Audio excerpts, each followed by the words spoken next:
Oh boy, hello, everybody, and welcome to the Citizen Science Podcast. And I don't know about you, but I am pumped up. I have been so excited to make a new intro, and 7 or 8 hours later, and we have a new intro. So I'm happy you all are here, and I'm Rebecca. And what else? Let's see. We are the one and only Twin Solar System podcast. I'll throw that out there because there's nobody else out there talking about what we are talking about, which is how we have another solar system passing just outside Earth's atmosphere. I mean, it is so close, it's hard to believe, and we have pictures to prove it. So let's go ahead and get the one and only Sam Hofman on here with us because I'm anxious to talk to him. We have not got a chance to visit yet. So here he is.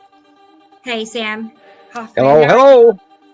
Up here in my hermit's cave up here in Montana. I'm doing okay now that I spent my week being seasick all week again, and my ears have been ringing for the last 3 days, and it's 45 degrees. High forecast was supposed to be 50, but we haven't got there yet. And low is supposed to be 35 up here in crispy Montana. And enjoying the weather, and it's beautiful out. But we've of course had some interesting weather. Oh God, what a week! What a week! This one will go down in history. Well, I'm just going to point out real quick. It's 65 where I am, so I can't complain one bit.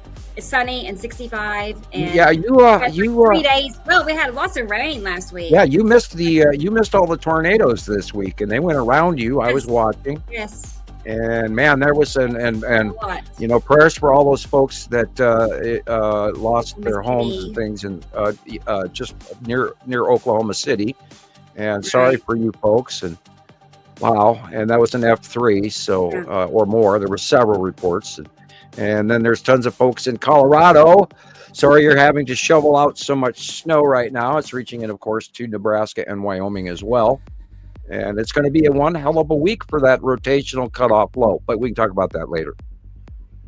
Sure, right. We will definitely get to all of that and more. So. Oh, and by the way, I absolutely love the brand new startup. Wow, I got goosebumps. I got goosebumps watching. Good, me too. I'm just happy with it. I had picked that song out. It's excellent. I'm going to say 7 or 8 months ago. I've been setting on that music, waiting for the right time. And yesterday it was cool and rainy, and I didn't go anywhere. It was, quiet day, and it all worked out. So I love it. I love it too. So yeah, we've had a whole bunch of new ET sightings, a whole bunch of new ships. Reports coming in from around the world. People are talking about multiple cubes, not just the two main ones. So, we did have, last week we talked about this too. We had some larger new shaped ships that were the size of the cubes as well. And, I can't really go all the way out and say, well, yeah, this is real, but yeah, this is real. The captures speak for themselves, and we've had a lot of people. I did have to go through this week and toss out a few naysayers. And by the way, that last one, the message you sent me, I took care of it. And I looked into the information, and you were correct. So, wow, what a week. I said he was problematic. That was my word. Oh, well, we got a hand, I let in a couple of thousand people in both Montana Skywatcher 1 and Montana Skywatcher 2. So I currently, percentage wise, we're seeing far less naysayers than we ever used to. So knock on wood, and thank you, and bear with me, folks. And if you are a naysayer out there, and you really, if you're into it and you want to do a little bit of homework, you could actually try to disprove me. Please do. I'd like to see it. I'd love to see anything that you can do to disprove what we do, and the many years that we've taken behind this. So anyway, go right ahead. No, I was going to throw in real quick, not very often do I have somebody try to do that, to disprove what we're talking about. Yeah. And, because the pictures say it all to me. I can, if I can show somebody some pictures and they still want to argue about it, then I know we're not on the same lane. We're just going two different directions, and we're not going to, because I feel like at that point, they don't even want to try to comprehend Right. it. Yeah. If you're not So, learned enough to learn how to see these planets, and the intro that you just played is excellent educational tool. Very well done. good. I want it to be where if anybody just sees this for the very first time, they can at least kind of wrap their heads a little bit around, and then we can discuss it further. But yeah, they got a visual right off the bat at these planets. Yeah, and we have 14 years of documentation. I mean, it's not like we fell off the turnip truck yesterday, Right. In this fun. Like we're Yeah, just like well, building up it's hilarious. It's actually Yeah. become humorous when people try to debunk us because we have so much information. There's just absolutely no way they can do that, and and we are well beyond our doctorate of reality here, and so. Yeah, I got a copy. I got a copy of Mark looked up something on Google or Bing. I don't know or what search engine but he went to like an AI search engine, and I should drum it up and read it to you. But I don't have to go into that because I know you got other people in the green room. But Mark pulled up stuff, and I am considered by AI to be a conspiracy theorist, and that's a compliment, and B, it's inaccurate because this is not a conspiracy, it's a reality. So anyway, do go on. That's what happens when you put Nibiru followers anonymous in AI search engines. It says the same thing, that we're a group of conspiracy theorists. So, but I mean, we're not surprised. Well, we are citizen scientists, and we have proven this so long ago. Yeah. I've looked at this from so many angles for so many years, and I can see what they do to combat, and explain it all away. It's just it's constant, and it's from everywhere you look. Whatever, it doesn't matter where you're searching, where you're looking. It doesn't matter. It's gonna be lies. Oh yeah, I saw hide it. I saw a new tag name for a sky phenomenon today that I sent you a copy of it. It's in the stuff that you probably downloaded already. It's amazing. My Facebook is going crazy since we've been in the even startup in the green room before the show. I posted a picture, and Rebecca, if you've got a moment, while Chris or Jillian is talking, go to my Facebook page and look at my top post, and it's okay. That is getting more comments than anything we do, and that's just amazes me because I put up a negative cartoon, and this is depicting my mood this week. My mood says, "Look, if you don't believe me by now, you can kiss my ass," and go ahead and look at and if you want to grab a copy of that and share that with people today, fine. I wouldn't personally share it here myself, but. It's on my personal page, so I mean, how crazy do I want to get or not get? Right? Is it a cartoon? You said a cartoon? Yeah. Okay. And in the end, you once you read what it says. Oh, Sam. Sam's ornery. If y'all don't know. Yeah, right. And I normally don't post things like that, but I'm in the mood right now because we've done so many years of work for this, and to have people A, not make it go viral, B, doubt us, C, try to impede our credibility, and all of that all at the same time. So right. Okay, I'll get this loaded, and how about we go ahead? Well, how about we go ahead and add Christoper? I see he is ready, and he looks pretty chill and cool. So let's go ahead and see what's going on in Las Vegas, everybody. Hey guys, there he is. Doing? How are you? He's in the back cave. Good, I'm doing good. It's finally it's cooled down for a couple weeks now, but it's nice out. About what's the temperature? It's probably about what you're at, like 68 degrees. Oh, sunny. Then nice. It's been sunny for a couple days. No activity really, but it was nice to have a little break because for about 10 days it was nonstop. Planets everywhere, asteroids. I'm sick. I'm dizzy. I'm headaches, and I've been feeling a little better. So you're ready for a break? Yeah. Yeah. Yeah, I've had 3 days last week. So today's episode 87. Yes. Yeah. 87. So you did 87 episodes with Radio Wasteland, Sam?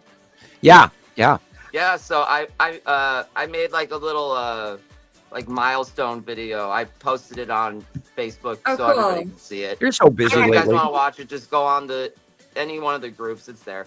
I loved what you did this week. You did really good. I liked the Snoop Dogg video, and yeah, I was feeling a little goofy. Like yeah, you were. We have that. Yeah, times are changing. We've been entered into a new stage of Sagittarius and all of this, and oh boy, yeah, I'll get that pulled got up me here. stumped. Yeah, I was gonna say, Chris, every time I turned around was a new video, like 2 or 3 a day or something. I don't know. I mean, I was like, how is he doing that? He's just like cranking out videos after. He's fast. He's very fast. So I love it. I love it. So we have all. Yeah, I mean, you're doing great. Honestly, sometimes I like forget some of the ones I've actually made. So and then I'll go back and redo them sometimes because they're never up to your standards. I love the new intro too. It's great. Oh, sweet. Thank you. Yeah, no, I was going to say it's never failed where I make a video and I'll share it, especially to YouTube and TikTok where you can't go in and change it. Once you share it, it's there, right? And anyway, there's always something I want to change. Yeah. After I share it, so. And after about 10 people have commented or something, you're going to have to delete it and redo it. So. Right, I've done that before. So, because we're both perfectionists, I can tell. I know, and I'm just like you too with the music. Like I'll have a piece of music ready to go, and then I'll hold it for a few weeks or a couple months until something's ready. Right. Yeah. Until it hits. We are just alike. So cool. Yeah, I'm getting your Snoop Dogg video. I have it in your series. I want to go ahead and show it. It's easy to make. They're just templates, right? And I just thought it would be funny to have the, planets in the background. So I didn't even know you could do that. So I think that's clever and refreshing. So it's perfect. Okay. And it's a base reminder to people that this does go on when they're driving down the street anyway. And that's what I said to my wife. I'm like, it's just look out your car window, but pull over. Yeah. We're getting it.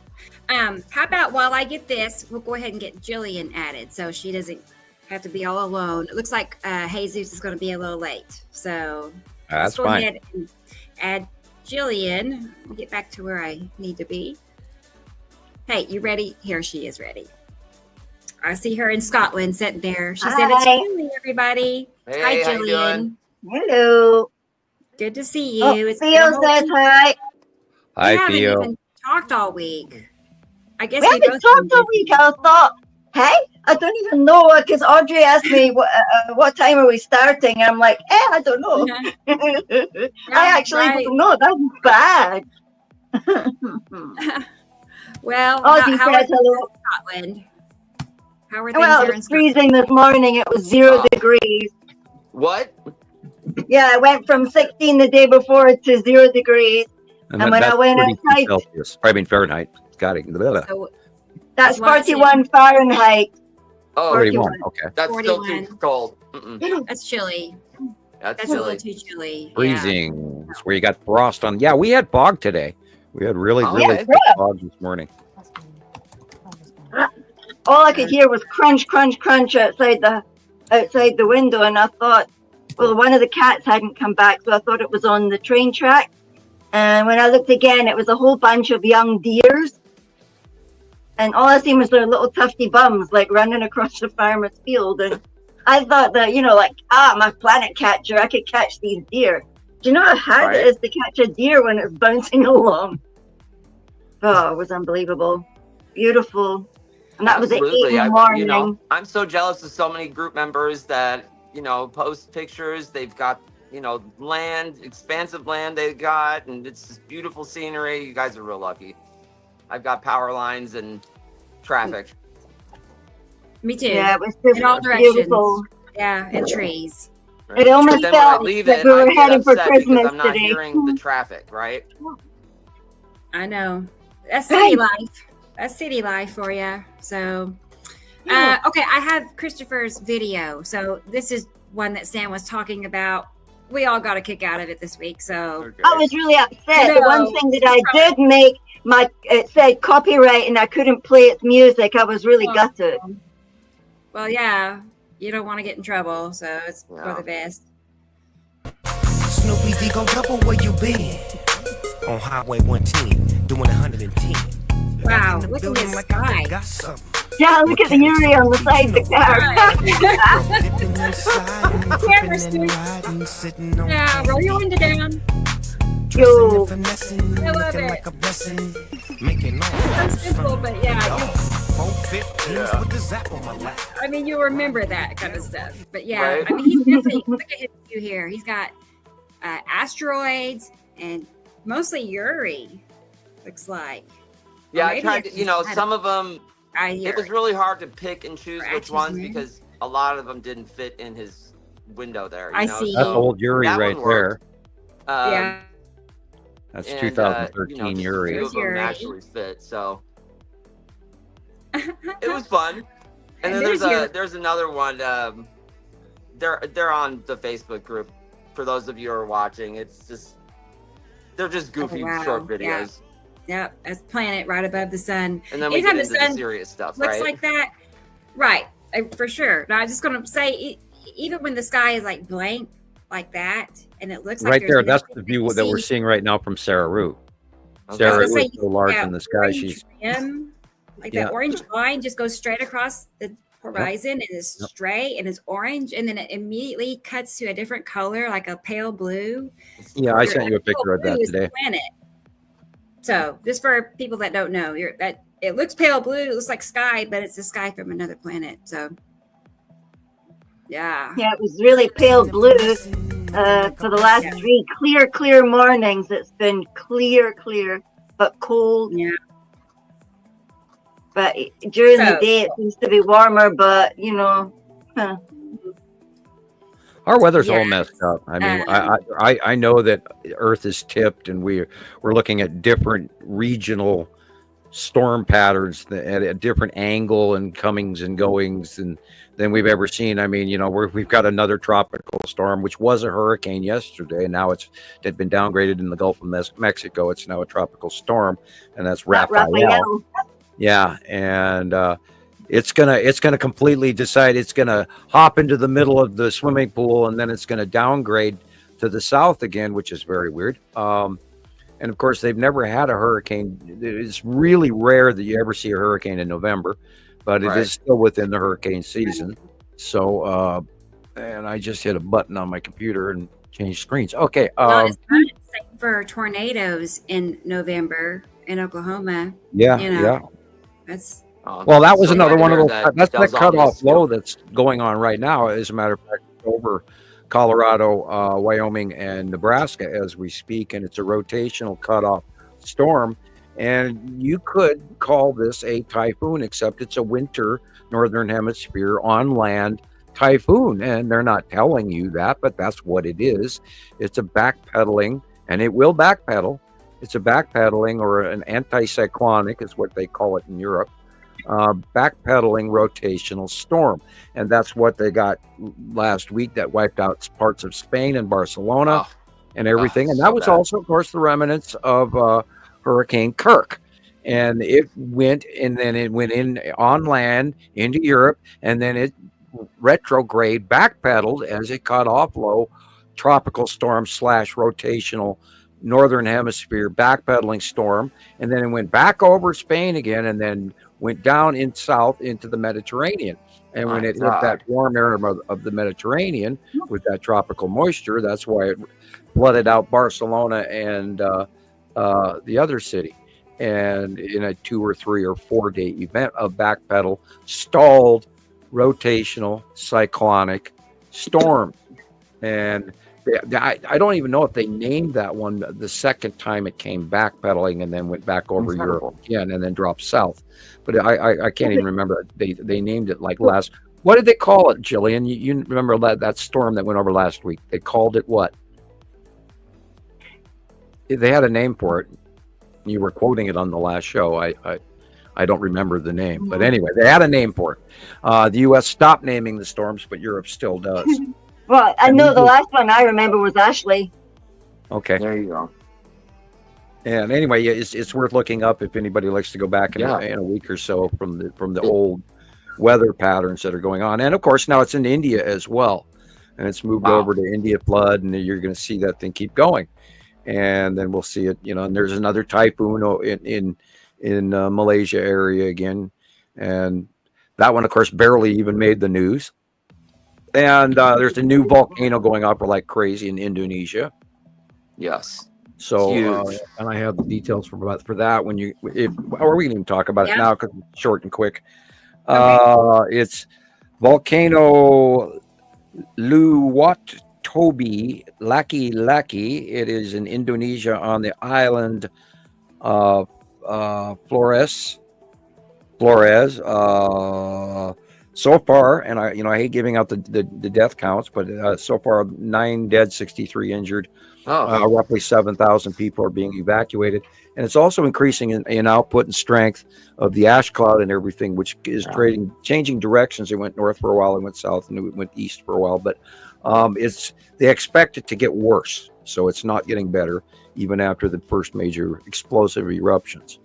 So that's new. And then, of course, we talked about Tropical Storm Raphael, and I'll just get this out of the way. There's going to be a low pressure, and that is the one that is dumped 70 inches of snow in Colorado, New Mexico, Wyoming, and Nebraska. Yeah. And they got a lot of snow, and that will be rotating toward the northeast, and it'll hit Minnesota, Wisconsin, Ohio, and then it'll give some much needed rain, and it'll literally turn into a tropical system once it hits warmer weather. But it's going to go literally all the way to Boston, and they're having major fires on the East Coast and the West Coast again. More California fires north of Los Angeles, and they're really bad, and a lot of homes are being burned up right now. And I feel horrible for you folks if you're out there.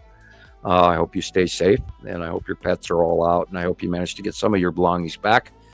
I'm terribly sorry. And then, of course, there's a lot of fires going on just outside of New York City as well. That are, and that one, of course, is somebody out there having a campfire, and when they shouldn't, and it's so I but there is drought relief on the way for the weather in the next 2 or 3 days. And that's pretty much my whole weather report. And I didn't look into a lot of worldwide weather this week, but I wasn't doing as well as I'd like to have. I have been really seasick, and my ears are ringing. And I mean, you spend every 5 minutes trying to get through the next 5 minutes, and then you feel a little bit better. And then all of a sudden there's the wave again. It's like, oh God, what did I eat? And yeah, I've had a better week. So yeah, I wondered what everybody was up to this week, because it was really quiet for the last couple of days. But just by the time I actually thought about it, it was the time I actually just fell asleep myself. So I thought, well, okay, probably tired and busy, and it's amazing how fast the time goes. Like, I was gonna say, it's like we just had a show, and it's time for another. Somebody mentioned that in the comments, and I was gonna go through the comments and say hi to everybody. And somebody else, I think it was Dubaloo. We'll get to that in a second, but we're all feeling it. And here's Nicole, and I think she was the very first one. Sometimes they change around, but 11, 12 last night. Some people are getting ready last night already. I know. That's cool. So, hi, Nicole. Good to see you. And she says, by the way, remember that ET is real. Yeah. Like, don't forget, they are real. So, and they're here. Yeah, we got another new shot from. I had it translated. I sent a copy of it to Jesus, and he says it's from China. But it was uploaded by someone Spanish speaking. So, and so I sent a copy. I got that. I got the one you sent me and a couple of others. So we'll get to that too. So cool. Yeah, we can probably wait till he gets here or before, depending, or we can do it twice. It was unusual what was on the video because it showed attributes that I had not seen before. Wow. Was that the cube? You mean that cube one? Yeah, the cube one, and it looks a little bit different, and yet maybe I didn't see it the way the long box, and so you guys, just for an excerpt, for ET is here, ET has been openly, plainly out in sight for those people who want to look. I posted a little cartoon to Rebecca earlier today as well, and it has to do with the pyramid and the single eye, and it's not the point that these aliens or these passing planets or all these asteroids are unseeable. We are at the point where people, the masses, don't want to see it. And I agree with that, probably more than the fact that this is hard to see. I don't think anybody really wants to see this, because we've been sharing information so heavily documented about this for 8 years that ET's been out. Well, no, 5 years that it's been out fully out in the open, where we were having regular everyday shots, from around the world of the star destroyers and the cubes and the support craft. And we've had, for 5 years now. And irrefutable matching pictures, month after month after month. And I don't think and the comments, nobody ever comments on these extraterrestrial craft. Yeah. And even when you got a blurry dot going across the screen, and somebody shares it on one of the UFO club Facebook pages, they get hundreds of comments, and yet our information gets zero. And I don't think people want to know this. It's true, but they're here. They are here. They are here. They are here. Samuel? Yes? I got like a picture that kind of looks like, I don't know if you can see it there. Yeah, I believe I saw that. Is that from Afan? Or is it from mine. Oh, that's yours. Mine. Great. Okay, I think you sent it to me the other day. Yeah, I seen it during the Aurora. What is it? Let me go see if I have a copy of it real quick. I was going to say hi to Nibiru. Hey. Yeah, keep going. Kind of looks like a Star Destroyer. Dubaloo, and she said the same thing. It doesn't seem like it's already been a week. So, they sped the time up, obviously, because we just did this, but anyway, here we are. It's still fun. So let's see here. Keep growing. Oh, hey, it's T Racy. I now see T Racy. Hi. Good to see you. Very overcast sky. Can't see a thing all week. Well, bummer. I understand. It rained here like 5 days this past week, and then today it's sunny, but it's clear. So, but like Christopher and I was just saying, we both need a break, because we did have a spell where it was just every day, and I could not go take pictures. Right. I can't. But don't give me a break of 5 weeks. I can't handle that. I know. I don't know how you do that. It's like withdrawal symptoms. Mm-hmm. Yeah. Hi, T. Racy. Good to see you. And hey, it's Dennis. Dennis is in the house. He says, hi, Dennis. No sun for 5 or 6 days now in the UK. Well, that's where T. Racy is, I believe, if I remember right. So, yeah, they see the same sky. It just comes out in these pictures come out in these things are in the glowing auroras, these things that are moving around. But you see something that looks like your constellation, like the Big Dipper, for example, and then there's a heap of blue stars. So now we've got blue stars. A lot of those are probably asteroids, and I sent Rebecca a little teaser pictures, like, what do you see in this aurora shot with all these, just billions of stars, and deep inside and behind all of these, some of the fragmented objects that are illuminated, one would assume are stars. Behind it is the Skull asteroid, and it's very, very large. So it shows you that we cannot take the dots, the white dots we see in aurora pictures, as stars.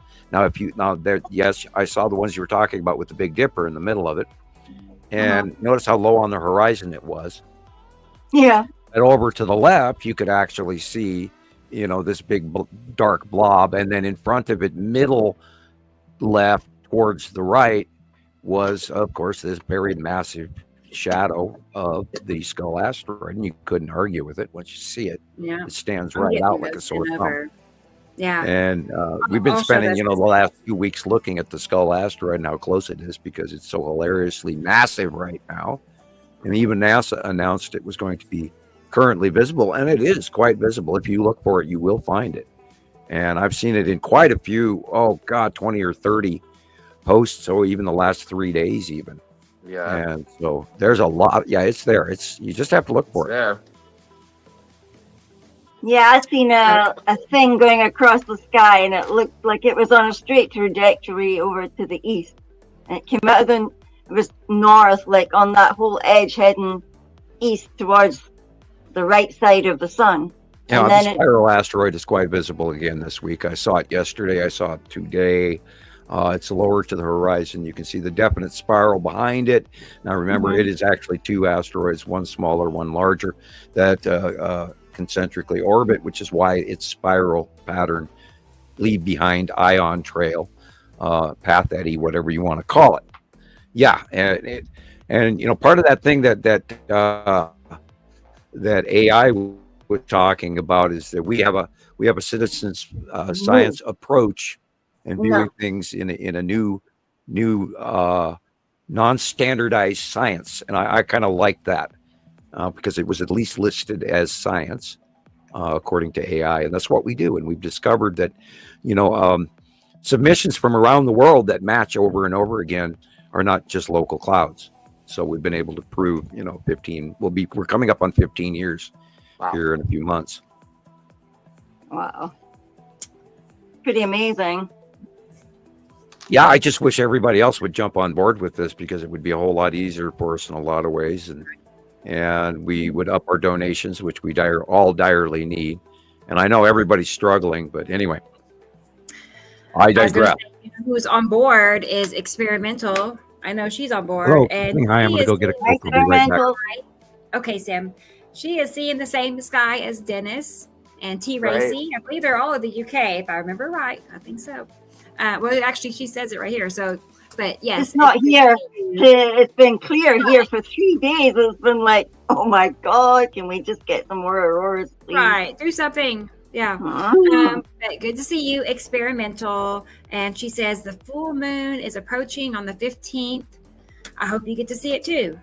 Yes. Hopefully it clears up for you. Yeah. I hope it clears up. Wow. It's Alexander. Hi, Alexander. Good to see you. I don't think he was with us last week, if I remember right. I think so. Good to see you. I'm glad you're here. And it's already 9 p.m. I know. I think about you all at nighttime already. It's still early daytime here. So, but that's cool. I'm glad you're here. And of course, we have some of your videos to share. So, looking forward to that. Okay, who's next? Oh, hey, it's Audrey in South Africa. And it is Hello, Audrey.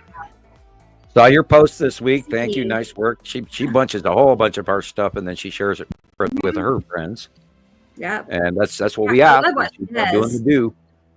She does like a recap of the podcast, and she takes dozens of screenshots throughout the show, and then she turns around and shares them as still, pictures. Now, the one I saw today, we had like 74.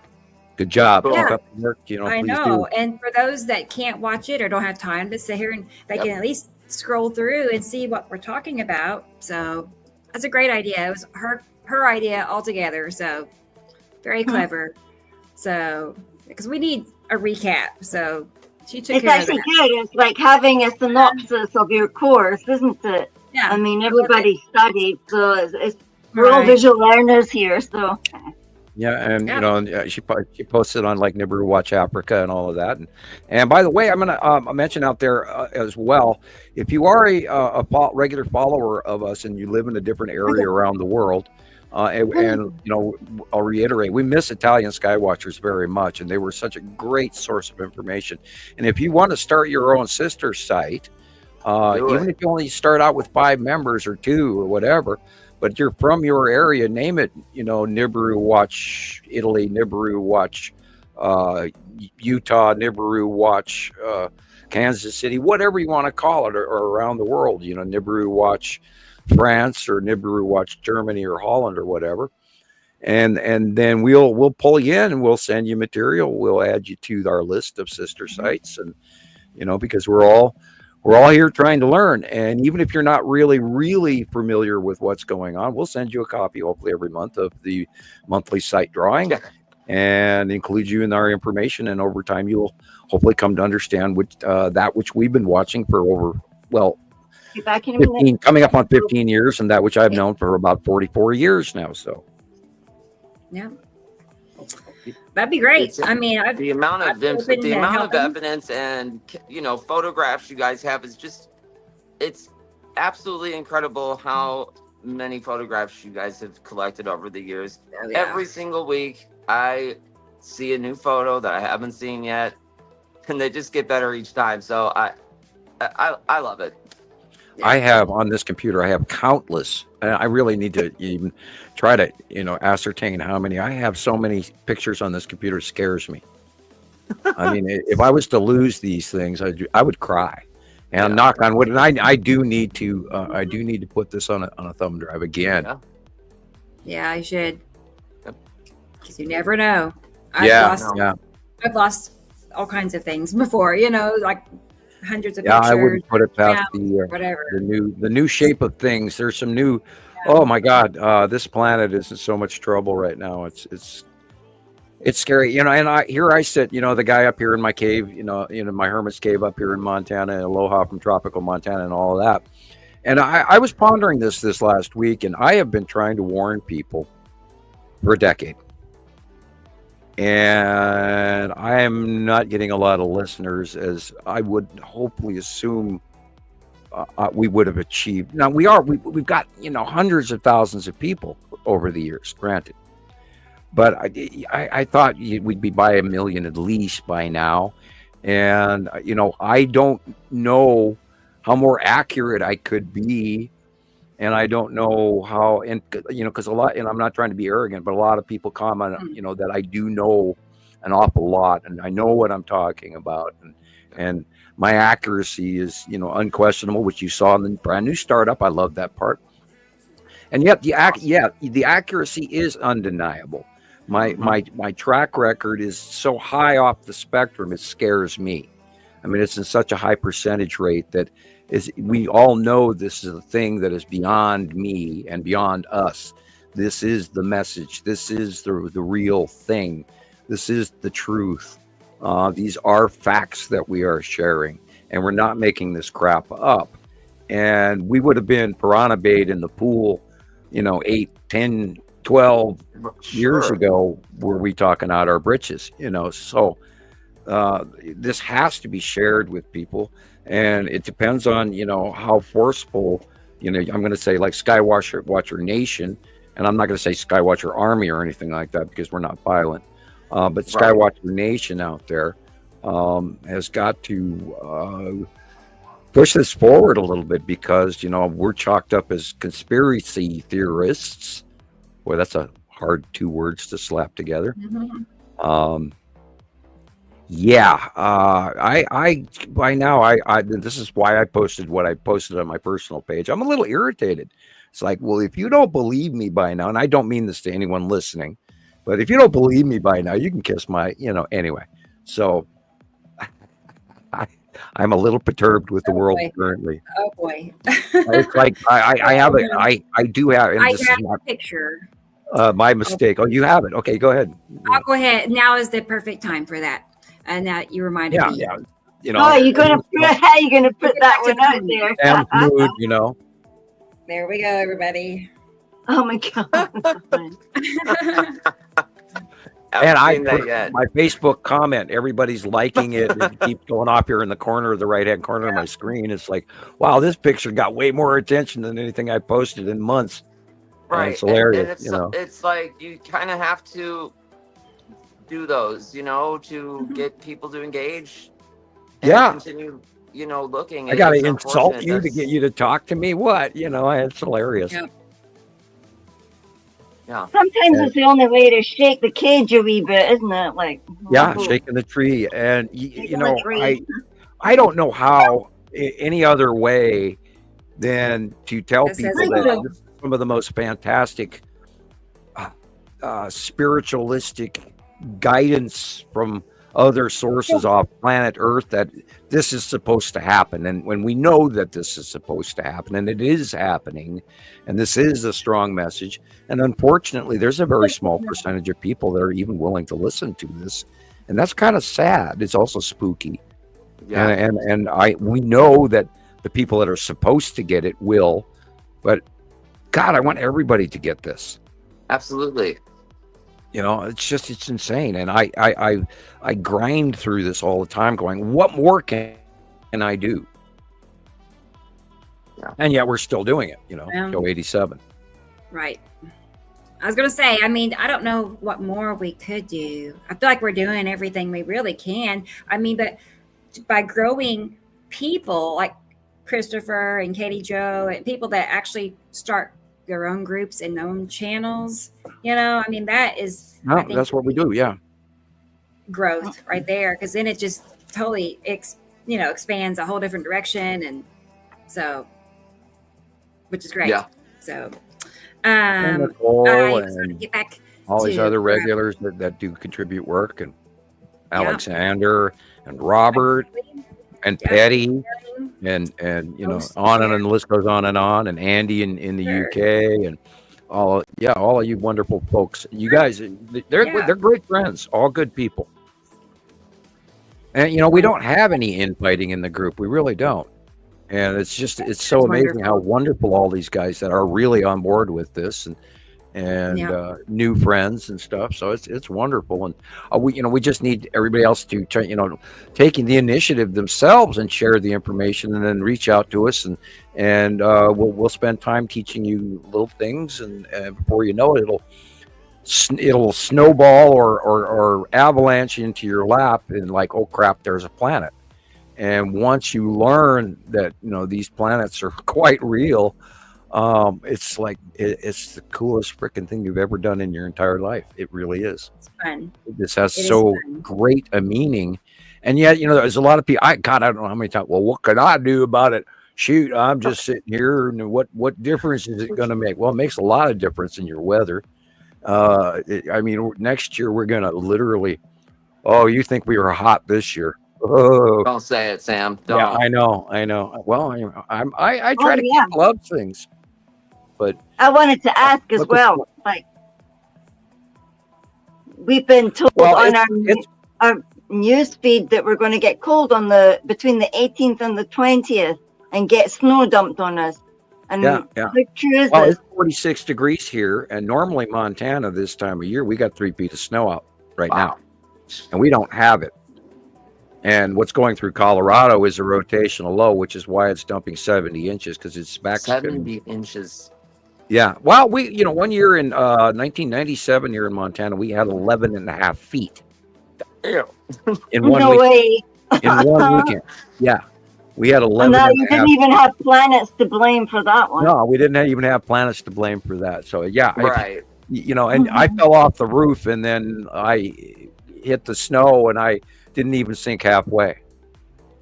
Wow. Yeah. I only went down like 5 feet instead of, because I mean, it was 11 and a half feet of snow in 1 weekend, in 2 days. You fell 5 feet into the snow. How did you get out of it? Then what? Yeah, you had to swim. Yeah. I had the snow shovel with me. I went up. It was wet and moist, and it stacked and packed, so I went up. It wasn't dry and powdery. It was very wet. And I had to go up on my roof and shovel off my roof twice, because I had 10 feet of snow on my roof. Oh, yeah. Okay. You had to. You had to. Yeah, my house was already in trouble roof-wise. Oh, my gosh. That was when I was living in East Missoula, and it was an old mill shack. Okay. And I fixed it up as best I could, but there were some issues with that roof you wouldn't believe. Anyway, seems like I'm always lucky with roofs like the house roof that I've got now. I'm still repairing, and it's always. Yeah, I was just thinking, you were always telling me about how you had to nail it down again. Yeah, well, we've had 3 major wind events where my roof got ripped up on 3 different corners of the house. One time in the middle on the south side, and one time on the north west corner, and one time on the southeast corner. And I had to replace my entire porch because of tree damage and all of that. So, yeah, we've suffered the passing of the asteroids, the close passings, and and they're not occurring. But we've seen a lot of really interesting discharges this week from Nepesity, and some close passes from Atu and her snorkel, and all the purple skies and all the crazy stuff that's going on, and and the rainbow. What is it? I can't even remember what the hell they called it. I put it in a message to you today, Rebecca. Rainbow something or others. Rainbow, yeah. I'll have to go back and I gotta scroll down on This the new term you were talking about. And I got it. I'm sorry. Fire rainbow. They're calling it a fire rainbow. Okay. Oh, cool. And it's like, all right, what is fire rainbow? Oh, come on. What does the fire rainbow look like? I'll get it. So I'm still having trouble with sharing pictures. So every picture I want to share, I have to put it into a video. Okay. So anyway. So there's many stacked up and you don't get to pick and choose individual. Yeah, I just got to show a whole video of pictures. So it's in here somewhere. But or you could stop it, watch it again later. What's that? Or you could stop once you get to the picture you're looking for, and then re-show it again later.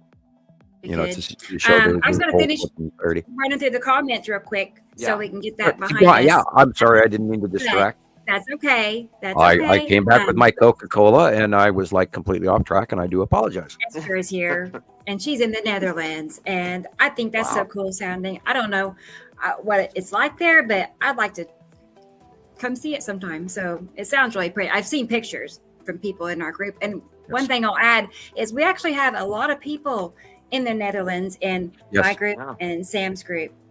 Well, now, they know because I'm Dutch. My parents are from Holland. My father was born in Amsterdam. My mother was born in Groningen. City. And and she moved to Rotterdam, et cetera, et cetera. So there's lots of Dutch folk out there. They see my face and they go, "Oh, that guy's Dutch," because we, we recognize each other. We look a lot alike in many ways. And Hofman, of course, is the Dutch version of Hofman instead of German, which has 2 F's. Okay. There's a couple of different spellings, but it has 2 different meanings. Mine, of course, means a vineyard keeper or owner or tender of the vine, depending on the squire status. If you're a freeman or an owner or a lesser class of the old days, but I'm not trying to attach that or attack with that. But anyway, blah blah blah. I digress. Hello, comment section. I did it again. Dennis is off track. Well, we did see Dennis a moment ago, but he was anticipating his weekly education lesson. So I'm glad you see it that way, Dennis. Thank you. Yep. And hey, it's Brendan in Ireland. Brendan. So hello. I can only imagine what his accent must sound like. I'm picturing it, but I'm sure. I think accents are cool. So, but good to see you, Brendan. People could send in sound messages too. I had an accent. I don't know. Do I? You have a Midwest Oklahoma accent. Yes. Okay. I used to work in customer service, and people, would tell me like, "Where are you from?" And anyway. Well, you throw y'all in there all the time. Of course. Y'all. I like I do. Yeah, everybody's saying y'all knows. So. Well, we don't use that up here.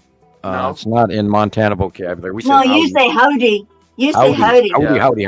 I'm Woody. And aloha and stuff like that. Where's my hat?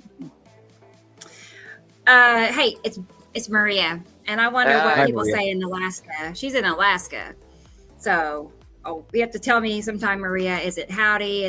What is it like? Do they have twang up there? I doubt it. I bet they're all sophisticated. I don't know, but the farther north, it's good to see you. That has to do with our face being cold all the time. We have to speak very carefully. Right. Hey, it's Tara. I know she's country. Country is in Texas. So I keep seeing the polls for Tara are rising, so that's a good thing. We are. I mean, she's in first place right now. I don't know all the details, but she's in a contest. Yeah, she's in a contest, and for her category, she's in first place. Awesome. And, I mean, and what she wants to do is, if she wins, if she does win, she wants to when she wins, she wants to contribute a donation to our groups Awesome. to help us with, with furthering our cause, so $1,000 towards our groups.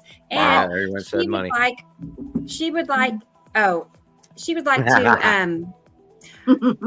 arrange at some point a way for us to have a meeting, where those of us that would like to meet in person could, make that happen. So I know she really wants to see that happen. Incredible. And so we got things in the works, so, but I'm all for her winning, of course, for herself and for all of us. So yeah, it's I've really easy to vote too. We have the link on our Facebook groups. Just type in Tara's name and it should pop up, and just click on the link. It takes like 2 seconds to vote, and just keep doing it every day until I don't know when it ends, but I think you can vote the 14th daily. Or the 15th or something. It goes through rounds. I was reading it earlier, and there's like a round, and if she makes it to the first final spots, then it goes to another round. I think it finally ends the 27th of December. So it continues. I thought it was the 14th of now that she was. Right. I thought it was 14th up until something probably for this round. Maybe it's this round. It is that she was talking about. Yeah, that's fine. Like third round or something. This was the third round or something. Right. I tried to read stuff, but I mean, in between working and other things going on, we'll do what it takes. Yep. You try to do it every day at a certain time. It said that you had to press the button so that that's right. You were keeping like in 24 hours you get to vote. Right. I was watching too. You can place a new vote every 24 hours. So that's yeah. Look in the groups for our links so you can help vote for Tara so she can win. Okay. So okay, and here's Wendy. It's a charity cause as well. It's about breast cancer. It is. So it's important to support things like that all too. The way around. Right. Hi, Wendy. Good to see you. I'm glad you're here with us. And she posted some really awesome pictures last night on Montana Skywatcher. Oh, really? I've not seen it yet. I'll have to go peek. Oh, did you get my picture from that I thought you said was the comet, Sam? Yeah, I looked at it. It's interesting. It's not clear enough for me to fully call. I have ideas. It was very, very, very far away, but it started like really high and went down low. Yeah, it looks similar to some other things that's going on up there, and it's a hard call, but we have been experiencing views of the big 3 asteroid group, and it falls in that group, or the salamander asteroid group, the direction of the lighting, the clustering, and all of that. And it's I can't fully call on it, but we do have a lot. Oh God, we have some unusual asteroid illumination going on right now. Yeah. It's just insane. Yeah, it's crazy. And that's what they're all over the internet today. I'm reading fire rainbow, fire, and I'm not talking on one post. I'm talking on multiple posts where they're all calling I've seen it as well. Fire rainbow, and that's not what's going on. Yeah, I can't see what it looks like. I'll show those pictures in a second. And hi, Karen. Karen is here. Good to see you, Karen. I just blows me away. They can throw a dead rat. They can throw a dead rat in the middle of the stage, and call it Skippy the Dancing Bear. I mean, and people are buying into this crap.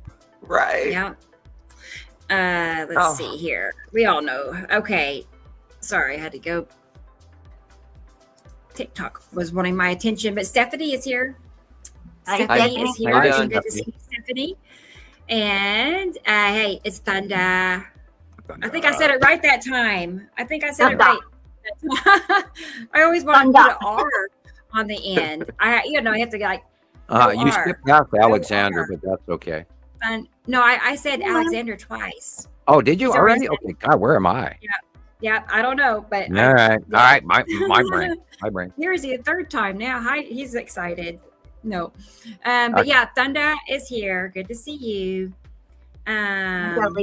Okay. Oh, Aaliyah. Hey, it's Nibiru clock. It sure is. It's always that time, isn't it? Nibiru clock. That's clever. But good to see you, Aaliyah. That's cute. Oh boy. Let's see. I think. Hey, it's Lauren. I don't see Lauren on here very often, so I'm happy you're here, Lauren. Big storm, loud thunder and lightning, no rain in Caracas, Venezuela. That's where she is. Right. Cool. So, she's a long time member. Weird movements in their weather. She's been a member in our groups for many years. So, really nice lady. So I hope that some of the weather and the curing of the Amazon drought, is going on. I have not checked into Amazon in a week or so, and the conditions in the Amazon were horrible. So I mean, beyond belief, because I freak out every time I talk about this. The Amazon is responsible for a huge portion of the oxygen level on this planet, and if they're in drought, that means their plants are withering and not doing the things that they're supposed to be doing, like sucking in CO2 and breathing out oxygen. So we're, Earth is in dire trouble, folks. And if you don't believe in climate change, A, you're silly. B, you don't believe what they're telling you, why it's happening. Although, if we got rid of aircraft travel for 1 week, we would take a huge chunk of that out. Yeah. The aircraft travel alone on this planet is insane for the amount of crap that we put into our atmosphere. And if we saw it when we had COVID. How we're doing that and change that, we would make a huge change in our atmosphere. And they need to go to a little slower so that we can all live longer, instead of flying 3 hours from New York to LA or however it may take long. I don't know how long it takes, but our current mode of air traffic is really outdated, and we really need to change that. Anyway, I mean, God, look what goes on in Europe. Oh, the amount of plane travel in Europe. Oh man, it's insane. All right. Hey, Sussy. Sussy is here. Good to see you. And he says howdy. Yeah, all over Europe is one big gas station, underground piping like you wouldn't believe. Mm-hmm. Underground, it's weird too, because they have all the bullet trains too. So and bridges and things and tunnels and tubes and everything, and super fast highways. And we ought to start thinking a little more local, importing locally rather than everybody jumping, puddle hopping, and all of that, and take smaller jumps, and we need to change airplanes. We really do. The jet engine is killing our atmosphere. If at any time there are 1 million people in the air, if not more, it's incredible, in planes. Right now, as we speak, there's over 1 million people that are in the air. That is incredible. Anyway, let's see. Okay, we're almost through here, and then we can show some pictures. But hi, Kaylee. Good to see you. Kaylee is here. She's checking in. And hey, it's Irene. Finally, hi. She says. She can say hello. Yeah, she had many days, I know, without electricity from hurricane. What was the most recent one? I'm thinking Helene, but not Helene. What was the second one? Sorry. God, my brain isn't working there either. Yeah, mine neither. The second hurricane that just hit Florida. So. I almost said Tim. Mandela effect. We've all been brain erased. Nobody can think of the name. There you go. Milton. Yes. Yeah, Milton. Hurricane Tim. Hurricane Tim. Hurricane Necessity. I sat here completely blank, going, I can't remember. Oh my God, that's bad. That was really bad. I mean, you're sitting there thinking, Well, but you know what? They give everything a different name all the time, and you keep saying, I mean, the only name that's like in my head just now is Raphael, because they've been popping that one. That's the new, That's like brainwashing, man. They whack you, or you go to work and we have direct evidence that Earth got hit with a stupid stick last week. So, that's comforting. That's comforting. We all get a good old whack on the head then. Yeah, stupid stick did. The whole Earth. Everybody last week was stupid. Me included. Hi, Carlos. Good to see That you. way it's not an Good to insult if have I you. include myself. Yeah. But we had Carlos on the show one time. So we'll have to do He's that great. again, Carlos. Let me know. I know we talked about it one other time, but it was short notice. So, but anyway, we definitely like to have you back on for sure. So you let me know. So let's see. Hey, it's Esri Coulette in Canada. Oh, His I name is have to. Samuel. Hello, Esri Colette. For the record, everybody, Chris is in his bat cave, and that is the Batmobile undercover. That way he doesn't release any classified information about the Batmobile. So Thought that was a classified e-bike at the back there. Yeah. It's funny you mentioned that because I posted a little clip from like the 80s Batman movie with Jack Nicholson last night on a Atu post that Rebecca has. Can't wait to see it. Where she's talking like to the Joker about how she loves purple. There you go. She's There like, you go. I love purple, and I don't know. When I saw that picture, that popped in my head for some reason. Yeah, a lot of purple in the skies this week. A lot of purple. Oh, Atu is right, man. It's right on top of us. It's like Yep. purple, And purple, remember, they're getting smaller now, so they're going back into the point where we're not getting the blue refraction. We're getting the actual facial colors of the planets. So all of that's increasing from, I don't know how it works, but we, over the years, we learned that we could watch the planet get closer and closer and closer. And then all of a sudden it got so close that they turned blue. And that I'm sure had to do with the shadowing, proximity, the outlook through water, etc. Our atmosphere is a blue hued water. So anyway. Yeah. Egg is in New York, and she said Hi, Egg. wildfires are popping up in the Hudson Valley, where she lives. See, California was also, wasn't it? Their helicopter water dropping out of the Hudson River. Oh. Darn wow. it. That's scary. It was a state park island that lit up just across the I think it was the Washington Hopefully Bridge. they get it put out. Yeah, that was yesterday, day before. I'm sure they probably have it mostly contained by now. I hope.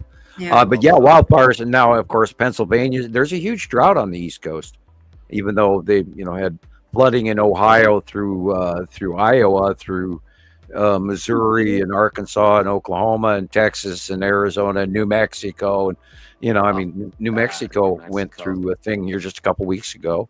And they had serious flooding, and people don't remember that already. It's only been like a week and a half, 2 weeks. And a couple shows. It's about that far in the past already, like 2 weeks. Yeah, and it's amazing how fast we forget all of this crazy stuff, and like the floods in Spain, and those people are going to spend the next 20 years trying to recover from this. Hey, Robert. I'm hearing a tone, and it's giving me a headache. Weird. He's in New Zealand. Hi, Robert. Hi, Robert. Great work. I saw your stuff.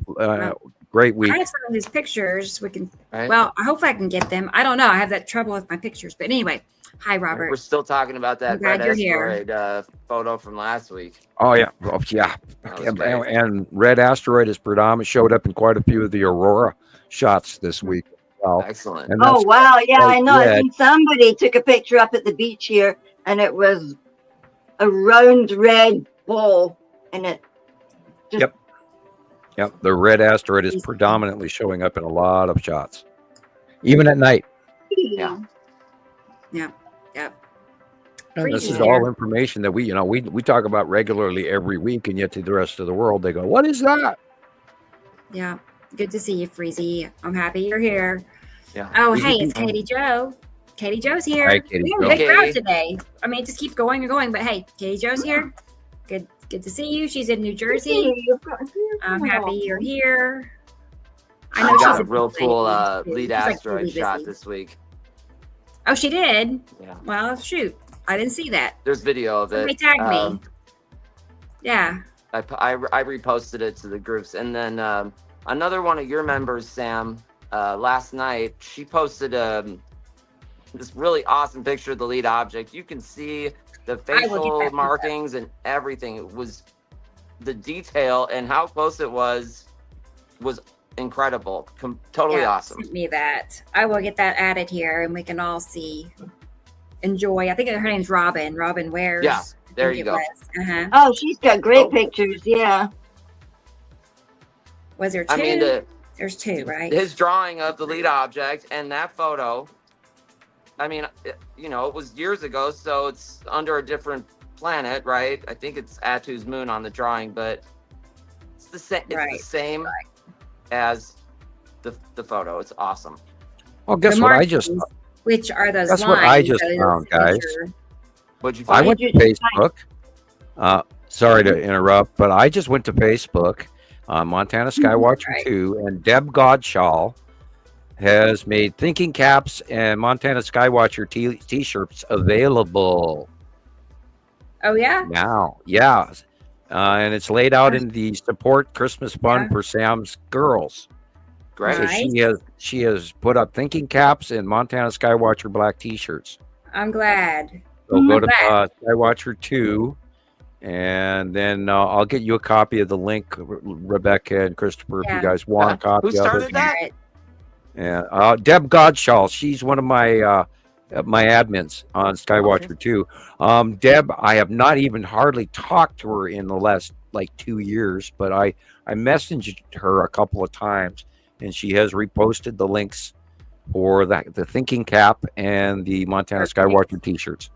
That's great. I definitely want to get a t-shirt this time. Yeah. And that builds up a donation for the Christmas donations for the girls for my children's Christmas. I'll try because to that share way we're able to afford it, because otherwise we can't.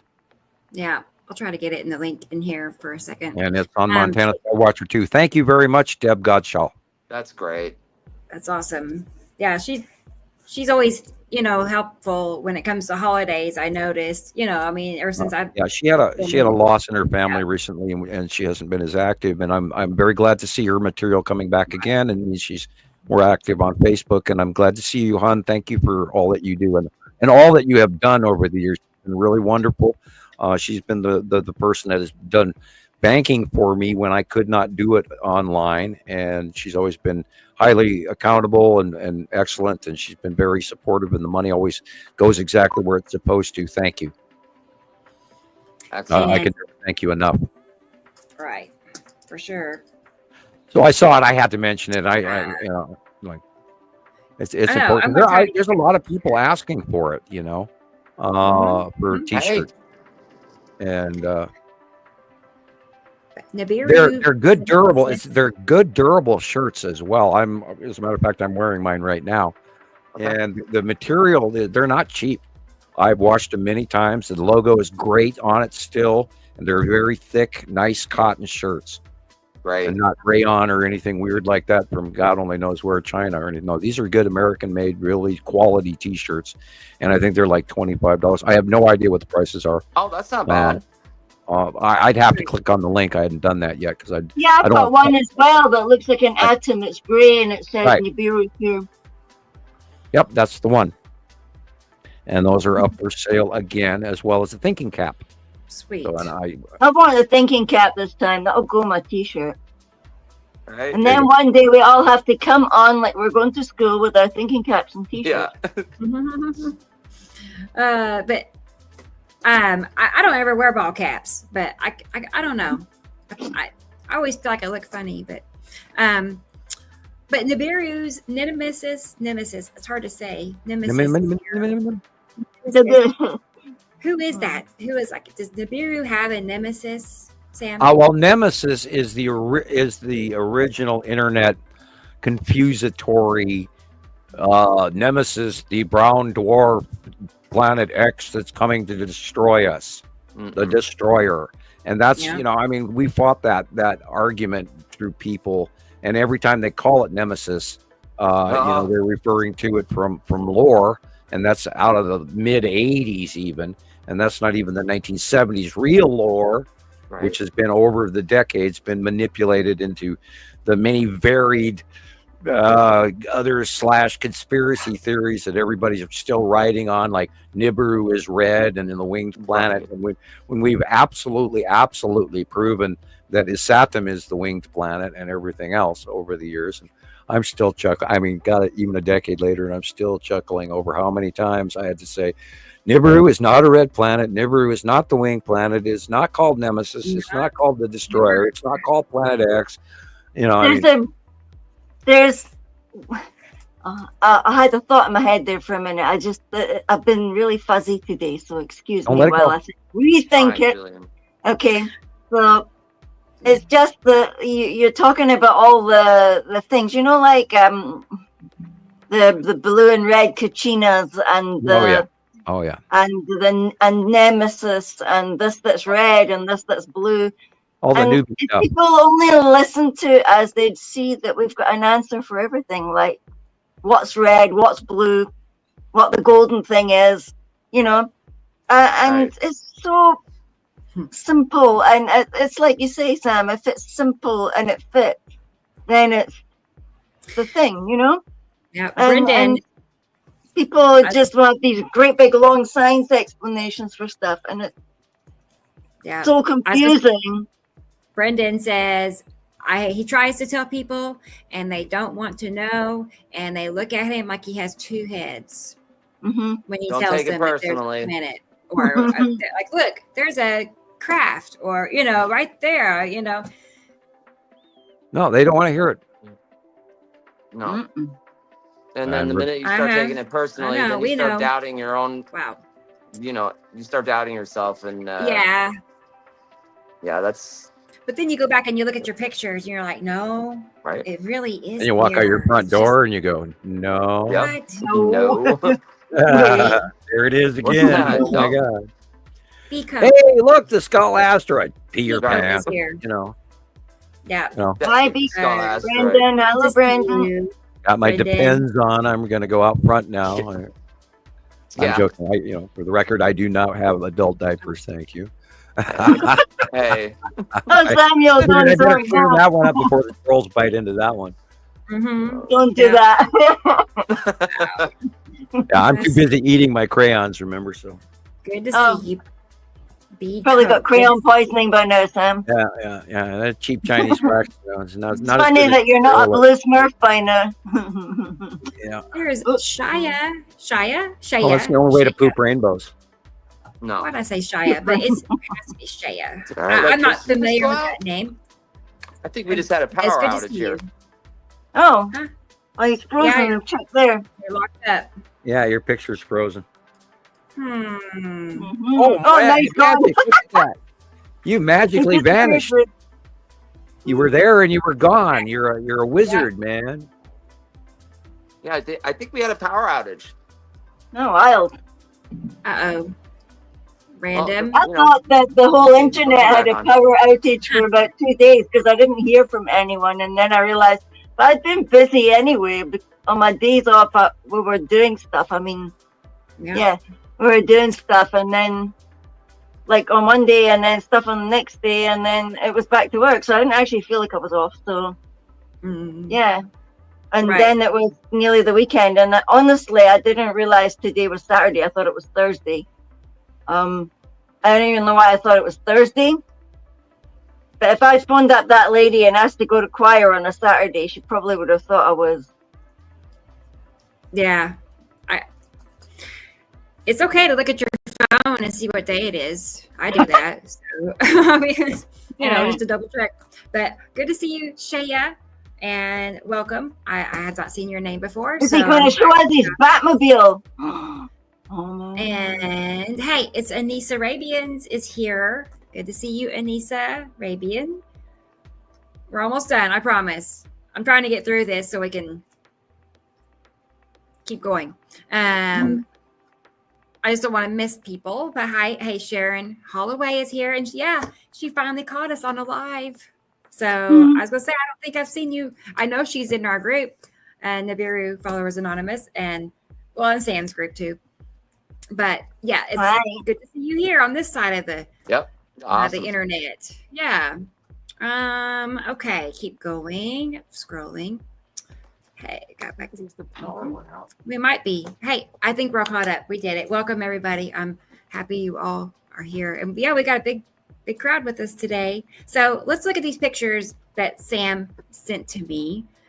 And we can get an idea of what he had going on in his mind right before the show. There are a few earthquakes in your area today, Christopher. Oh, no. Uh-oh. Oh, wait. Let's do these first. Is Chris here? Okay, he's not there. These are the pictures that Chris was talking about. Now, he made these. There's He's two there. He comparisons. hit the invisible button again. Okay, yeah. But Robin Wares. Yeah, thank you. Excellent shot. And yeah, it is. And it's, you notice the direction it's going, the other direction is coming from the upper right and going to the lower left. And that is so amazingly cool. And that, of course, the lead asteroid is actually orbiting under At2, but it's cornering in this shot with Isatum's yellow moon behind it. It is not Isatum's, or the lead asteroid is not orbiting Isatum. It is actually still attached to and orbiting underneath At2, except in this shot, At2 is directly overhead of us. And that's why you're seeing they come in from the upper right and going down toward the lower left this occasion. And okay, that damages my sanity. That's confusing. Yeah, and that's that drawing model that I show of asteroids orbiting and how their view can change over a few weeks. And that's that 3 drawing model, right, left, and middle. Yeah, that wiggle thing. Yeah. I post that thing. It's an old drawing I post all the time, but I'm apparently going to have to do that because, of course, this was the 31st, but this was like, what? Geez, 9 days ago, so. Jesus was asking me last night if there was a SAM drawing that has the pointy, I think it's the Uri asteroids, but it was kind of like pointy, the whole cluster going like pointy, going from the right to the left. Yeah, they're also overhead because Uri is rising and above us now, and so when the asteroids under and are usually crossing in front of us from left to right are now over the top of us and crossing over us and going away from us. So it's it's a confusing different view, but that's what's happening. Yeah, that was an excellent shot. That is the lead asteroid, right? I'm Correct. sorry. Correct. Yeah, it just happens because of the rounding orbital. We were just talking about that. At2 in this shot, At2 is directly over our heads. So the lead asteroid is still orbiting underneath and circling, but it's coming in from a different out view. Right. It's still doing the same pattern of circling, but it just happens to be that At2 is above us and the rotation is in front of us from the upper left to the lower right now.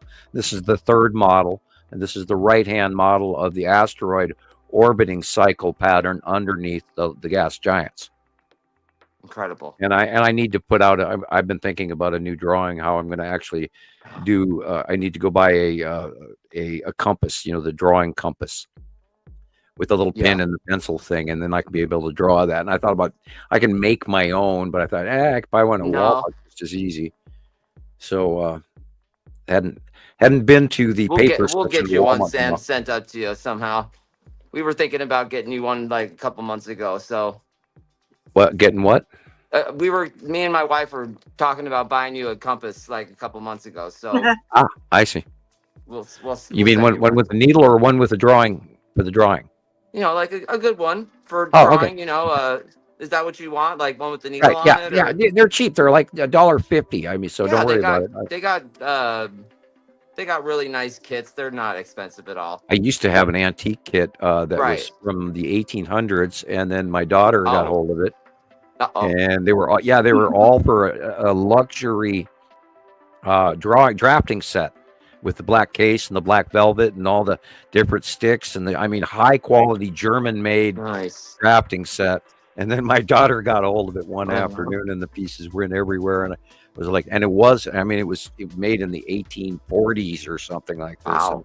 And I used it, but it was still a very treasured antique that I had acquired, and I just took very good care of it. And it had the little German words on it and everything, and a little snap metal button that opened up the black case that everything was in. It was cool.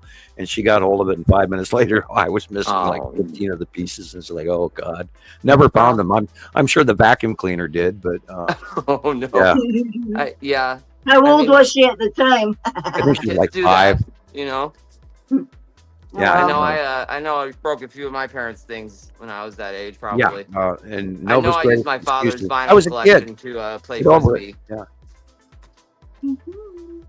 Yeah, I can't child guilt her too well. She just goes, you know, I was a little kid, leave me alone. You know, like, oh, okay. You can. Which girl was it? Nova was a very rambunctious child, and Okay. Shiloh was just easy. Shiloh was a gift. Although today she's a pain in the. I'm joking. Shiloh is a little trying, but I mean, my daughters are awesome. So they're great kids. Anyway. Could be young ladies. Sure to buy a hat and a T-shirt so we can get that Christmas funding. Yeah. Okay, I just realized I was muted. That I was going to say I flipped your drawing around so you can get a visual. Awesome, yeah. There you go. I tried doing that last night, Rebecca, and I couldn't figure it out. So it's all right. Yeah, but I mean, look at that. Yep. What do you guys think in the comments? Like, look at this photo and Sam's drawing. Yes. Even down to that diagonal band going across, I mean, it's the band gives it away. That is undeniable. You can't. Yeah, even going all the way back to 2010 and 11, when that was the first things that we were seeing of the planetary group, was this object, the lead asteroid, which is why we call it the lead asteroid, because it was shining with its rainbow tail and all the red and the green and the blue asteroids along with it, and the spiral asteroid, and they were all in this cluster, which is where it comes from, the object cluster group. That's where the OCG comes from. We typed that so many times, we just had to shorten it up. Yeah. Okay, so those were excellent. And this drawing, of course, is about 5 years old, so yeah, and still matches. You know, nothing to see here. Move on. Right. Yeah. Awesome. The lead object always matches up so well too. That's just awesome. So, and I didn't copy it. I just drew it out of my head. You know, it's like, oh yeah, there you go. Some pictures that Sam sent. Hey, you're black now, Rebecca. Huh? You're black. Did I do that? You've gone to black. There you are. I don't. Okay, maybe I did that. I don't remember doing that, but okay. All right. When you came back from the drawing, it went black. Yeah. Okay, pictures from Sam. Here. Now these are what you sent me, Sam, and you can talk about. I'm ready. Yeah, look at that. Look at that. That is the Tan asteroid in the asteroid group, or Attu's moon, but that's right there under the bottom of Uri. Yeah, whatever that's under Uri, Attu, etc. Could be the red asteroid under Attu's moon. But I mean, look how predominant the depth and the size of this. This is welcome to November, and this is the asteroids underneath these passing planets. And this is why I try to warn people month after month, year after year. Look how close this shit is. This is real. There it is again. The real sky is the blue. Oh wow. Yeah, Tan asteroid. I'm 90% sure this is a Tan asteroid with the smaller red asteroid in front of it, and the cube could be in here too. Yeah. Or hey, that could even be the skull asteroid. Wow, come to think of it. That could be the skull asteroid. Okay. Yep. Yeah. Look how big it is. It's dominant and rounded shape, and the rounded pointy jaw and everything. Yeah. Okay, that's the skull asteroid encased in clouds. I'm trying to see the base. You can kind of see it. Let me blow that up. I didn't even think of that until just now. Yep. Now that it's way big, I've got it on a 43-inch screen. That is the skull asteroid. Oh, hey. Yep. See, because the streamers, the ion drift off of its forehead is going straight up. Oh, wow. Okay. And we watched it all last week. We watched it the week before. Cool. There it is matching again. Now that I've got it. That's really cool. And you can see the eye sockets and the jaw and everything. Yep. Now I got a 43-inch screen. And now that I've enlarged it, that is the skull asteroid. No way. Wow. Look at that thing. Golly gee. I was looking more like at the the base of all of this. I didn't. Yeah, I was trying to figure out the point to it as well. But that is it's up there on the left. Is that the eyes? Yeah. Yeah, that is the slightly tipped to the left skull asteroid, and it is huge because Rebecca, remember we talked about that before the show. Look how large that is. Yeah, about the skull. You mean? Yeah. Yeah, the size of the skull asteroid, and this is wow. Guys, that got shivers.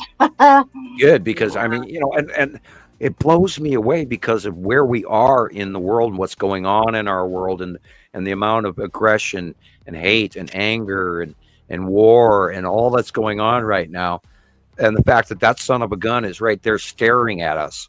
Yeah. Up close. Wow. I mean, that's cosmic just thinking about it. It really is. Okay, that was in Germany too. This is in Germany. Okay. So, okay. There we go. These are the fire rainbows they're talking about. Look at the fire rainbows. Is this a fire rainbow?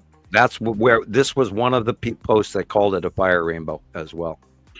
Now look, on the bottom left, you see the rainbowy area. That's the spiral asteroid.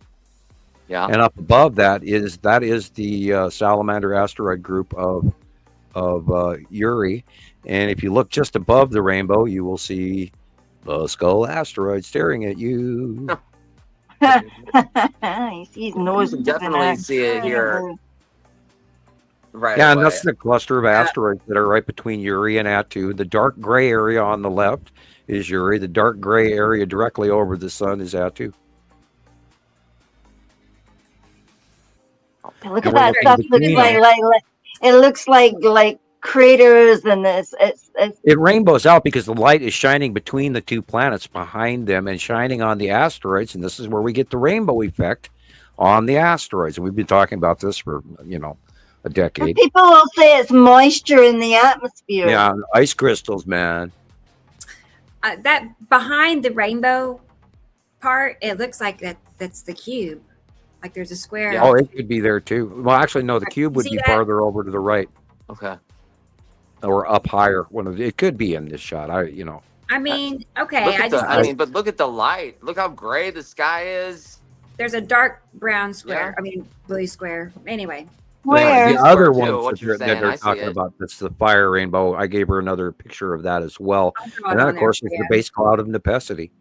Oh, okay. Yeah. Did you guys see that, of course, is happening again worldwide, and people have been watching that for, years now. That's the side of Uri right there. And beautiful. You see the other white illumination? That is Saru behind it. Now, the real sky color is the orange. Wow. Everything else is planet. That is incredible. Look at the asteroids there. Wow. Yeah, and the asteroids underneath. Oh, wow. That is all that blue and the light blue is planet, and only the real sky color is the orange. Look at the stripes Look at the on purple. It's purple to me. Yeah, well, it's because Attu is directly over our heads, and the light is shining on it. So the back eddy on the left is purpley from the back refraction off of the face of Attu, which is directly over our heads. That's the illuminated bottom of Uri. That is awesome. And over back that way is where Nibiru is. That's incredible. That big white light blue is Nibiru, and then we come back swinging back on 360, and we'll be at the bottom of the Saturn. Saturn's yellow moon on the right of the sun, and then that should be Nepacity right there. Wow.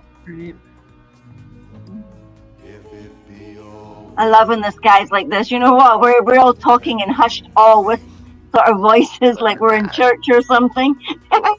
Right. It just we are basically. This is church, boys and girls. This is like church. Is God is here. Thy kingdom come. Beautiful. Okay. Oops. Never mind. Saturn's yellow moon. Come on. No, look at that. Yeah, look at all the. There's the big 3 asteroid group underneath Nepacity right there.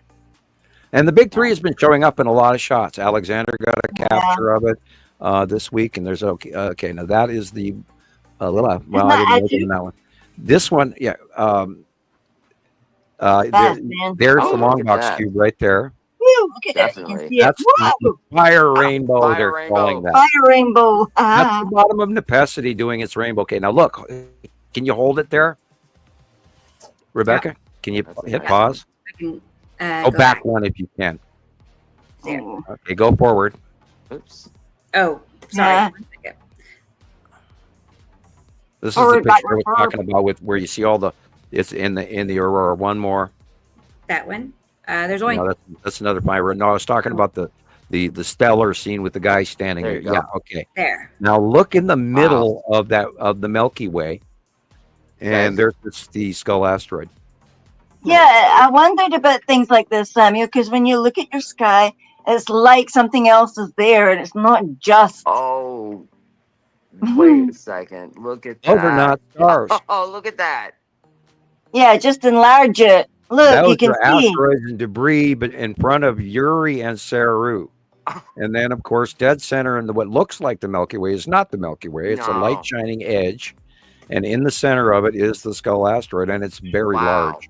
Do you know what it reminds me of? Iron filings when you did those experiments in science. Three asteroids, yeah, Wow. exactly. Iron filings by the galore. There's all kinds of asteroids underneath Uri, millions of them.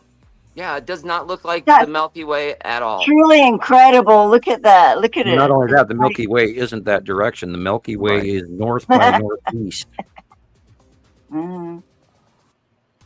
No way. Look at it. Yeah, This that is is great. looking in the southwest. That's why when I look at the aurora, I just know No. that I'm seeing more than just. You need to move that hand about 2 inches over to the left. I was pointing to something else. Yeah, the but- dark shadowy. But yeah, Yeah, but yeah, I do see what you're saying. The face. the white illumination. And all those dots are not stars. All those dots are debris, Wow, asteroids by the millions. incredible. Okay, Whoa, here's our okay. buddy. this is that Chinese cube that was spoken Whoa. in Spanish. Look at that. Now watch what's coming out of the top. I'm a bit What of, was that? oh, like shit came out the top there. Whoa. Mm. Looks like they're releasing the Starcraft with those running lights. You know, Oh, it's like, wow. Look at that. Yeah, it's not a reflection or anything. Those look Something like just came out tube of it. things. Look at them, man. What? Looks like a Pez dispenser. Ah, That is look at it. crazy. Dispensing something, that's for sure. Hmm. They're And you're coming Oh screaming my right out of it. goodness, It's I like a wish I was pinball up there. I machine wish or I was up something. there. I wish I was up there. Oh my goodness. and the question is that the long box cube? And she's back. It looks long. Holy cannoli, that thing's big. Have we Yeah, ever and that seen does it- not look like Photoshop because it matches. I see no. I've got it on blow up. I see no Photoshop pixelation issues. So yeah. It's like And then I got this off live feed, off Newsfeed, and then I sent a copy of it to Jesus because it was in Spanish. Then I had him translate, and he told me it's from China. Okay. It's like it's like an aircraft carrier just launching ship after Looks like ship. it's launching It's a something, very so long as large it's not parking garage. launching missiles or something that. Very large Yeah. parking garage that houses hundreds of Star Destroyers, which tells you the Imagine- size of that thing. Imagine launching Star Destroyers. Mhm. Look at that. Wow. Two at a So, time. Yeah. Egg was Yeah, or asking, four. what is- Look at it. Two there and then a two over there. Like, Yep. wow. Wow. I haven't seen any of these. The last four pictures, I haven't seen any of this. Oh, I don't know why. Well, that was Rebecca last week. She was in no man's land last week, so maybe Yeah. it's your turn. I was in seasick puke world. I didn't throw Yeah. up per se, but I felt horrible for many days, and it was just amazingly uncomfortable. I know. I think I bought some bad Walmart food. I'm only joking, but no, I don't eat Walmart food. I Right. mean, And you what they get make, nauseous, yeah. and then you realize that you haven't eaten anything. yeah, that too. And then nor do you Right. want to. Right. So it's like, well, it can't be what I ate because I didn't eat. Hi, Melissa. Yeah, no, I think a lot of this is planetary. You talk about the aches and the pains, and even my daughters are talking about sharp nerve pain, and teenagers shouldn't be having body nerve pain. And so there's nerve pain. My feet hurt. My ears are ringing. I'm sick to my stomach. I keep having these random minor low grade headaches that are just like my head in a vice, and then it goes away, and then it comes back, and it's sound, and then you hear that wah wah again, and planetary sounds and stuff are still going off. Although we haven't had any major report, but I'm sure. I saw. I was just going. You were talking about that sound. The bad floods in Spain recently, right before the storm hit, they were recording that sound. The sound. Really? Yes, right before it was. They were having sky sounds or something, weren't they? Sky sounds. They had sky sounds, and then the winds. The video wouldn't let me save it, but I can try to get it. But anyway, the wind was like 100+ mile an hour. Everything was just blowing sideways, and then they got hit with, the torrential floods. It was a year's worth of rain in a weekend. A year's worth of rain. The cars that I think it was like 170 millimeters. That was just the footage was incredible afterwards. And now in Barcelona, it didn't even rain. It was in the nearby mountains, some 50 kilometers to the west, and then it hit an area. And so Barcelona, and this is what they're all screaming about, was they didn't get advance warning from the government, and so it was a flash flood, and they hadn't even had any rain, so there was no way for them to expect a flash flood. Right, and it came in as a 30-foot wall of water. Yeah. Wow. Yeah, and there's many people are unalive, and I say it that way because we're being chopped up and demonetized by Facebook and YouTube for saying death rates and things like that. And there's this huge kid gloves thing going on when they should be doing something about something, and then they're not, and then they tell us what we have to watch our mouths when some major politicians out there are just lying their asses off. But anyway, I don't want to go there. And I'm going to go to the little scientist room, and I will be right back. Sam. Okay. Good to see you, Rachel. Rachel is in Tennessee, East Tennessee. And I know her state got hit with Hurricane Helene, in North Carolina. They all know what happened there. So you just don't expect a hurricane to hit that far inland, so it's scary what we're seeing now. People that have lived their whole lives, they never got weather like this before. They did not expect it. No, not like that. Nope. Let's see here, and Sharon is asking, what are the craft actually doing? I mean, I ask him that often, but as far as the cubes go, he says they're like storage facility or like parking lots. Okay, like, for other alien crafts, like their parking garages. Let's say it like that, parking garages.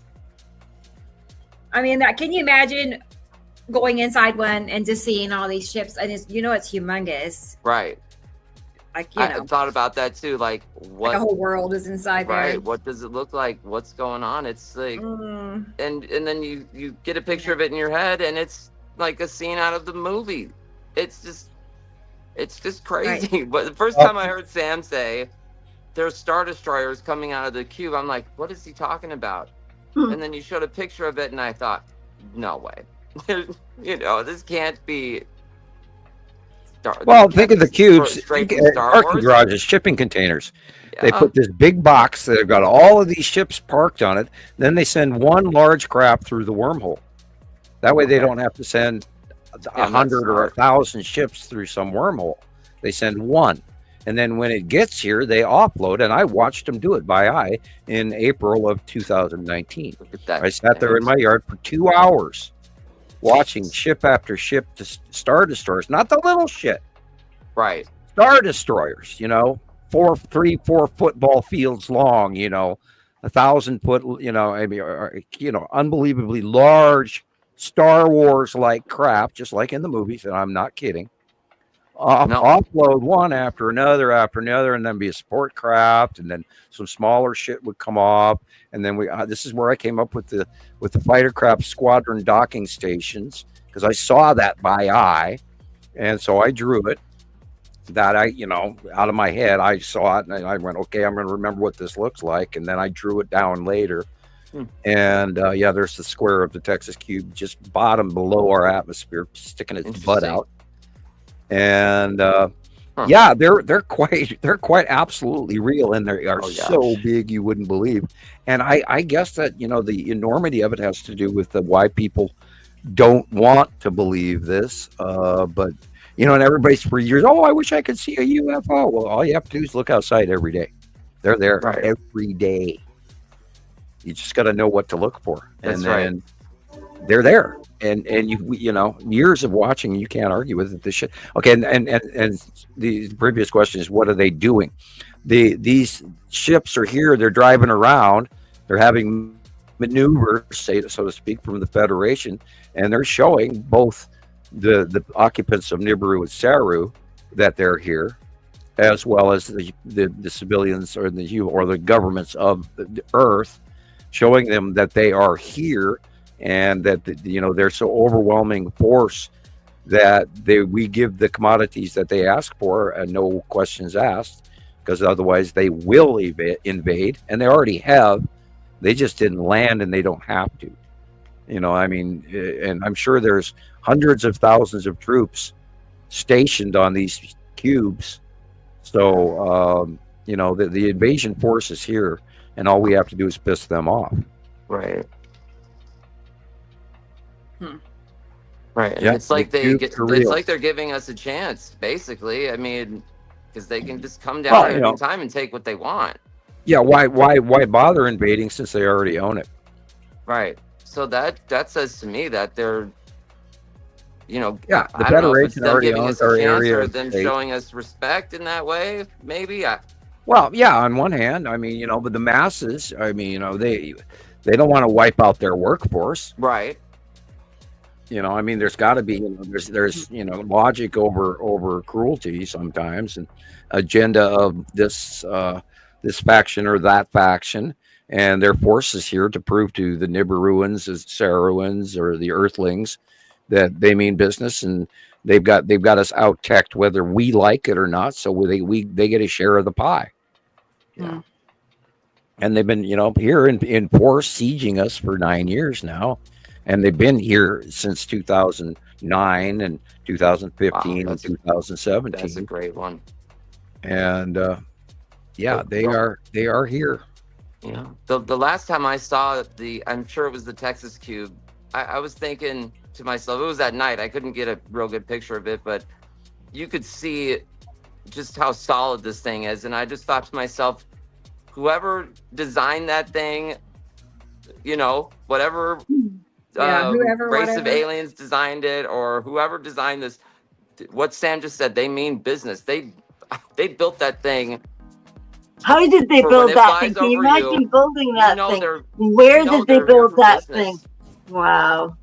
Oh, it had to be built in space because it is so big. It's so big. You couldn't take that off a planet. There wouldn't be enough thrust to get that in the air. So it has to be built in space, and it is massive, and it looks literally like old iron armor, for God's sakes. It is very stout looking. Now the long box, you can see holes inside the infrastructure, but the Texas Cube is sealed up tight except for the opening doors and all of that. And of course, they both got a side orb, which gets hit by lightning all the time in storms. And then that lightning is transferred to the cube through a shaft beam off of the orb, which we've also cited over the years in video after video after video. And we've got proof of that going back many years, and some captures. Still, we use them regularly.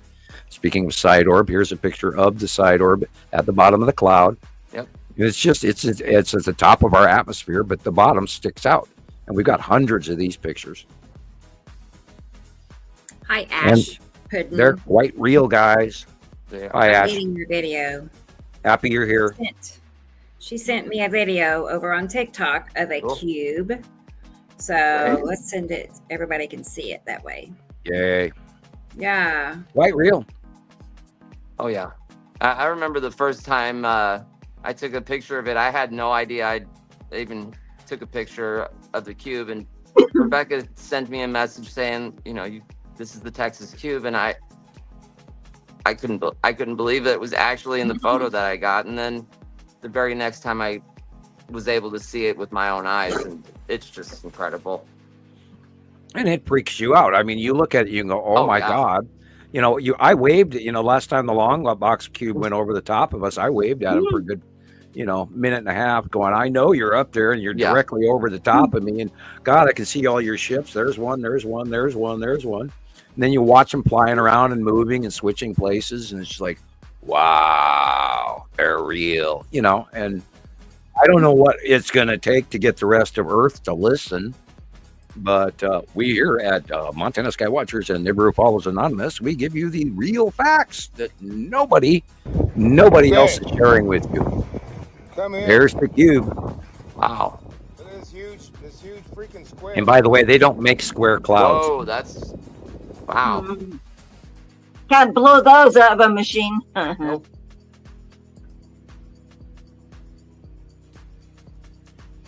Yep, they're quite real. Yeah, don't come out a bubble maker. Good How one. big it is. Yeah. Wow. Finally square that thing. Cubed. Much. Anybody? Huh. Very, very nice capture. Yeah. Keep a copy of it for yourself. Keep it in file. Right. Yeah. Yeah, nobody. There's people mentioning, "Oh, I thought I saw a cube," but they don't have any basis of knowledge like what we've spent, ever since 2015 talking about.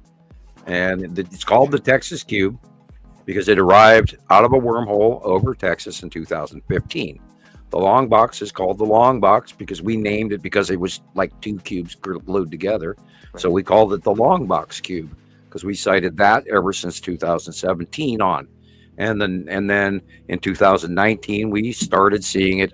Before, they were parked in front of the sun. A lot of the times they'd move here, they'd move there to the right, to the left. We'd have captures of it coming in as small, you could see it was a square, but way up there. And next to the sun all the time, we had captures of that by the dozens. Yeah. And then in April of 2019, they parked in front of Attu's moon and the Saturn's yellow moon. And they've been hiding there ever since with minor variations in size as the planets pass over us, not as that they've particularly moved or anything.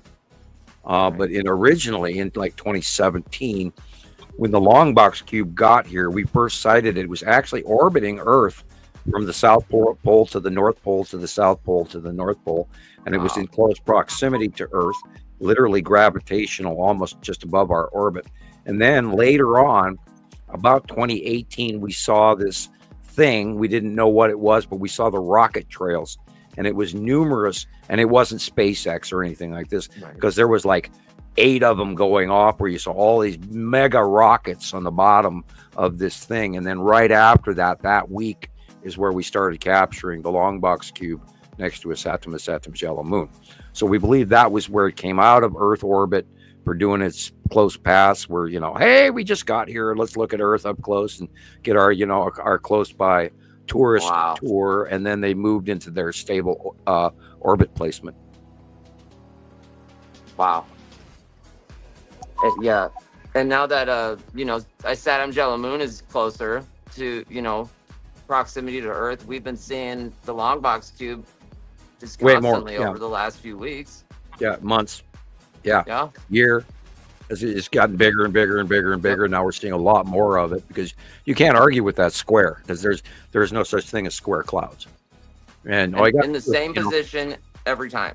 Yeah, take into account the 3D and the shadowing and the lighting, and you'll see that long rectangular square flying up there with we always look for the side orb, because if you don't have a side orb, well, then you don't have a confirmation. And then once we go to the side orb and we confirm that's there, then you look for the star destroyers. And last week we got some really nice shots of some really nice bottoms of star destroyers, including encased in the clouds. Everybody's going, what's that? Well, That's the bottom of a Star Destroyer. Oh, I thought it was a punch cloud. No, there's 8 of them there. You know, Right? Yeah, they're great. They're there. yeah, they're there. And I don't know what the rest of the world is waiting for. Maybe an invitation in the mail, you know, a little stamp and a card, and says, "Hey, look up." You know, ET is here. Maybe it's just the fact that they are Star Destroyers. They look like, you know, it's a hard thing to get around. They put these images in movies, and we've been watching it our whole lives, and now they're in the sky. It's not easy to. It's kind of really, like that. You know, you go to your desk and you're looking for a pencil. You know, you had your pencil 5 minutes ago. You walk up to the desk and you look and you leave the room. Then you come back and you look at the desk again, and then you go, I can't find. Well, I know that pencil was here. You leave the room, you come back, and then you walk up to the keyboard, and there sits your pencil right in front of your face the whole time because you didn't see it because you were looking elsewhere. And that happens all the time. Same spot, you know, 6 times. Yep, and yet it was there the whole time. For some reason, it's there on the 6th try. You know. Yeah. So Tara has a question. Yeah. About cloud or something is a blank square space in the middle. Well, because you're looking at a dark shadow. Okay, that is the shadowed edge.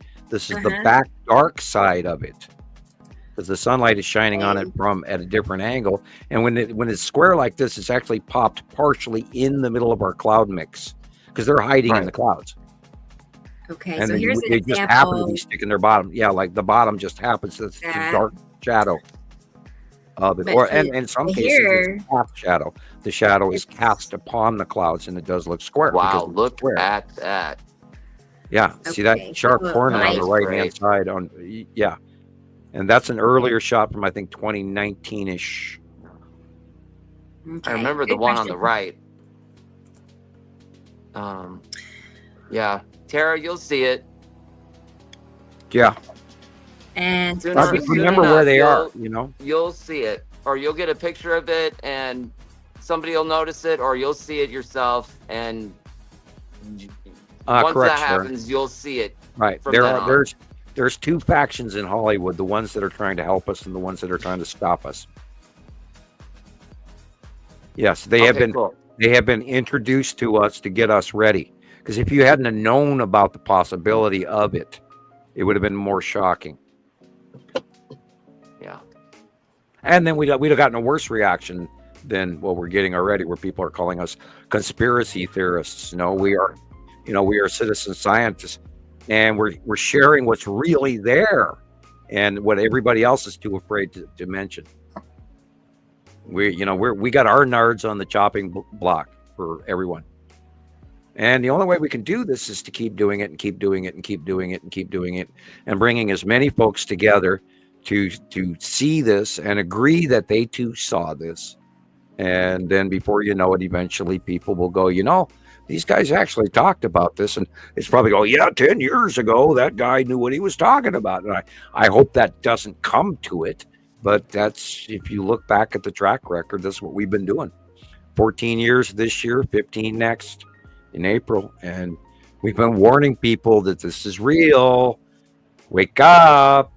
Don't let them lie to you.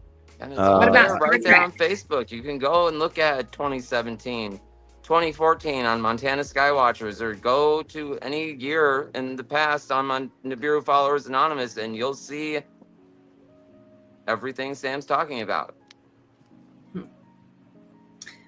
Sharon is asking about Star Trek, Sam. Is that when they first dropped the hint? Star Trek came out with an enemy called the Borg, and they flew in cube ships. And if you're not a Star Trek fan, well, that'll help you. No, they're not the Borg that are on there. And this is a race of individuals who have broken the synaptic barrier between cyborg technology and human interaction. And they took over many, many other races and put cybernetic control, and took over the individual as a drone who was driven by one central core, or one AI known as the Borg Queen. So that's from a Star Trek thing. But that is not who is flying the cube. The cube is a Federation intergalactic craft, parking garage for Star Destroyers and a move-in military force and support vehicles. Well, I think she was trying to like ask, is basically Hollywood, have they been preparing us for this? Yes, with these yeah. films? Wait, Star Wars alone, Star Trek as well. Yes, we are. I mean, look at the technology, the flip communicator from even Star Trek Series 1. We're using those now. And this picture is real, by the way, as you guys. This Incredible. Isn't fake. This is a real picture that you're looking at right now. And these are what's up there. Those are Star Destroyers. And in the upper right corner is the cube. This is great. Yeah. And I believe it's either the side orb in front, in the middle, or the lead asteroid and the other asteroids behind and in the background. But these are real Star Destroyers. They are quite absolutely there. They're there every day. They haven't left. There's an entire fleet of them above us. And our civilization and the Nibiru civilization are fully aware that they are here. And they're just not telling the people. And this way they get their share of the commodities. And there's a large amount of commodities that we offship every 3,654 years. The Gathering. Dun, dun, dun. I mean, come on. This is real, guys. This is a real photograph. Okay, sorry. This isn't doctored. This isn't created. And I especially love the one in the upper right, the big white one, because you can see the conning towers and the antennas and everything. Definitely. Look at those that. Are real, guys. And then They're they match here. the shapes in other photos that you have of them close, Look at that. They don't come and go. Yeah, that's one cloud in front of a Star Destroyer, but you can see, and I always look for the conning tower. Yeah. You find a conning tower and you see this, and they're all, a couple of the parts of the possibility. And then there's one above it as well, up in the upper purple, toward the, up, and then just a little bit to the right, there's another Star Destroyer. Oh, yeah, you can right see there. the other one. Yeah. And there could even be a bigger one behind it, because they come in different sizes as well. Yeah. There's the super mega cruisers, and then the Carillion cruisers, and whatever. Like, who the hell's on that thing? Like, bum bum Look bum at bum bum that. bum bum bum. And there's Starship, and there's Lord Akbar or whatever. Of course, Akbar is one on the good side. I'm wrong on that one, but anyway, they're quite real, guys. And the only thing is, you have to jump across that belief stage to go, this guy isn't talking out his ass. And I have not lost my mind, although I mostly have, but that's 44 years of knowing about this crap. And I'd be careful, not to jump to conclusions, but I can absolutely 100% guarantee you that these are real. And I wouldn't say that if I didn't absolutely know it. I kind of care a little bit about my reputation, just a little bit. Okay. Although I'm a controversial speaker of God, it just kills me. Thank you, AI. Not making this shit up, but that I can imagine from any normal person. What's normal? Any normal person would go, this guy's got to be out of his mind. And only with all of this, we didn't even want to talk about the Star Destroyers. We didn't want to talk about the cubes. We didn't want to talk about the Skull asteroid. But the predominant sightings made it that we had to. We had to mention things that make you uncomfortable. And because the sightings are so strongly there, they are quite real. Wow. A Dorito. I did not know you guys weren't going to talk about them. At least the Skull asteroid. Well, I was trying to stick to the planets. Yeah. I really was. I was trying to just only talk about the passing planets and not go into the UFOs and not go into ghosts or psychology or astrology or but my daughter always calls it oleologies. And over the years, I have a lot of people have been questioning me because I have a very interest in history through the occult and this and that and the other thing going on, and I study and Roman history, et cetera, et cetera. And so people have asked me for information over the years, and I just sort of decided to start blending a little bit more information out there and talk about what I do know and what I have learned. And I'm not trying to brag in any way, shape, or form. Part of me, frankly, wishes I could just go away and not have to do this. But the rest of me goes, no, man, you got to share this information. And so I don't think I could walk away for a heartbeat, because I'd want to know every day what's going on above me. And if I quit, well, then I wouldn't be the center of the information hub, and then I have to work twice as hard. So it's like, I'll just keep going. It is that important. You'll always be the center for this information. Nobody has come close to a narrative that fits any of this. I think that's how I was able to, when I met Rebecca, everything just happened for me so fast. I watched her maybe 2 or 3 times, and it just, I was shocked. It's shocking when you first learn about it. And it all fits. Yeah, there is not one stray edge or one puzzle piece that does not fit.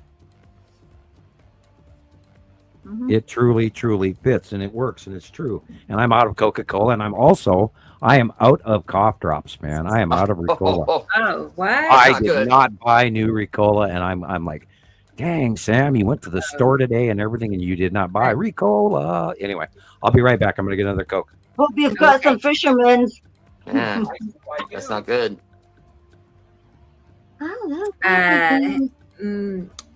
Melissa, I think you asking about Jesus is not here yet, but I do expect him, because he sent me some of his pictures to show.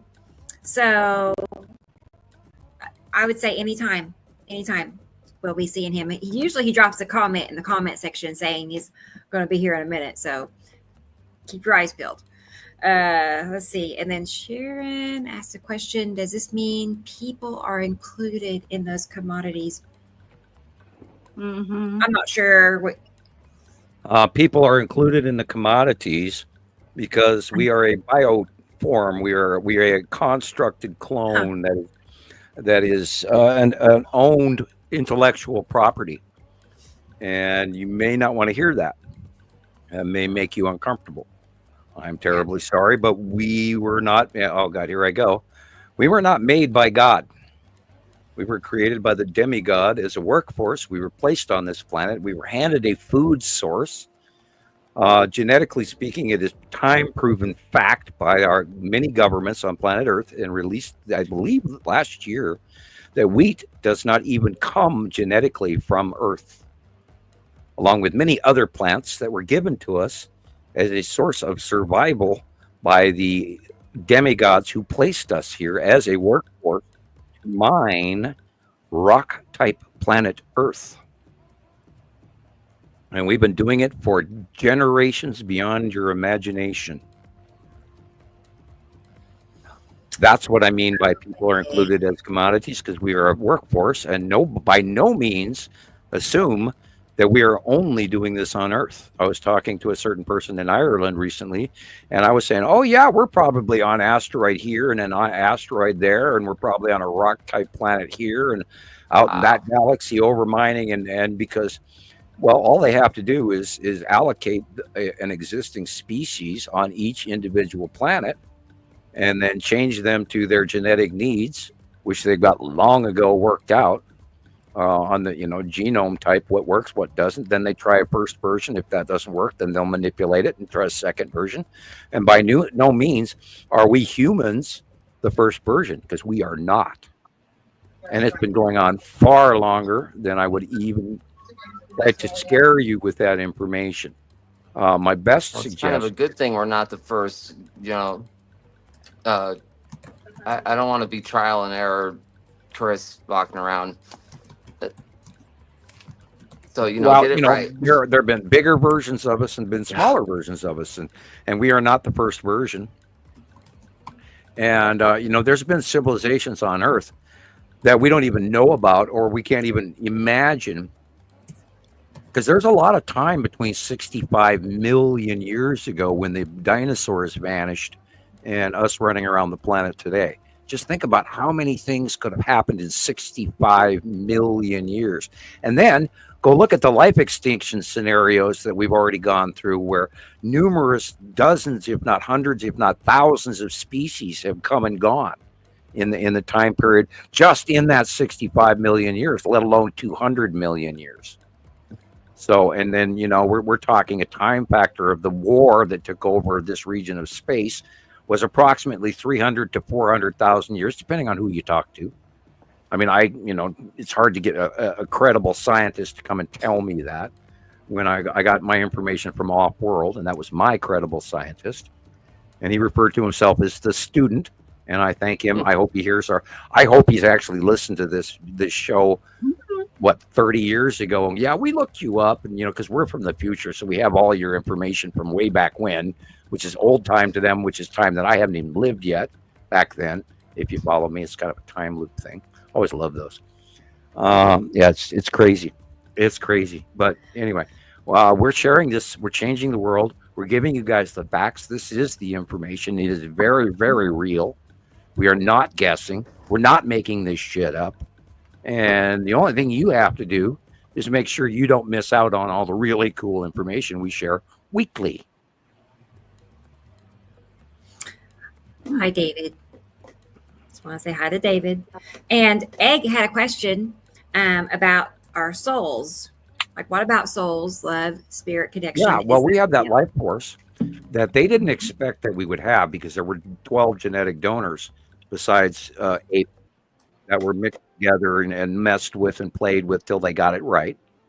Or they're still in process of making sure that they're getting it right, because we're still, we're a project in development here. And they were shocked and amazed that we actually do have a soul, and which is part of the recycling, and there is the reincarnation and all of that.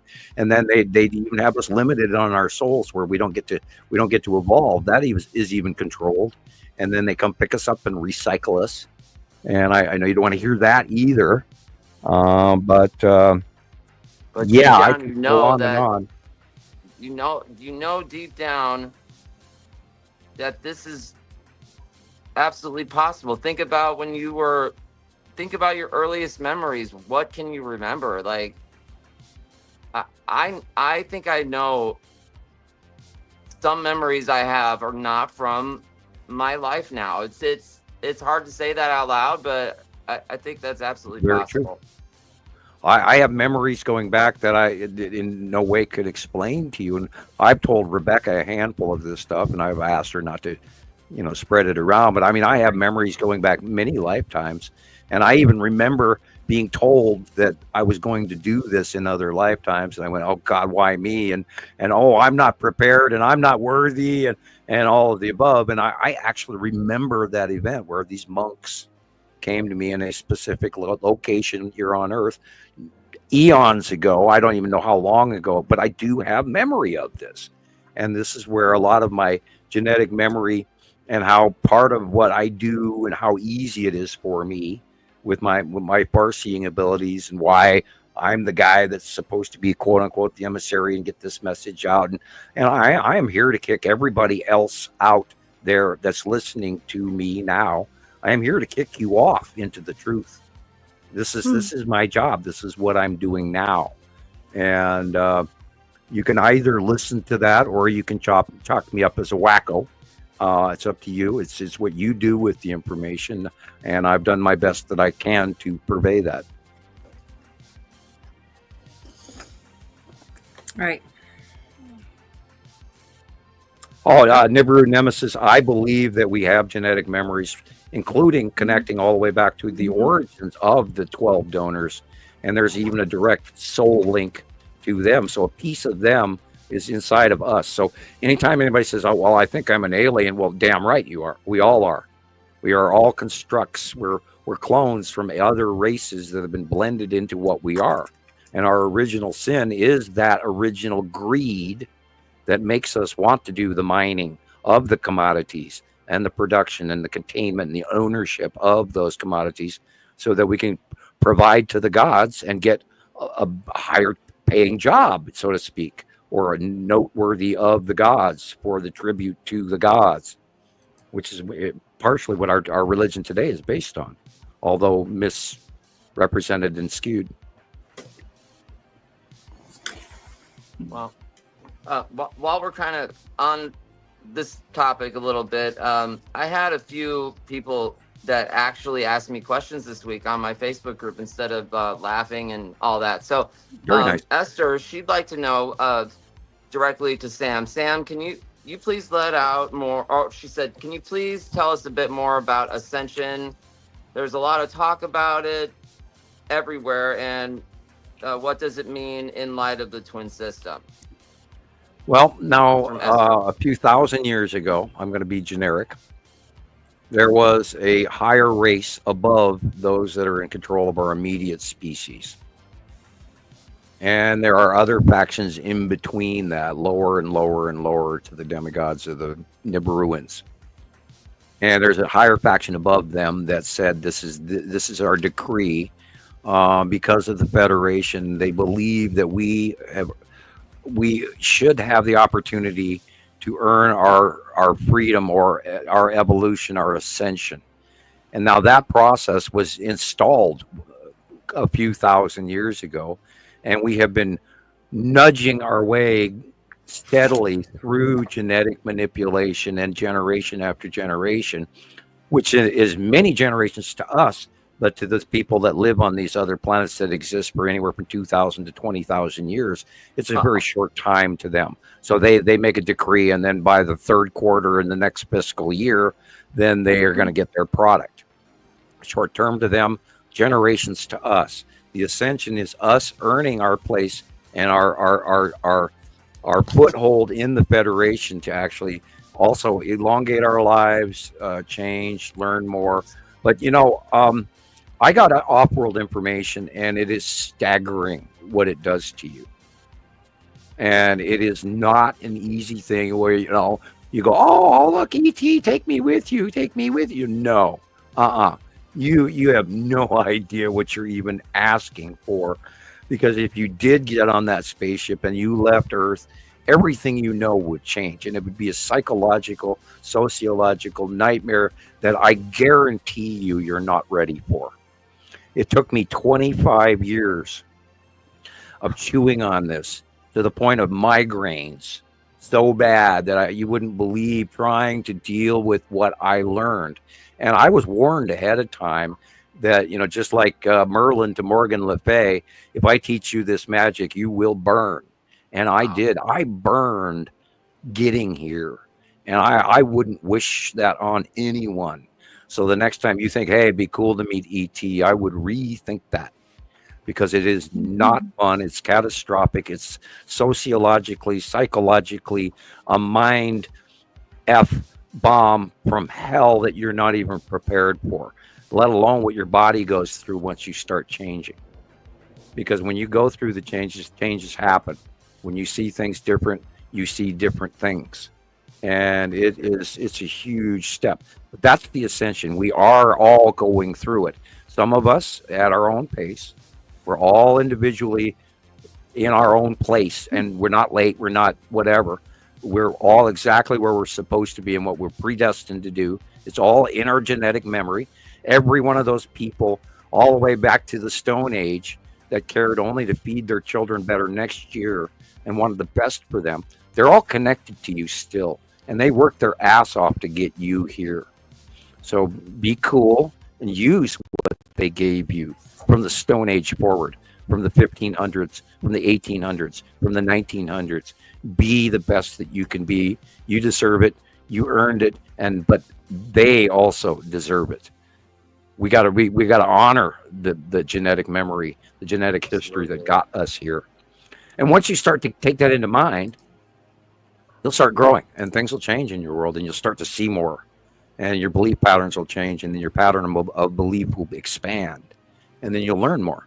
And then you'll find all of a sudden learning is easier, and oh God, memorization is easier. Geez, I understand Italian better or Russian than I ever did before, or mathematics or science. And once you start down the path, all of a sudden it just becomes, it's like walking into a football stadium for the big game of the Super Bowl, the first time you ever walk into a Metrodome or a Superdome. And you just, there it is in front of you. And so be ready for that. That is what the ascension is. It's coming. Now, whether we get there in this lifetime, I can't promise you, but I know it's real. It started in 2010. It was like somebody just dumped a truck of water on top of me, and all of a sudden I started remembering crap you wouldn't believe. Stuff I could never sit here and explain to everybody because it's so big. It is so vast, and we are so tiny. We really are. We're a microcosm in a vast, multi-dimensional space in front of us, staring out into the building blocks of everything we could even imagine.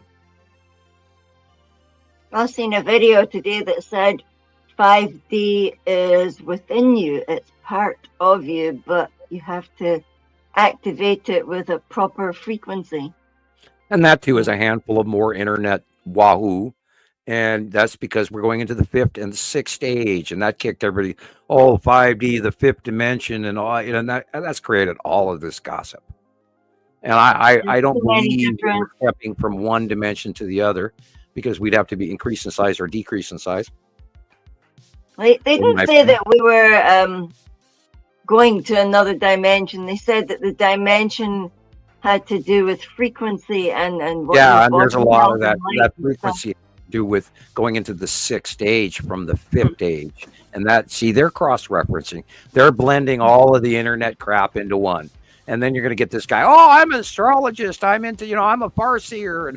And there are some good Farseeing groups out there. But unfortunately, and it's like the education of the last 2 generations before me or since me, there is so much misinformation, misguiding people that they unfortunately are misled. And you have to spend some time coming to fact rather than supposition. Sorry. No worries. That's why I recommend watching that Pleiadian message video that's posted on Digital Followers Anonymous. It's the closest reality that somebody could put. There are some dialogue terms that are slightly racist from a certain point of view, from a space alien's point of view, that wouldn't normally be there from the Pleiadians themselves, which makes me think it was made by someone on Earth that was taking a message that they might actually have from the Pleiadians and slightly misinterpreting it. But it is one of the closest realities to the story that I was told from off-world information. And that's why I recommend that video to this day. And I've seen it, God, easy 60 times. It's a nice video. Yes, you just have to be careful and not to finger point. Don't get mad at anybody that they're informing you about. They'll talk about the Lizzies and everything. And I reiterate always, do not chalk the Lizzies up as shape-shifting Lizzies that are here to terraform our planet. That's not what's going on. It's not that dire. They're not going to screw up their factory. Although we're doing a great job of that. Okay, but somewhere along the way, I mean, plastic was introduced, for instance, 1973. Whose lovely technology is that? It could be steered a better direction by whoever they are that are in charge. It could be steered a better direction for the sake of Earth, and otherwise, but instead it's being steered the wrong direction. Well, remember they have, we're easy to replace. We are very easy to replace. It's like, if they really care about Earth, no, I don't know if they care about us. Hey, right, but what about Earth? Okay, do you remember the buffalo herd that used to be on the plains in 1850? Mm-hmm. Okay, now there are millions and millions of buffalo. Have you ever heard of buffalo lice? No. Buffalo were covered with lice. They got lice. Ew. Okay. Yeah, they had their thick hair. It was great housing for a lot of lice. Right. See, the point with it is our point of view is man's point of view, but aliens who own the buffalo herd, you can say, okay, we have 100 million animals, but do they actually land down there and worry about the buffalo lice that are on? No, they don't, because that's all part of the system. It's part of the inevitable way of the herd and survival of the fittest. And this is why of all of these abductions and sample taking and everything, they're checking to see how healthy we are or are not, and including removal of good samples and throwing away of bad samples, etc. And it's just like breeding a better stallion, or breeding a better Black Angus, or a better Jersey milk cow. So keep that in mind, that our points of view, our outlook by what they should or should do. Are they neglectful? Are they not neglectful? No, it's in a different spectrum, and they've got millions of animals that they don't have to micromanage. It's gonna manage itself, and if we all die out, well, they'll just replace us. Okay. What about Earth? I mean, it's like you're allowing. Earth is fine. Earth's going to go on. It's Earth been will be here okay. for, All right. 8.4 Well, I'm just billion thinking the years. radiation, the plastic, then that gets squished down, and there'll be a big white layer of plastic, and that's our history right there. It's like they have this strange foreign viscous material here in the sediment, and we don't know what it is. Oh my gosh, these God, people. it's nonsense. It's synthetic. It's not natural. Oh my God, where'd this come from? It's like the layered tobacco butts, fiberglass cigarette butts that I'm sure are going to be in ecology for a million years too, or they'll dig up a Twinkie. I'm joking. It's true. Or a Big Mac. That's probably the one thing that will outlast everything. Maybe not next to glass, but yeah, those Twinkies are not good. Right, Yeah. they're non-destructible. And McDonald's. And they're used in that sci-fi movies over and over again, going, yeah, this is a 300-year-old Twinkie. Still tastes good, Right? Yeah. I can't see Christopher. Just throwing that. Oh, there he is. Okay. Just making sure. Yeah, you we're were all frozen for a second. Oh, okay. It was totally clear. There was nothing there. I could see the background. It's weird. yeah. I'm pretty Glitchy. disappointed with this phone. It's a brand new phone. Yeah. And I just don't. I think the camera on it is. I don't know if it's a bad. The camera's bad, or if they're all like that. I don't know. But I'm gonna send it in and see if I can get it replaced. See if anything changes on the camera, because that's me and technology. I hate having to buy things over and over again. I went through 5 cameras and I said I'm done. It's just like every time I take a pic, if I don't zoom in just a little bit, if I'm zoomed all the way out, I get this little, black dot right in the, right side of the pictures, and it's just driving me nuts. But I'm still hoping about it.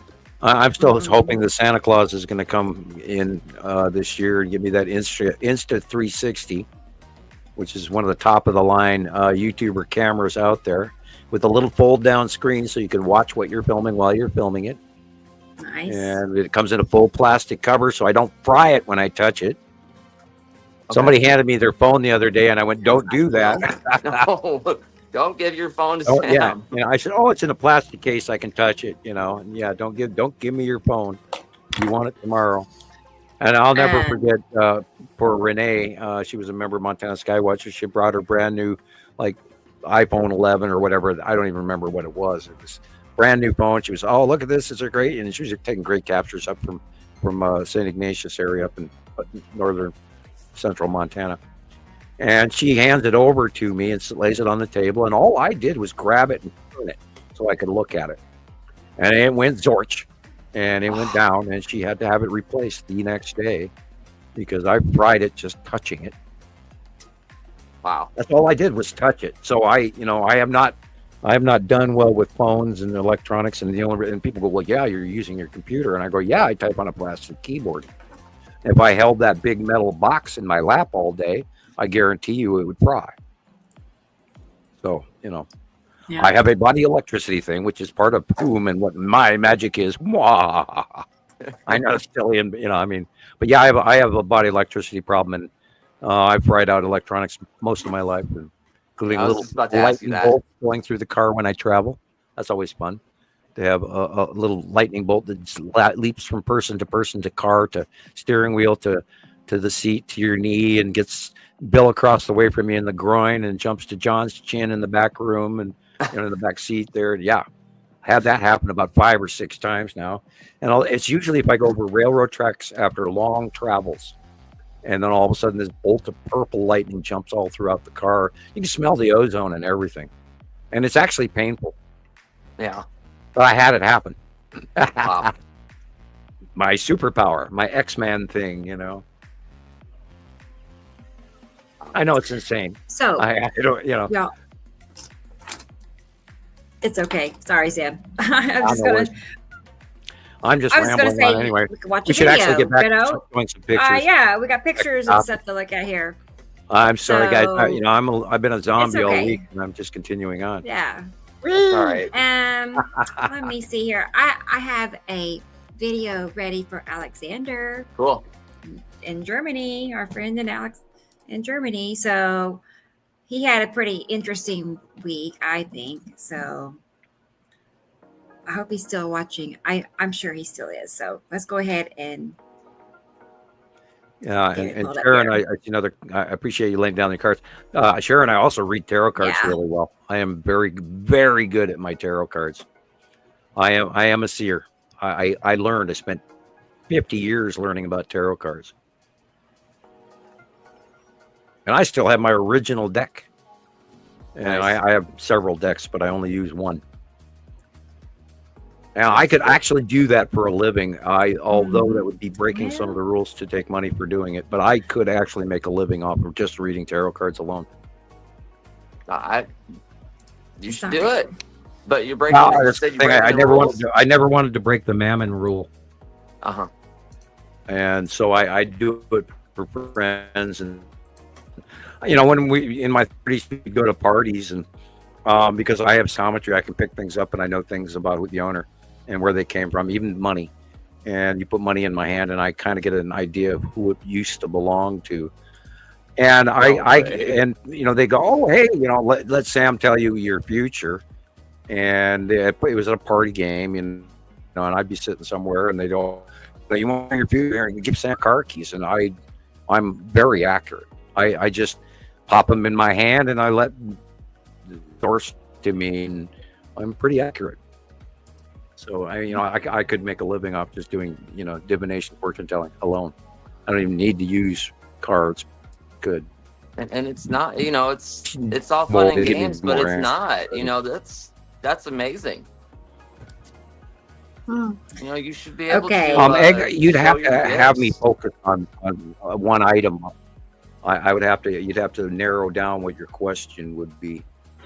And then I wouldn't necessarily always get it right. The thing is, indigos really don't do tests very well. I did talk about, 2 shows ago, I was talking just off the side of my head going, yeah, I wish that we, that we would see the skull for Halloween. And literally the next day, NASA announces that we will, and we have been ever since. And so that's just sort of how it comes. It's an offhand thing that you see and feel and know. And it's just almost an automatic thing. And it's not something you try to do. It just comes or it doesn't. But yeah, and this is kind of what I do for you guys now. That's why I'm talking about what I see, what I know. Like last week we talked about, we see other ships. And I in my mind, I know that there are other ships that we have not documented their shapes or their captures enough to actually make a call on, but I do know that they are there. Yeah, anyone can. Anyone can do far-seeing remote viewing. The trick is whether or not you believe in what you see. And then you have to start writing it down in notebooks, and then you have to check did I call myself as correct or incorrect last week, whatever. And then I found out over the internet by doing this for so long that I was very, very accurate. But after all, that is part of what the government did recruit me for. And they don't goof up. They don't bother you for being wrong. Our genetic memory. I was trying to read that. Yeah, our genetic memory. Well, it's your link. We all have it. It's a question or not whether or not you want to reach in there and listen to it. It's all there. It's in your head. I'm seeing some new shit lately that's really unusually emotional. And I've been going through horrible connections to things that I don't want to think about. And I've been having these little dawning glimpses of connective things that are just teasing the crap out of me. And I know it's different, and I know it's important. Oh, excuse me, dry throat. And I know there's more on the way, and I know that we're transitioning into something even more cool, also more scary. So I'm in the middle of trying to work out the cards that have been laid in front of me, going, well, what am I looking at here? And so I know there's some new shit on the horizon now, and it's happening now. So be ready. Oh, but yeah, vision diffusion. Other videos. Sorry, go ahead. Are we going to watch other videos? Yes, Rebecca is getting ready. Shame. Remember, it takes you twice as long now. All right. I know. What? Dogs are jumping up on me again. What? All right. Well, okay. I don't see Alexander in the comments. Oh yeah. Well, long to get that to work, right? I think he'd like to be here.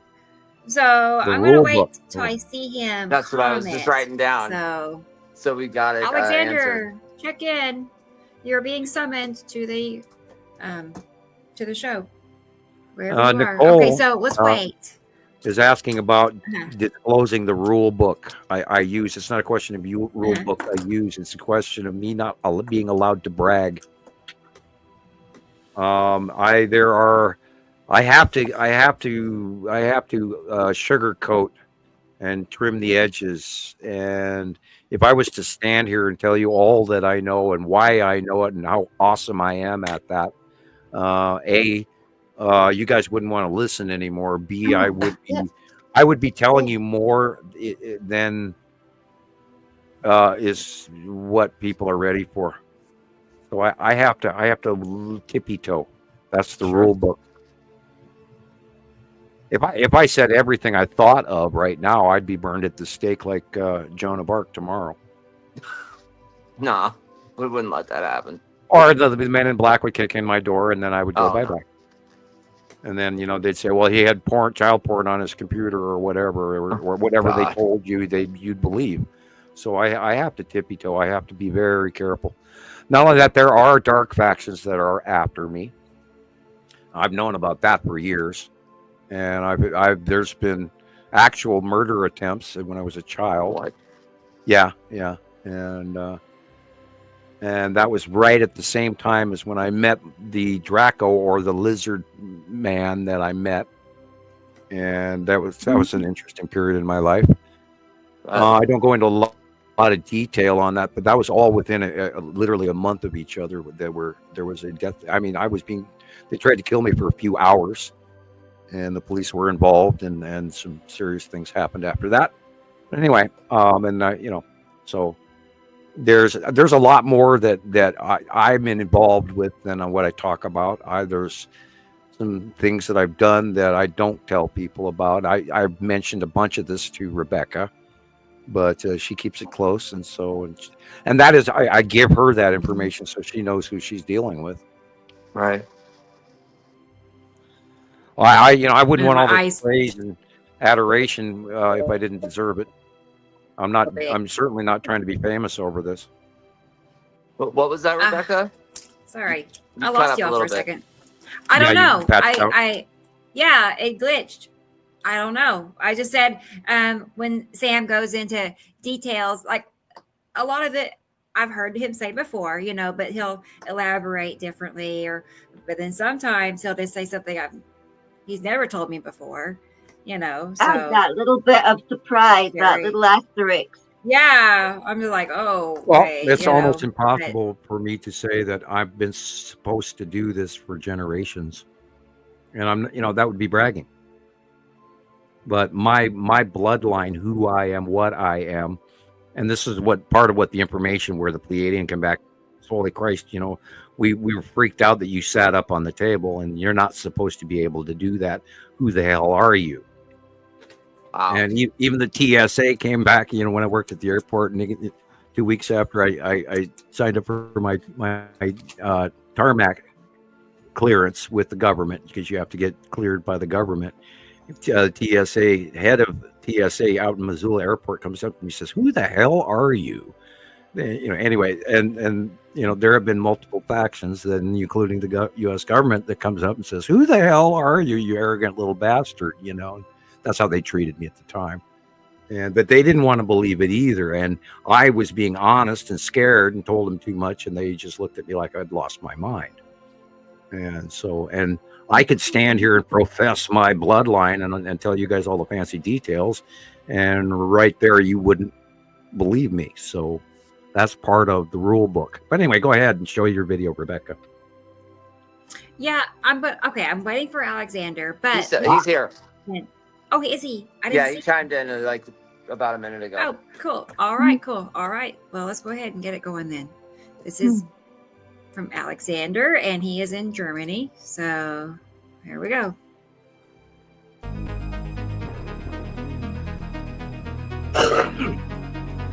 I would rather have you listen than call me legendary. Oh, look at that beside. Hello, Matim.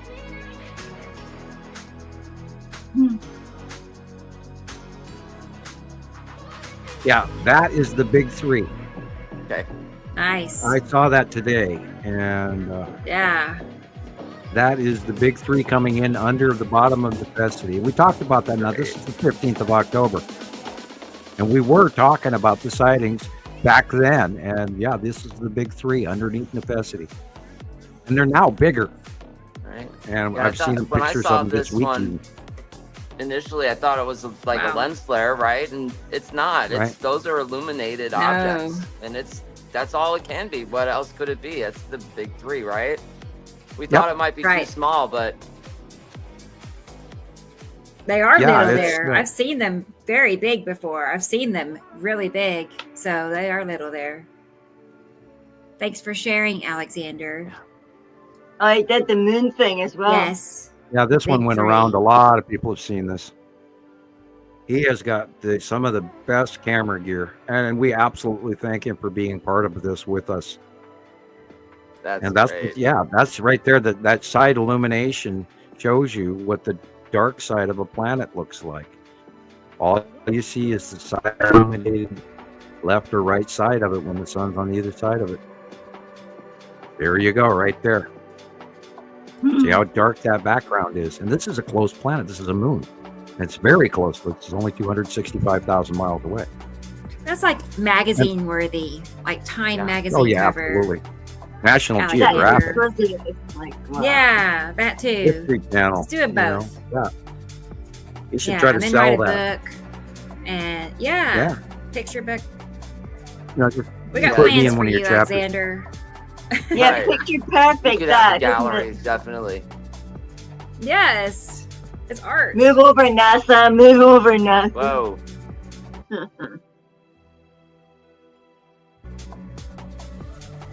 David says it's even better than what NASA can do. Yeah. Yeah, or they could actually start openly talking about what they can do instead of lying to us. Crazy. Yeah, that right there, that circle right beside the sun to the left of the sun has got to be Matim. The second weekend he's captured. Nice and solid, very clear. Wow. You can see the little circular tiny clouds around that bigger circle, and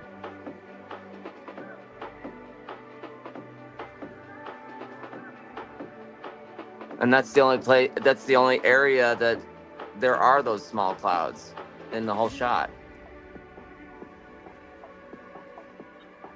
I'm wondering what the blue is all about. If he's got a mountain range in the background we don't know about. Well, that's strange. Look at that. Oh, okay. I see now. Wow. Pretty wild when it does that, and you see this tiny little light source inside there.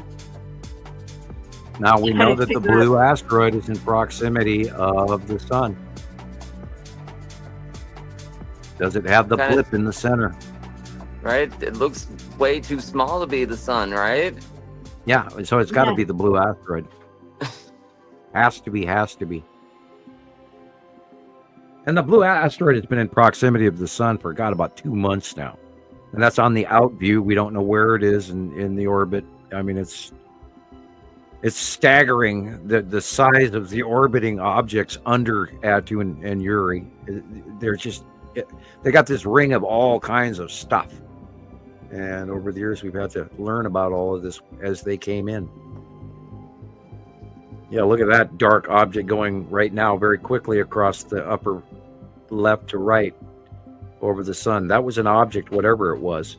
Is that quickly the cube? moving too? And it was dark. I found it on Wikipedia.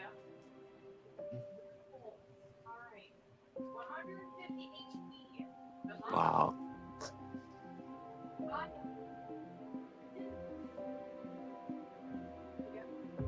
Yeah, it could be Matim quite easily, just to the left of the sun. Look at that triangly sort of weird. Yeah, hello, Star Destroyer. How are you today? Yeah, that's a Star Destroyer. I've seen a couple of those this week, and you just go, you know, and there's big ones and little ones and small ones and fat ones and round ones. And God, and people wouldn't believe I would you have stuck with the Star Destroyer and not filmed the sun till it vanished. And that you know, you can watch something for sometimes for a minute and a half, 5 minutes, and then it's gone. Yeah, they just kind of stop being there. Wild.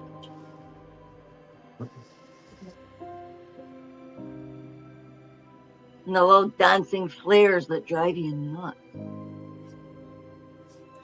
Well, the flare comes from light cutoff. Yeah. It's the thing cutting it off. That's the normal cloud mostly boiling off in the sunlight. It's the stuff behind it that makes a difference. And this is the sun. Boy, he can take pictures of the sun. Look at that. Those are coronal holes. Wow. Yeah, he's got the whole package. He can do it all. Our sun, like, awesome. Look at that thing. Yeah, we believe that's our sun. Yeah. See that lower series on the southern hemisphere on the left? If those things, some could be positive, some could be negative, and that's why when those positives and negatives come close to each other, that's when you have a coronal mass ejection. And the X1.2 was off the lower right hand of the sun this week. So that's not directly Earth facing. Directly Earth facing is usually in the center. But that doesn't mean the wave can't go around for a week and then come back and hit us anyway, depending on the size of the flare, because it spins like an octopus with arms. Right. And that coronal material goes out in the wave. You know, if you like take a ball and soak it and spin it, you know. Right. The water would just come out exactly like this.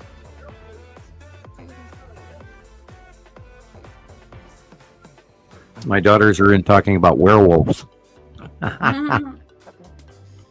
of our mod for Minecraft thing. They're looking up on Wikipedia and for mod for Minecraft. Okay, very interesting. Or survival on hundreds of monsters in it. Eek! And we just learned that you can tame werewolves. I'm scared already. Look at that. Right. Look at what's crossing in front of the sun. What is that? Yeah. Now that could just even be an airplane. It could be, and then you know, regular sea trail or a regular contrail. Because it's fading, so it's a contrail. Could easily just be an airplane. Well, that's good. Way off over the building. Emergency's over. Right, and unless you could prove differently, you know, I always try to have everybody remain in the middle. Don't jump to conclusions. And this is part of how we do See it. that big black spot right in the middle. Yeah, that's a coronal hole. Big one. Yeah, it is, and it's Earth facing right now. And if it burps, it doesn't look like it has any penumbra around it to cause it to burst. But yeah, now that very much looks like the blue asteroid because it's got the center dot. Blue asteroid isn't always blue. Sometimes it's yellow, sometimes it's white, sometimes it's blue. That's great. Gee, look at it. It's all sort of active around it. It's all busy and. Yeah, well, that's what the light is putting off because it is. That these is asteroids are great. very bright. I love it. Wow. And we've seen, countless sightings of the red asteroid the last, month, 2 months, 3 months. And it's dead center in the middle. Now that's blue asteroid definitely because I got a shape like that and it was blue, but it was in. I looked at the sky one night and it was that horrible peach color, and you said it was that central dot. Atti's moon, and that little dot thing. You said if it's got the dot and it's blue, well then it's your blue asteroid. And I thought, Yeah, we take into account the facial markings and we do comparatives, and then we try to gather and collect all this information. And before we call it, before we go, okay, I know what that is, we usually spend a great deal of time looking this up and researching. And if I don't know, I'll tell people that also. Yep. you're all speckle in the middle. Look at it. Wow.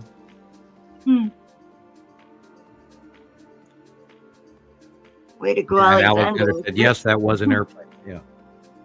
Right. A little lemon. Yeehaw! Don't you just love this? Oh, look at that. Look where the direction of the light. That is the bottom of Uri and the asteroids under Uri. There's the stripes of Uri. She's rising up. And she's kind of moving toward the middle again, too, because she will go over the top of us all the way through December. Wow. Yep, there's the stripes of Uri and the asteroids underneath her. And right there is where the tan is, and the skull should be in this shot as well. It should be. It could be that white cloud dead center just off of frame. Normal clouds. Most likely. Well, hello. That looks a little spooky, but yeah, that's a ghost. Hi, ghost. Hi, Bill. The skull asteroid is way bigger. Look at that strange shape. Big lob. Smoky. Normal clouds. Those belong to us. Those actually belong to us. Yeah. Now, notice how the normal clouds are moving, but that one white one right back there is not. Yeah, don't you just love it when the sky goes 3 different ways? Yeah. Well, that's because stuff above us is moving up, on a rotating planet. It's like amazing. I remember when I seen that in the first time in South Africa, and I thought, wow. That's wild.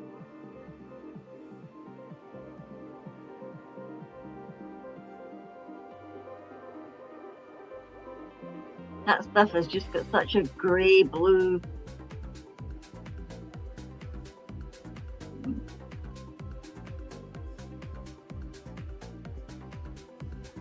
Sorry, Ash, I just couldn't help it. It looked like a lemon.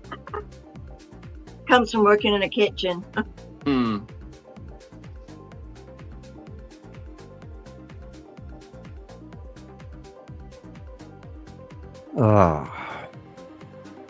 Somebody just flagged me. I couldn't grab it in time.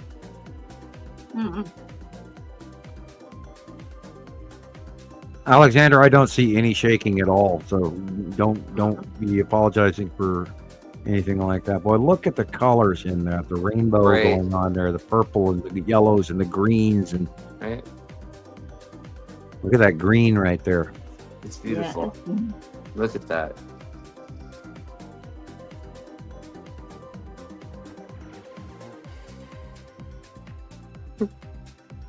Yeah, he really gets the best close-ups of just about everybody.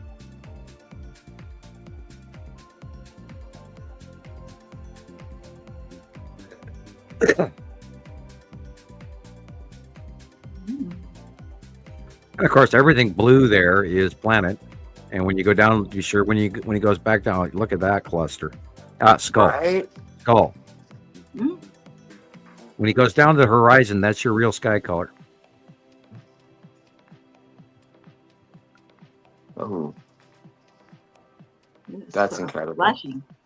That's the clouds and the rotating planet in front of the sun, just above the sun on the right-hand side, which is Saturn's yellow moon. Yeah. And it's sunset, so there's going to be some waxing and waning of the light through the clouds. And a flock of birds. All that blue is the bottom of Uri.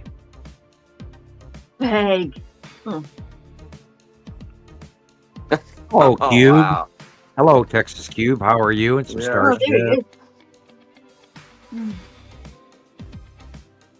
Yeah, that's the Texas Cube. It's that dark blue at top center.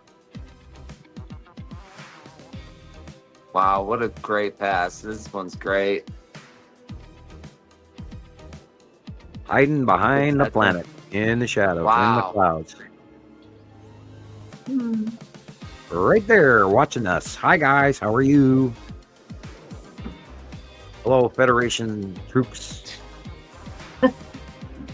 Overseers. You know, maybe they're going to give us a whole bunch of new technology this time around. I believe that's already, I'm hearing rumors. Oh, some cool technology. We're going to get med bed. Yeah. Oh, that would that'd be now, great. yeah, wouldn't that be nice? I need one Yes. now. Now, today. Wow. Start yesterday. lining up for that stuff. Lining up for that stuff. I bought Dr. Scholl's inserts for my shoes, but my feet still hurt. So, like, what's going wrong, man? I think I need new ones, and they're horrible. Backs of my heels hurt. You need I've to never get custom experienced ones. it. It's like a grounding plane. It's like I'm getting electrically fried in my feet. I don't know. Oh, what. look at the curve there. Oh, sorry. Yeah, Shannon. right, yeah, this is It's the bottom of like- Uri. That right there, Oh. Uri and Atu's moon. Incredible. I've seen a bunch of How that blue this that week is? too, and it was not fair. I was going to work and I had to look The real up and sky is see light it and blue. not be able to take pictures. Light from underneath. The real sky is light blue. All that dark blue area is back shadowed area Oh, look of at a the wee very ball large thing. passing Look at planet. that. That wee ball thing, that yellow. Wow. That would be where Matim is. Behind those clouds. Tim's a wee ball compared to your. Right, compared to Uri or Saru. Wow. And you're seeing Saru green above the sun and then Uri dark blue on the far left. And this is, of course, sun shining on the bottom of the passing planets, which is why they're dark and light and green and all that when the normal sky color is at the horizon. That's the space cloud. And how then you white get it is. those streaks inside there as well. You get streaks like straight streaks and Yeah, well, some of those are sea trails. We believe some of them are space sea trails. We've been seeing a bunch of that lately again.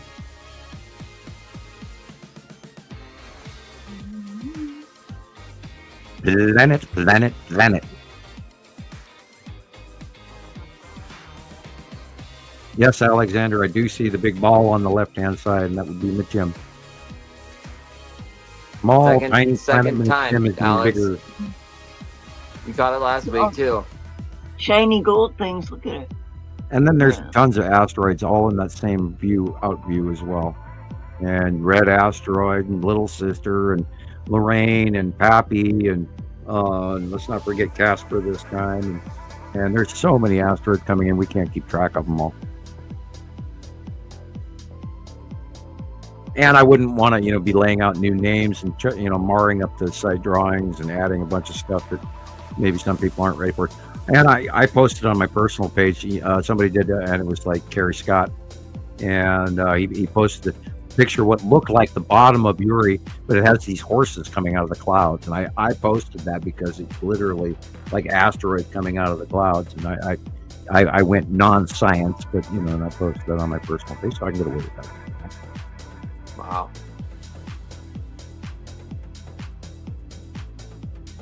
Yeah, see those white blips right there by the antenna could very easily be Star Destroyers. Nice. 'Cause they're completely different from the rest of the clouds.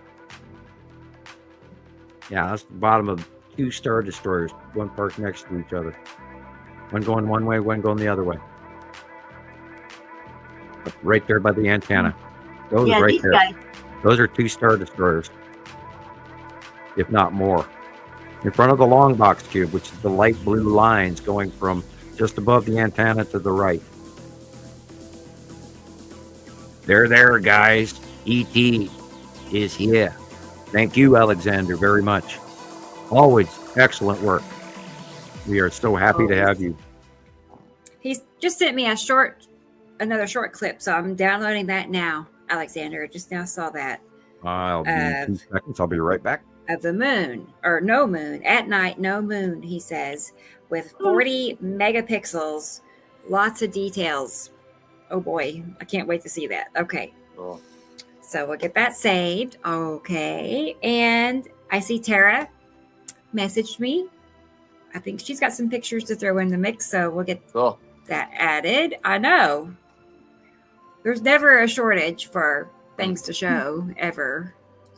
So. Did I send you pictures? I can't even remember. You did. I do have them. I don't have. Do I not send like photo bombs to everybody? I had to go turn my fan filter on. Ow.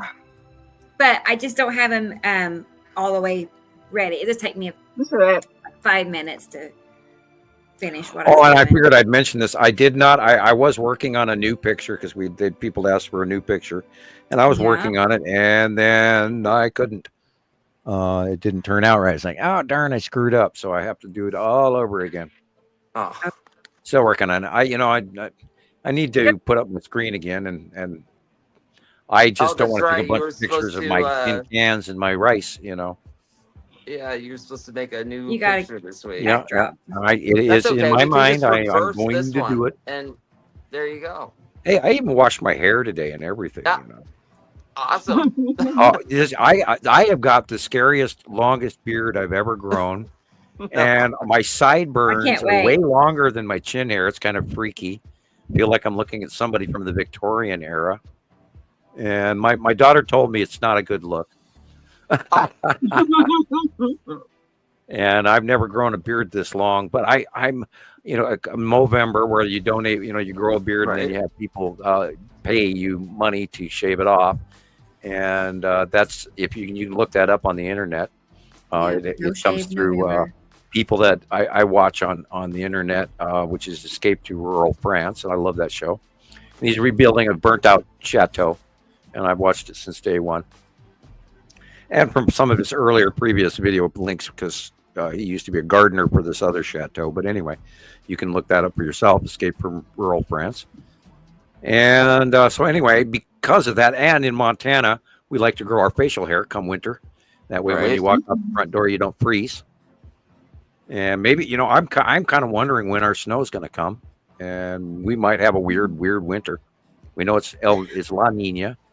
And we'll see what happens. My weather guy, I just saw a few minutes ago, he said if the pattern stays like it is, that we should see a lot of snow this winter. Yeah, we should actually get a lot of snow, but it'll be warmer, I think. And let's just hope and pray that that's the case.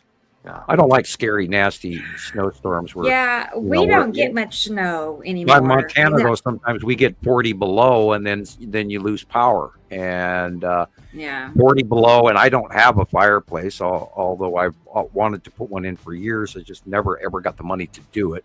And I'm not going to do it half-assed. It's got to be professionally installed because I don't want to risk my children or my house. So I've never been able to do that, but we only have one heat source other than candles and clay pots. And look that up, candles and old-fashioned clay pots for your yard underneath, put candles underneath the clay pots and stuff. They actually heat up a really nice area. And I've lived in a snow cave before, so...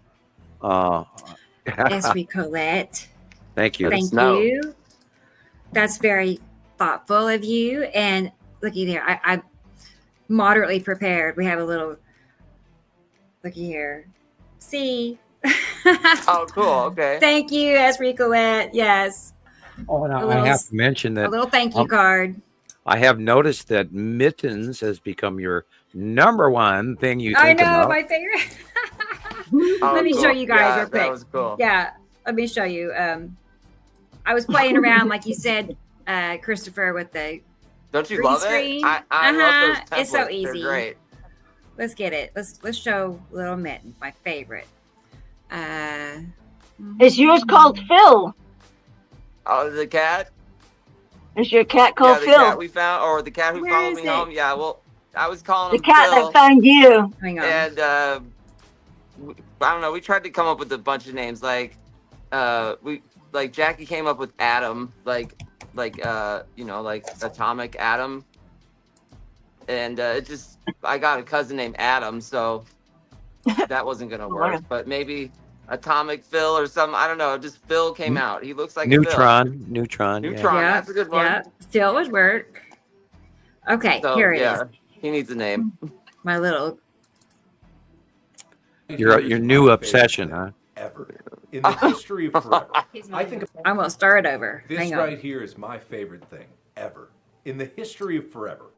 I think of this every She's day. still getting I bigger. think about or- this all night long. I stay awake, Oh, yeah. not sleeping. Yeah. Because I'm I thinking stay about awake this. thinking of Mittens. Yeah, I thought that was funny. Is Mittens Yeah, getting she bigger does. still, She or is pretty she big. just stopped growing by now? Oh no, She's she's gonna be very pretty long. big. Yeah, she's a big girl. She's gonna be a big kitty, I think. It's almost yeah, got like you got an Egyptian growing into her body. big ears. She's Like, almost it's an like Egyptian cat. Ozzy, man. They just don't stop. I just But- I don't know what to do with him. He's just every time I see him, he looks Yeah. more enormous than poor Theo. And Theo's kind of, Yeah, oh no, beefcake. totally. When he rolls over on him, I call him beefcake. So he can't. Oh, I lie gotta when he- mention my favorite know, all-time Carolyn. cat name, and I didn't name my cat this, but I heard this, and it was on YouTube. My favorite ever heard Professor Nacho Mittens, because Nacho. obviously, duh, smart cat, you walked right through the nacho. So awesome. You know, Professor Nacho. Nacho Mittens. you know, Nacho like, Mittens. That's fucking well funny. done, Einstein. You know, that kind of thing. You know, Professor Nacho Mittens. I loved it. Professor Nacho So Mittens. I see Carol Ann is here. Hi, Carol Ann. Good Hey. to see Hi, you. Carol Ann. And Howie T is here. Hi, Howie T. Okay, David, and- to the email. Hi, to send pics. Let's see if I got that video. Here it is. This is what Alexander just sent me. No, it's not. Boy, look at that. Where in did front that of the come sun. from? Sorry, everybody. That was not the right video. Let's. We're suffering technical difficulties. Please stand by. Maybe I bet you I saved the wrong one just now. I'll get it. That's an old one though. Still You got always some do- brain you always fog. do. Always Like, doing what? good. Let me go back and look and see. Make sure I sent it over. But anyway, I want to see his megapixel video. Let's see. Here, I bet this is it. Yeah. Nib yep, yep, yep. uno. Whose Oh, video is and- this? Alexander, he just sent me a short video of some nighttime no moon. He said nighttime no moon. That's all I know. But Mhm. Alexander, Karen asked you, I don't know if you saw They seen, yeah. Oh, it. Okay. What kind of camera? The cat of Christopher's is one that kind of holds still when you pick him up.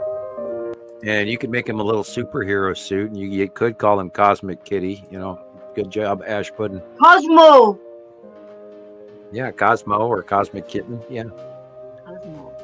Look at all the stars. Oh, Hello, Carol Ann. Carol Ann. We got some stars and we got some ships. Oh, yeah, I keep seeing blue stars. Yeah, blue stars. This is October 29th. 1, 2, 3, 4, 5, 6. Those are Star Destroyers. Dang. Yeah, those are Star Ninja. Destroyers. See the Well, difference that's in the light between Wow. the background It's not stars Orion's white. belt, huh? Yeah, I'm No, seeing. it's not. Let's see. There's 1, 2, 3, 4, 1, 2, 3, 4, 5, 6, 7, 8, 9, 10, 11 in that shot. Oh, Wow. Huh. Good to see you, Ninja. Now remember, I'm looking at this on a large screen. And I do recommend, yeah. Wow, look at that. Yeah, those are Ash. Star Destroyers. Yeah. It looks like a square. Well, they look very That's what's so triangular to me. Definitely. Yep. And they're Look just at they're all of they're lit those. up way differently than all of the rest of the stuff in there. So Yep. People, When we they got stand Wow. out, then they're obviously more than a star. yeah, these are just the ones that are illuminated. yeah. It's like their heat signature or something in space. And just like you said, there's all sorts of different sizes.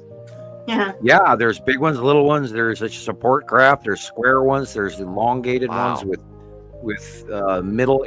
I especially, I'll never forget the star or the starfighter docking station, which is a ship where the starfighters dock into this station, and That big circle thing with the lights on.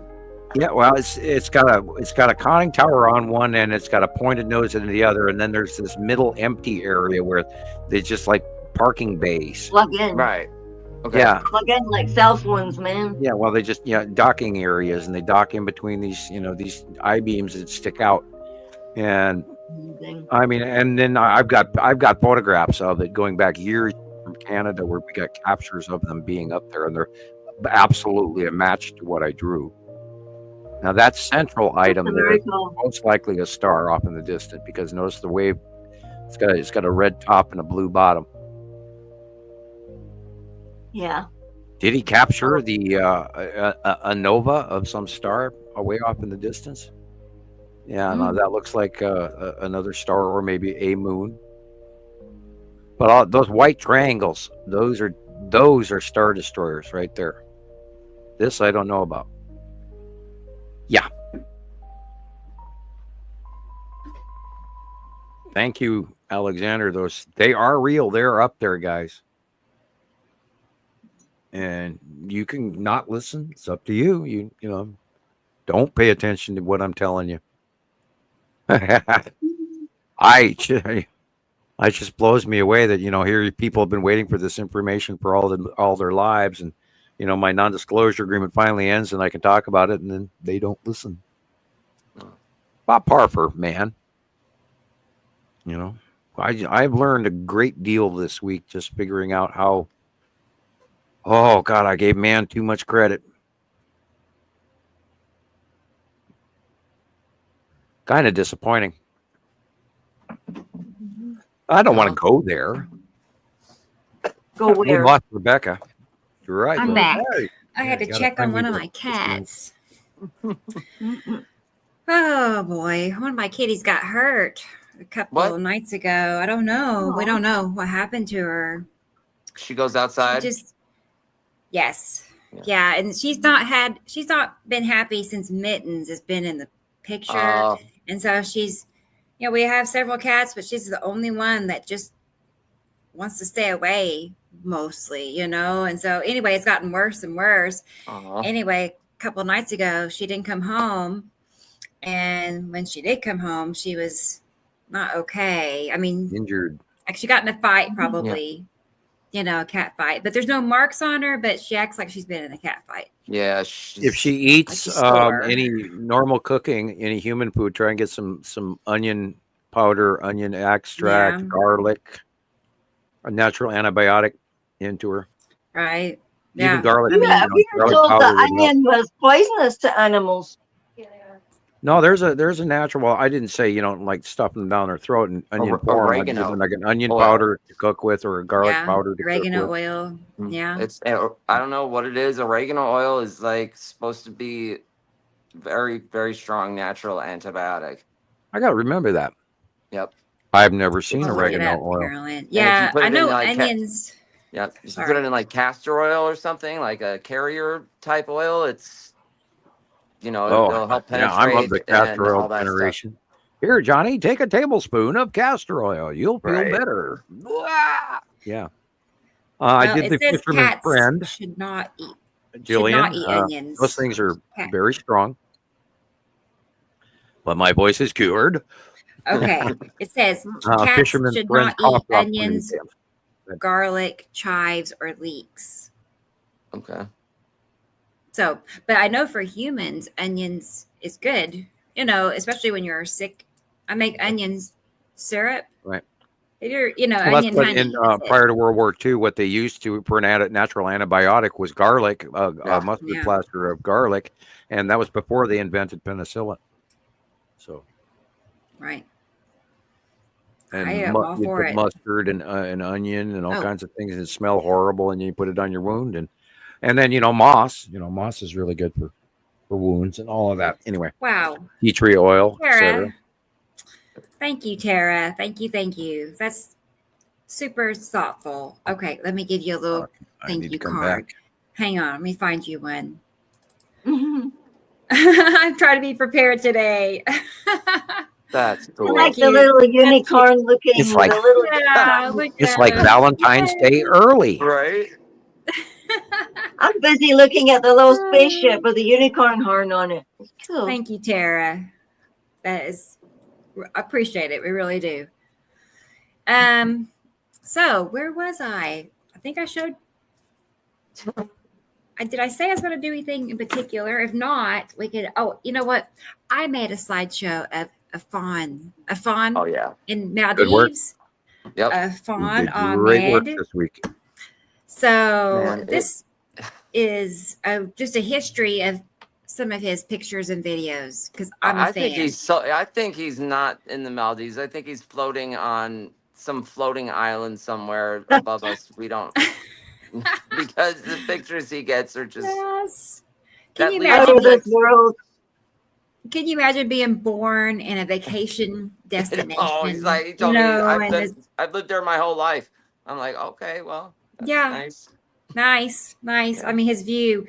What we're going to see here is a view from his balcony. Because I remember when he first joined the group, he was like inner city. He had to go for a drive to get pictures, but now he can just walk on his balcony, and you all see that. Okay, so let's go ahead and get that rolling because I had fun looking through all his things. Great. Good. And he's been in the group. I will double check, like 4 years. Cool. Long time member. That Yeah, lead and a object, valued, around the world contributor. So, yep.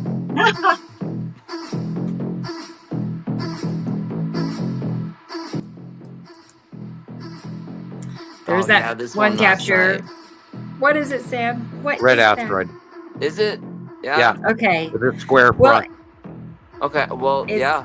I'd never seen it like that. No. Yeah, the and because it's location. partially sticking out of the clouds, you're actually seeing, and this Yeah. you're seeing the actual shape of the actual asteroid. It's got a flat Wow. face on the right-hand side and a teardrop shape at the other end. And of course, the clouds are wrapping around it, and then there's another asteroid right next to it as well. Remember that red asteroid has little sister, which is a round, smaller asteroid at the front of it. This again is the red asteroid and little sister. Wow. That's great. Hey, this is from Jesus. He'll be checking in shortly, hopefully. Hopefully he can make it.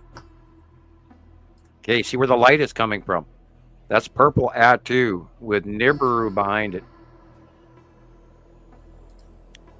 And again, all of that is Uri, and then the white cloud in front is Atu's moon, and then Atu directly above the sun, above us, Wow. and then 360 back around. Well, he does a tight Okay. 360. Yeah. Now, don't you That's mean I Atu sat and him? Atu's moon right there, beyond Earth. Nibiru is in the background. Way over the other side. I know. Like I'm just perplexed. I thought that was I sat him too, Rebecca. Now that he said Yuri, I'm just like, and Atu's moon. Wow. Yeah, that's Atu and Atu's moon on the right. And behind it is Nibiru. Nepesity is there, but it's straight up just slightly to the left. Jeez. That is the base of Atu's Okay. moon, and that purple area in the background is most Wow. likely Nibiru. Wow. Because remember, the light is coming from behind us off our left shoulder. Yeah. So this is beyond Earth. Now that we know that during the day, in the early part of the day, Nibiru is in the southwest, and then it rotates and then goes all the way to the northeast at sunset. Now that is the bottom of Nepenthe, followed by Attu and Attu's moon farther to the right. That is the bottom of Nepenthe right there. And then it's Saturn's yellow moon, and they're blended into each other.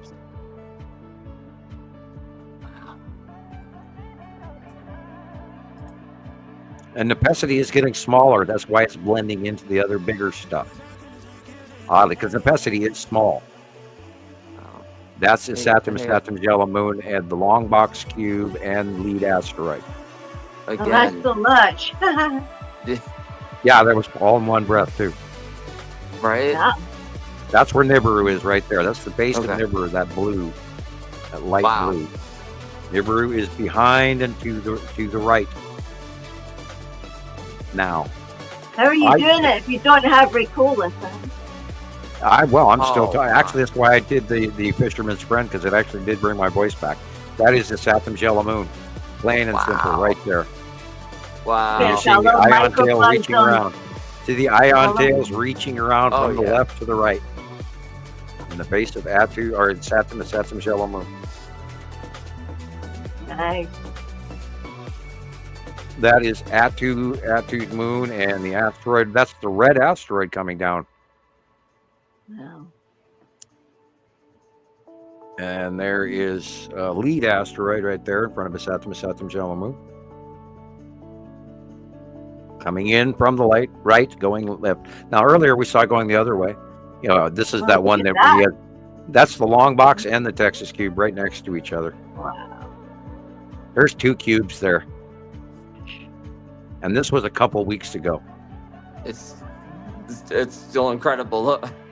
Look at that thing. I wonder if this is where they pass the mail on that big rope between each other like they did in the old ships. I just throw stuff across in the hatch. Now is that... Hi guys. Yo. Is that Saturn that's illuminated above them, or Attu? Yeah, Saturn's yellow moon would be upper to the right, and then Attu would be dead. I mean, they're so scarily close to each other. I can't for the life of me imagine that these planets are in actuality that close to each other. I think a lot of it has to do with magnification and our outview. This is of course the lead asteroid. That is incredible. like a little fish thing. It's like a and look how big that thing is when you are in the equator region. And that, of course, is Saturn's yellow moon right there behind it. That's the dark area. This is the red. Wait a minute. Wait. Tough one. Yeah. Tempted to say Texas cube and the skull asteroid. Oh. Okay, the skull asteroid is in the upper left corner on this one. You can see it plain as day. Hip, jaw, and everything. Okay. In this one, the skull asteroid is right directly behind the left palm tree. Oh. Okay. Golly, I'll need to go to bed soon. I'm starting to want to go to sleep. This is light coming in from, so this is the bottom of Nepenthe. I'll have yours done in a second. Nibiru. Oh wow, look at that. Oh boy, I can't even call this one, but it's cool. Yeah, it looks like the edge of something down on the right there. Wow. The light's coming again from the left. Excuse me, I should have said the correct way. Could be cube and side orb on the far right. It's hard to say, but it's very large. I like that apartment complex. I bet they don't like living there, but I bet it's not an eyesore. Pretty. This is where Saru is cutting off the top of the sun, and you're seeing a cutoff flare. So it's Saru doing it now. Yep. Used to be in the Pacific. Correct.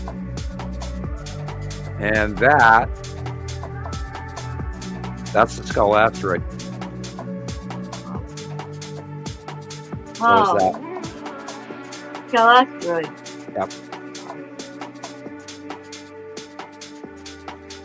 And there's junk in front of it. Right here, those Look are at just that. flying rubbish That dump. is got to be the cutoff of Uri, but wow, I've never seen it like that before. It's like a horseshoe.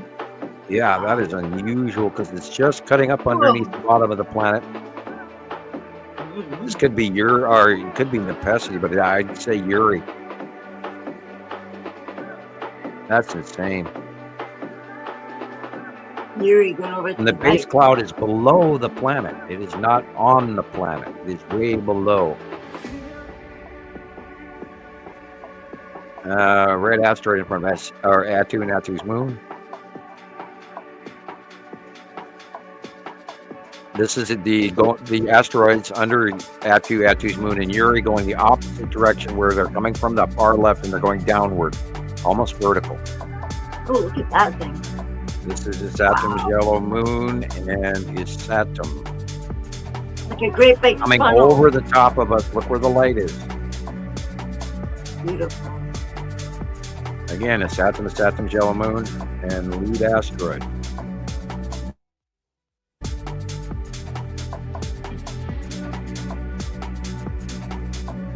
Saturn's yellow moon.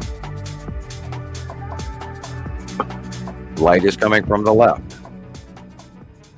Very cubey. Oh yeah. Very Very cubey. cubey. Like Look at the cubey small would be dot in the middle top. Several small Doobie dots. doo. Yeah, could easily be the long box cube because I think there's a side orb there up in the upper left corner. There's nobody there, dog. Oh wow. The Saturn's yellow moon. You see the light clouds. Yep.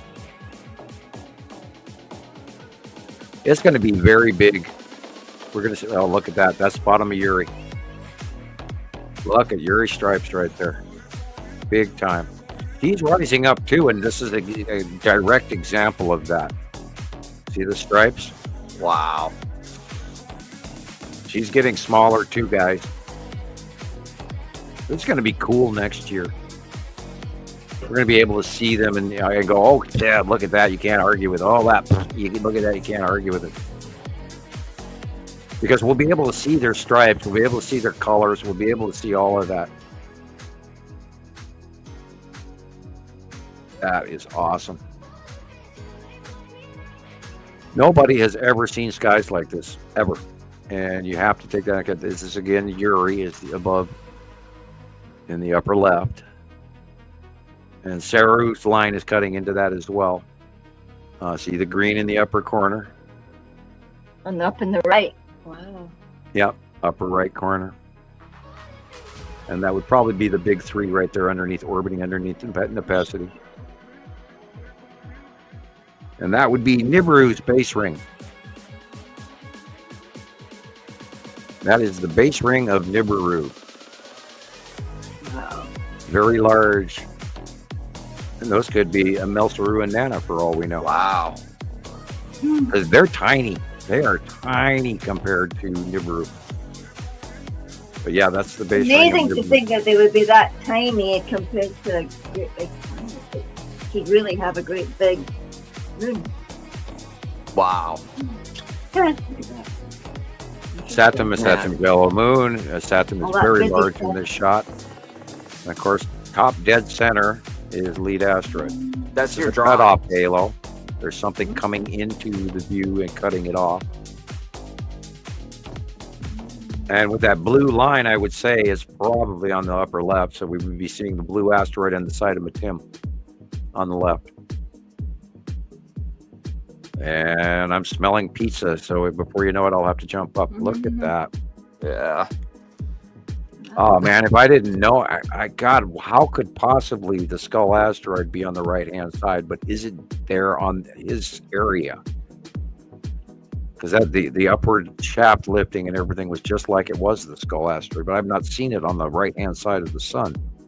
It should be lead asteroid. So I'm up in the air in question on that previous two pictures away. Dark area, planet, light area, real sky. Dark area, planet, light area, real sky. Hello, Star Destroyers. How are you? Yeah. Yeah. Look at them all. Whoa. Wow. This is the bottom of Uri again. Yeah. That's great. Getting bigger, rising up. Notice the shadowing. Wow. Notice the light where the light is. You don't see the Nepenthe 1, 2, 3 ring. Nope. You see the outcropping base of Uri.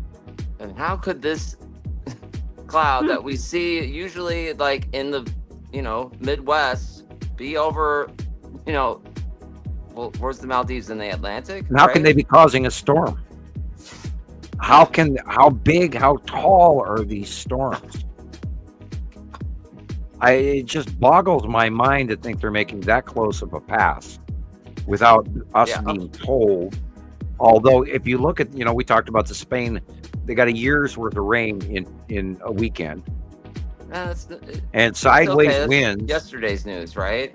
Look at the asteroids. asteroids. These sideways winds where you're getting 130 mile an hour winds. My God. Well, are these close? Now look, 1, 2, 3. That is Nepenthe. Okay. Wow. How can they be that close? And it's just a supercell. It's just a storm coming in. No, these are the biggest damn storms we've ever seen in our lives, and they're beyond scale. Look at that. Beyond measure. We're gonna have to go back and look what at it was hurricane like that footage day. from 2005. You won't see this. Atu's moon, again, with the asteroids underneath going almost vertically.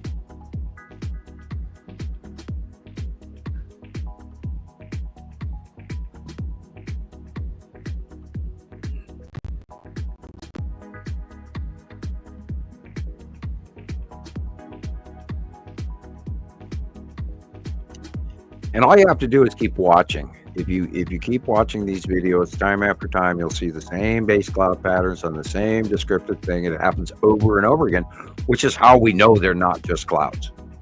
We have studied this for 14 years, going on 15, and it's just time after time, year after year, all of this is matched over and over again. We've learned to count the bottom rings on Nepenthe. We've learned to look at the base open core of Saru. We've looked at the fingers at the bottom of Nibiru. We've seen the fingering, or what they call fire rainbow, on the bottom of Nepenthe over the years. We've seen the drop tail snail foot of Atu's moon, how the formation of the asteroids all get involved, and why that cloud process takes place. And we've documented all of this. And we are the #1 purveyor openly, publicly about this information. And if you know about anybody out there that knows more about this, we'd love to hear it. It's not like we only know. We don't want to only know. Yeah. We want everybody to know.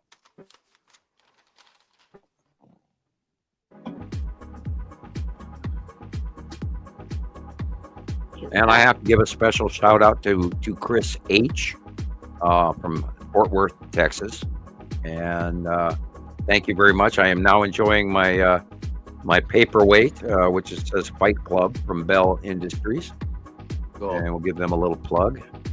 And I was told in the letter that it would make for a great projectile because it's got sharp corners on it. But currently my Coca-Cola is riding on that paperweight. Thank you.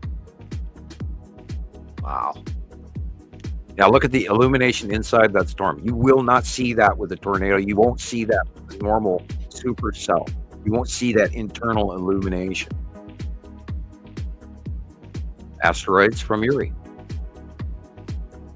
Yeah, gotta go cut pizza. I'll be right back, guys. Okay. Wow, look at those things. You can actually see curves.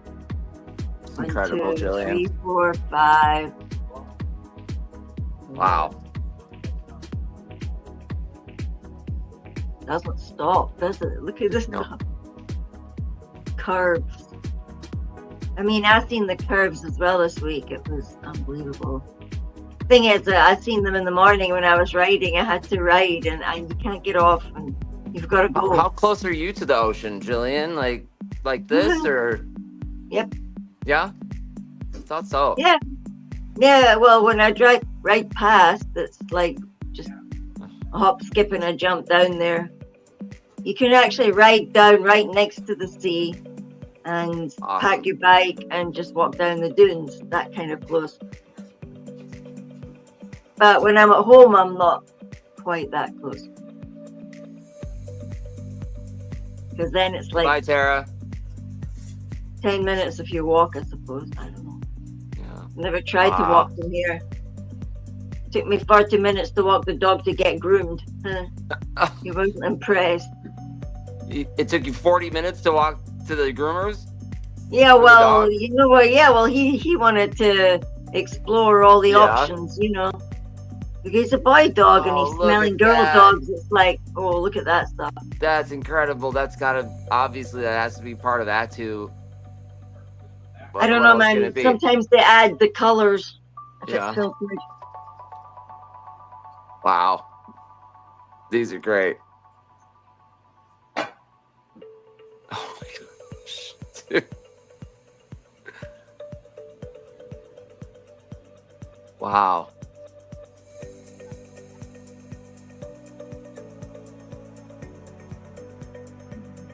Yeah, I think we'll have to ask him what it was like during the day when that Uri pass happened.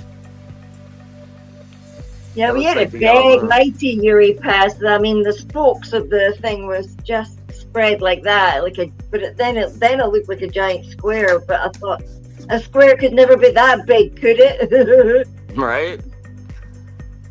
It's been a bad week for sky watching in the UK.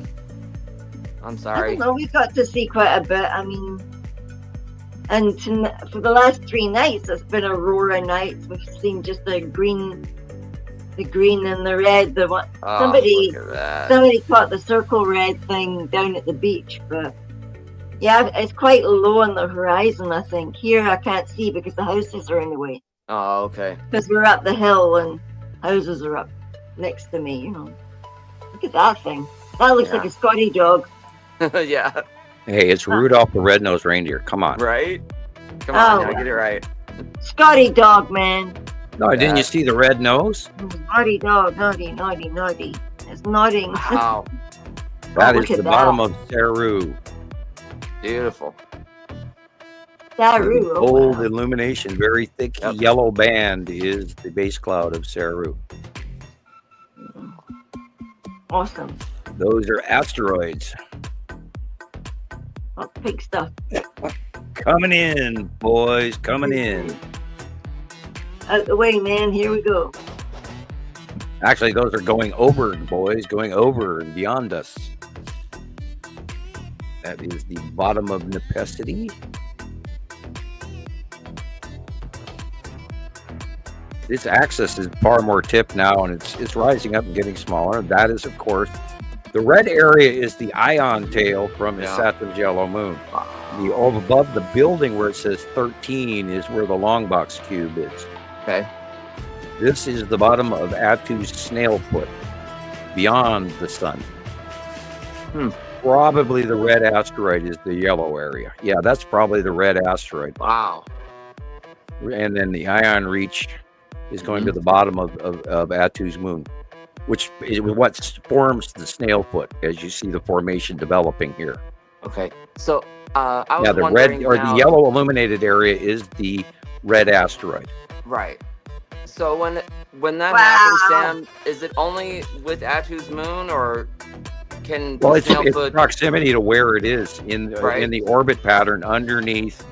You see, because these asteroids if they're placed permanently in a rotational orbit underneath these gas giants, and this is why we weigh back and forth whether or not some of these are moons. Well, we know for a fact that the red asteroid is not moon shaped, so therefore we have to attribute it as an asteroid.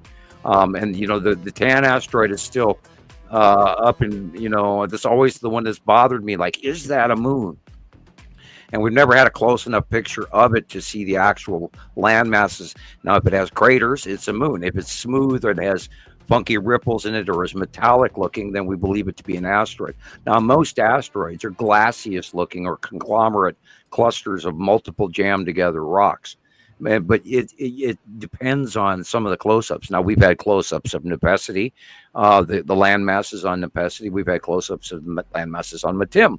We've had close-ups of the land masses of Nibiru, and we've had close-ups of Lead asteroid, and we've had close-ups of the green asteroid, and we've had close-ups of the spiral asteroid, etc. And so, there's always that one or two question.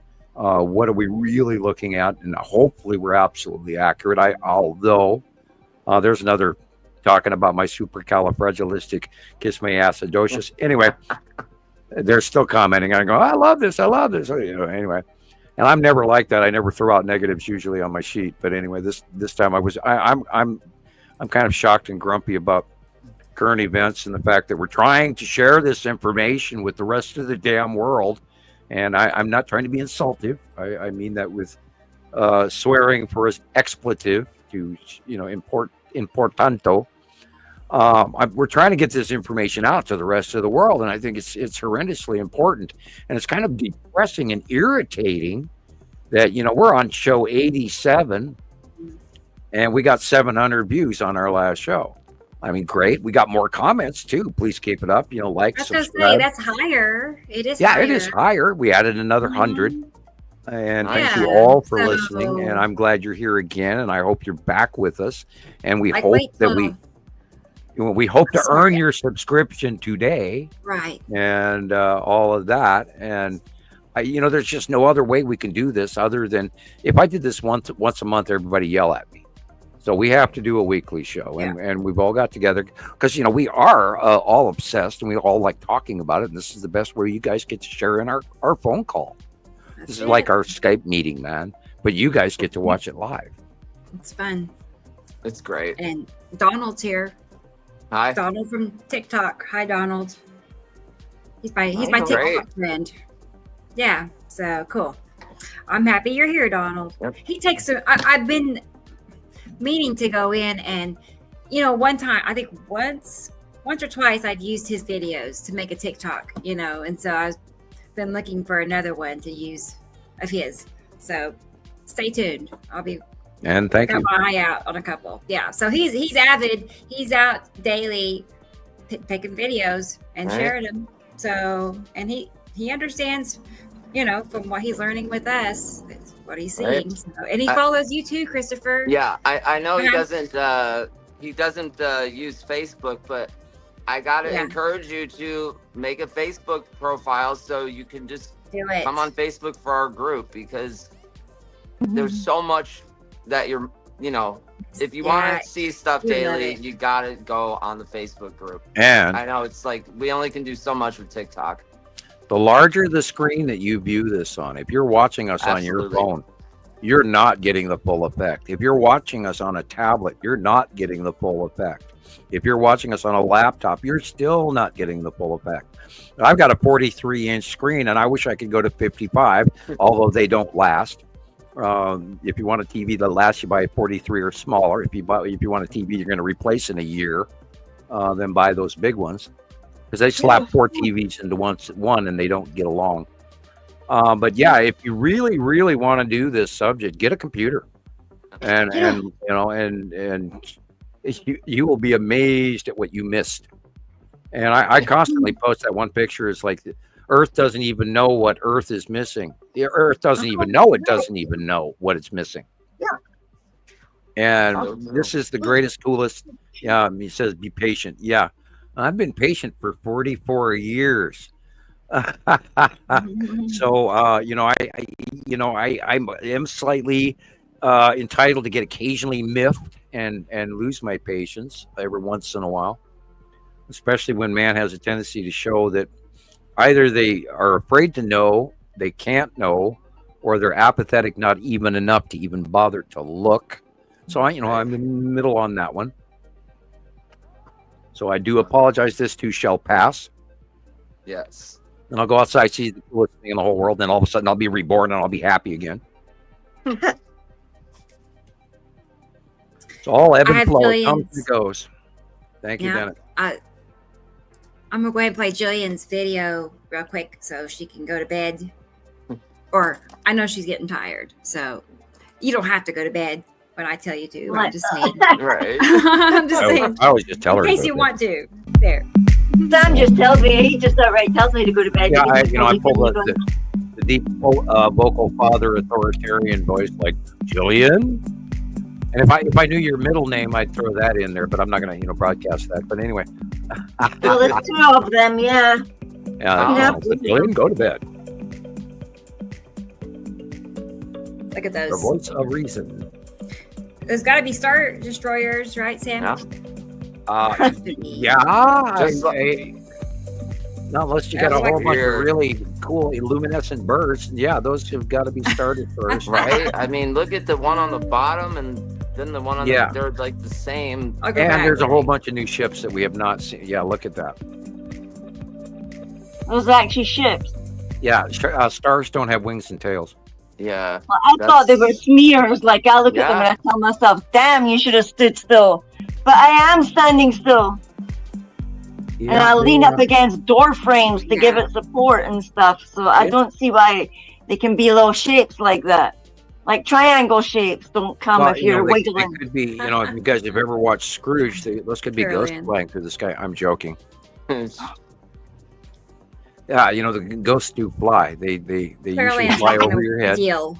She's gonna wheel and deal. You're getting sold out, Jillian. Yeah. Yeah, it looks like it. Oh shoot. $10. Hey. All right. $5 for each one. I'll tell you whatever you want to know for $10. Yeah. That's scary. Yeah, Phil needs food. What do you need to know?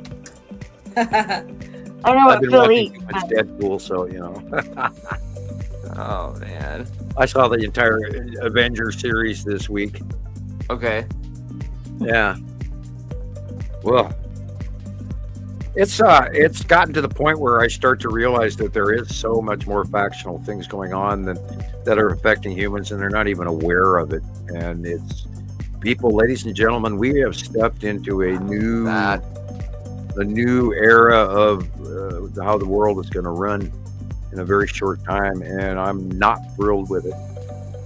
We could probably see time travelers popping up all over the place here right now, trying to come correct this. Maybe they already did. We don't know it. Matt. Wow. Oops. Yeah, because if there was an alteration, people talk about the Mandela effect. Yeah. If there was a change in the time-space continuum, we wouldn't even notice it. It would just cease to be and then continue to be. The old thing would cease, and the new thing would just be the norm, and we wouldn't even know the difference. Which is why I've never believed in the Mandela effect, where people going, "I could have swore it was this," because you wouldn't even remember it, because it would be a time alteration, not a you alteration. Well, we could be in the Matrix, and it's wrong in the Matrix, and we're flying around in someplace on a holodeck. Well, yeah, okay. Wow, what a computer program that would be. Right. I don't feel like I'm on a holodeck, and I don't think this is a simulation. And I know for a fact that we don't have a flat Earth. So anyway, I saw a cool thing today where they said, "Hey, why don't those flat Earthers who believe in flat Earth, why don't they go on a quest and try to find the edge?" Haven't they? I mean, haven't they done that? No, they just talk about it. So that blue thing that I took a picture of, what is that? Was that a ship? Youngest Viking or whatever that movie was by Eric the Viking. There you go. Go watch the movie Eric the Viking. They've sent balloons up, and they have sent, I don't know. I've seen. No, you get in a boat. People give me. You get in a boat. You sail to the edge of the ocean, and you fall over the edge. The end of the earth. Yeah, there's an ice wall. That's why. The Romans were afraid to cross the English Channel. That's what they say. Took them 2 years to gather.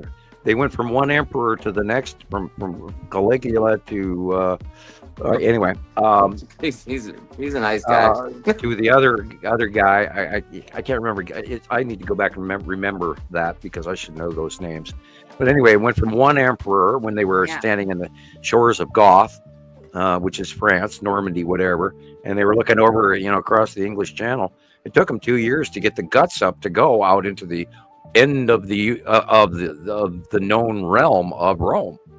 They were fearful of it, and rightly so. Crossing the English Channel is not a breeze.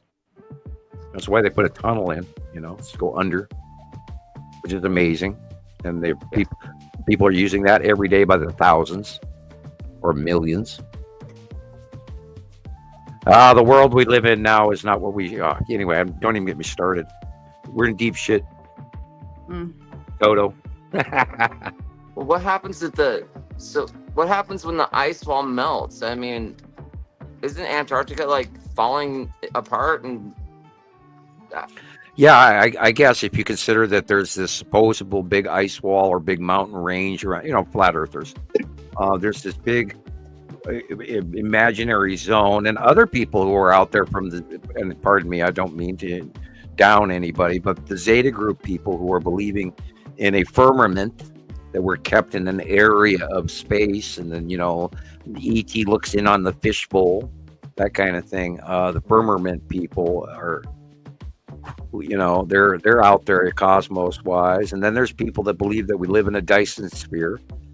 There are many different sizes of Dyson sphere, and I suggest if you don't know what that is, Google it, go look it up. The cool thing about most of what we share here, you can go look all of this stuff up for free on Google or on Bing, and you'll get the answer, because our information has been around long enough that I'm a real boy now, and you can find more information about me personally on Bing than on Google.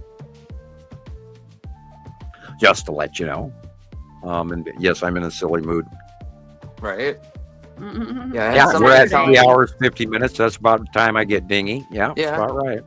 I had someone tell me the other day that whatever picture I was showing was a reflection on the dome or something, and I'm just like, how am I supposed to answer this question? Do I just not say anything to them, or do I get into it? Well, you can either say, go ahead and run with that, Skippy, right, or go out and actually spend a few moments answering them and saying, right. I try to like answer them respectfully, and Copernicus some proved that in the information, 1400s. but I just don't understand how are you seeing whatever picture I had, what is it that's reflecting? Like, it's not the Sears Tower or the Eiffel Tower or whatever. I don't know. The Mount Everest is not.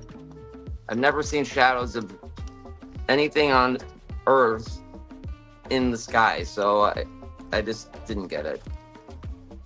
Yeah, it is. Well, people get preconceived ideas and they don't see the forest for the trees.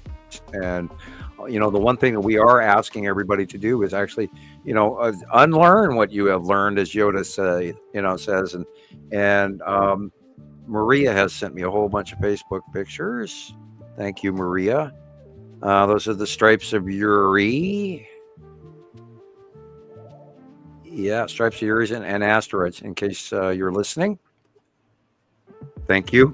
Going back to StreamYard. Where are we at, Rebecca? What do you got for us? Where are we at? Okay, well, let me look here 1 second. I do have videos from Christoper, and I also have a slideshow. The lady, her name is Helmy Nell. Oh, Helmy, yes, she's in South Africa.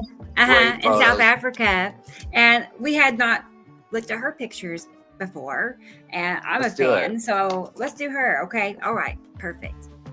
And I always enjoy what she shares. Yeah, there's never a dull moment with her photos. No, not at all. I love it. South Africa. Here we go. Yes, I get a lot of her work on Montana Skywatcher too. Thank you very much. That's great. Yeah, and you're looking at the blue areas are two different planets. Yeah. They're gorgeous. Big fat bum cheeks. And now you can see the illumination, the side illumination of a Saturn. See how red it is? That's his Saturn. Yes. Beautiful. And there is Yuri, and asteroids coming in. Wow. And guess what? Look, dead center, skull asteroid. Oh, yeah. I'll back it up to make sure everybody can see it. See that right there? Dead center, skull asteroid. Now, these pictures are about a week old, I bet. Mm-hmm. Yeah, probably. Dead center. The size, dead center. About, Yeah, dead center of the pic, dead in the middle, all the way around is that I white do cloud with see. the eyes and the jaw.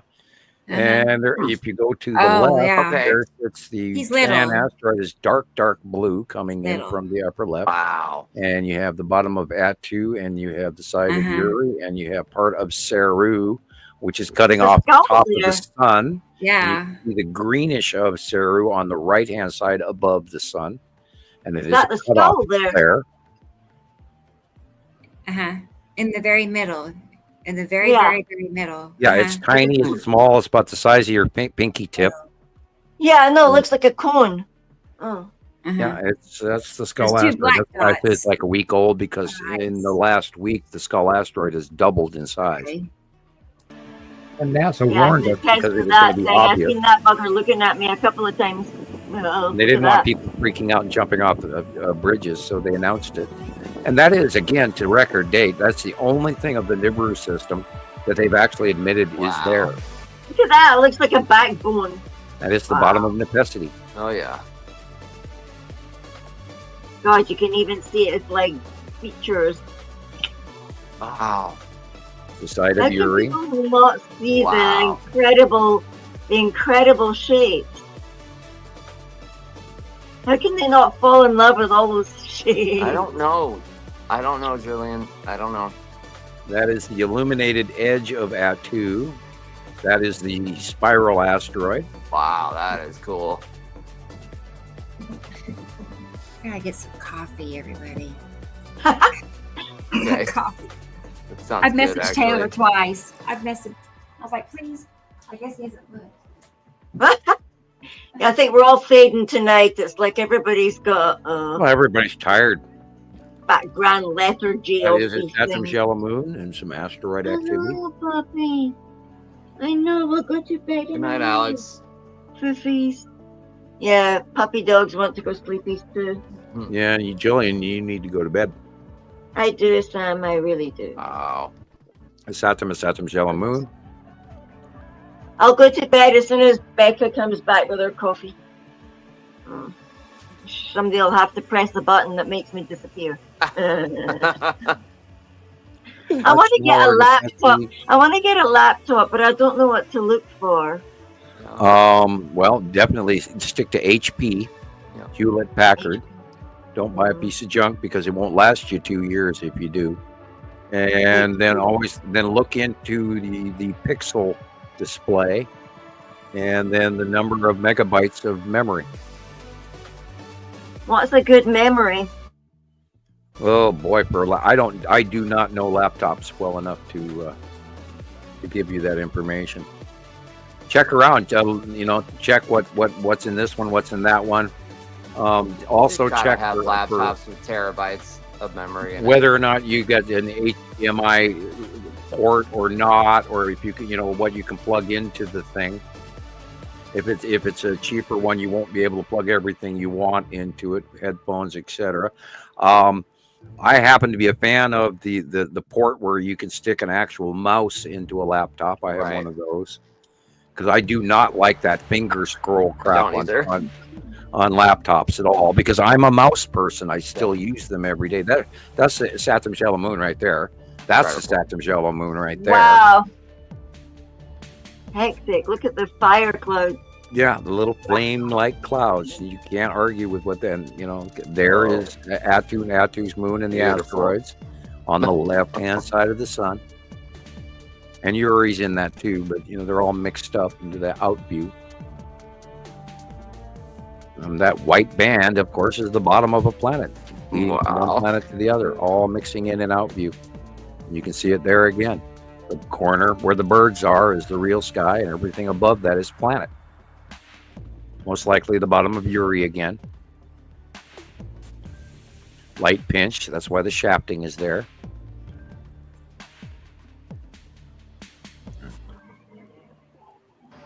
This is mostly regular normal cloud effect. Notice the depth and the illumination versus the darknesses. There isn't any, so it's mostly normal clouds. That could be the spiral asteroid trail right there. Dark blue above. Bottom of Uri, as Uri is rising, Oh, that's beautiful. There is the yellow at the horizon. That's like Again. jewels. Again, the bottom of Uri. And the onset of the asteroid clouds. With probably Attu's moon in the outview. And this again, the side of Uri. The blue area, not the teal green. What's the teal green? Our sky. Normal sky. With, some Cero color mix. And then, of course, that's the ion tail of Esatim's yellow moon cutting in from the right-hand side. There again is Uri and the asteroids coming in. Cero behind it, second layer back. Attu's moon. Notice how Attu's moon is getting smaller. Yeah. And the Texas cube was in that shot, but I didn't need to point it out. This again is the cutoff. And Matim is cutting into the upper left corner of this diamond, as well as the face of Uri, which is causing the other diamond edge on the left-hand side. And this is evidence that there's something up there cutting off the light. That is the side of Esatim's yellow moon. Wow. Being illuminated from the lower left.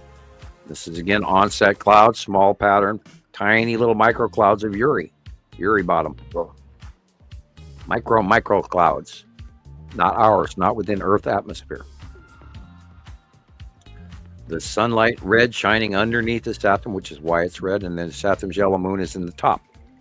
This is the asteroids under Uri coming in from the left. Wow. The tan asteroid is the facial white illumination. I love again, this it's one. the lead asteroid in front of Esatim's yellow moon. The yellow area circle is awesome. lead asteroid. And you can see it coming in just like we talked about earlier today. The white dots in the upper right-hand corner are Esatim's yellow moon, and the edge orange straight line is the edge of Esatim. This is Uri onset, with probably Nepesity in front of it or next to it or behind it. They're blending in. Now, if you can't tell that there's a cutoff going in here from the right and from the left, with a square sun and a flare coming off to the upper left. Again, bottom of Uri. Thank you, Dennis. It's a nice comment. Yeah, red dragon indeed. Remember, the asteroids are considered the dragon. That's where China came up with the legend of the dragon. It's also wormwood. It's also a lot more. It's also Apophis and many other different names from different legends from different countries that have seen it throughout the ages. It's even pointed to by, lots of depictions from the Hopis and from Mesopotamia and mention of it from the Sumerians as well. Mostly normal clouds.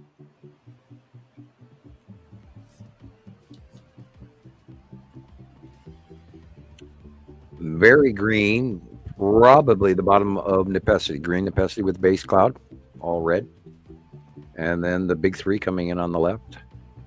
Tipped axis of Esatim, or excuse me, Attu's moon. I can't talk.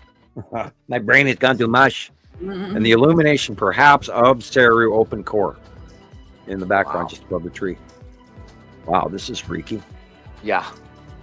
And that was like asteroids cutting into the out view.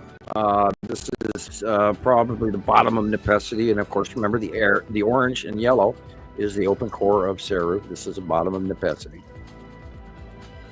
We know that from the fingers. The little ridge lines in a circle. This is the bottom of Nepesity, maybe the bottom of Cero. They're so much alike. Yeah, it's just you have to count the rings or see the size of the core, and I wasn't there to see it personally. This is, of course, again, Esatim's yellow moon, very large. Wow. Tipped axis Nepesity again. Okay. I'll need to go to bed, so. All right, well then go to bed, Jillian. There is Tim cutting in from the upper left. And you can see I'll pause that for a minute. Thank you. Bye. Night. Good night. Good night, Jillian. Okay, Jillian. Have a good day. It's- You can see yeah, the rounded. You can see the I can flaring see it wrapping tomorrow. around. I know. I'll message can- you. Pretty. All right. Night night. Okay. Night. Can you I'll make me have go to, quick? I sure Yeah, can you can. make- Bye. Bye. You can Bye. see the See you flaring wrapping around Matim in the upper left corner of the sun, and the light is going around the small. It's up, Wow. thumbs and your forefinger together. You can have a big circle, and that's the Wow. size. That's the side of Matim right there. And if you That look is farther cool. over to the left, there's a dark blue edge, and that is the dark blue edge of Uri in shadow, where Matim is being illuminated. Wow.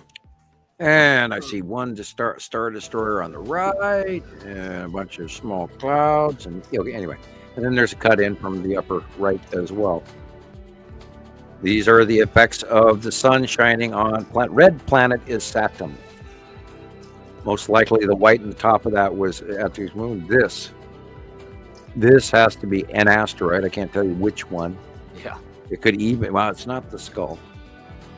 Oh, Yeah. wow. Okay. Easy. This is the red asteroid and possibly Casper. Oh, cool. Wow, look at that. Incredible. There are a couple asteroids, that's for sure. Yeah. Look at that. Yeah, I think that's Casper in front of the red asteroid, because notice the Casper looks like a little ghost. And we hadn't seen Casper in a while, so that makes sense. This is the red asteroid going underneath Attu's moon. These are the asteroids coming in from underneath the bottom of Uri.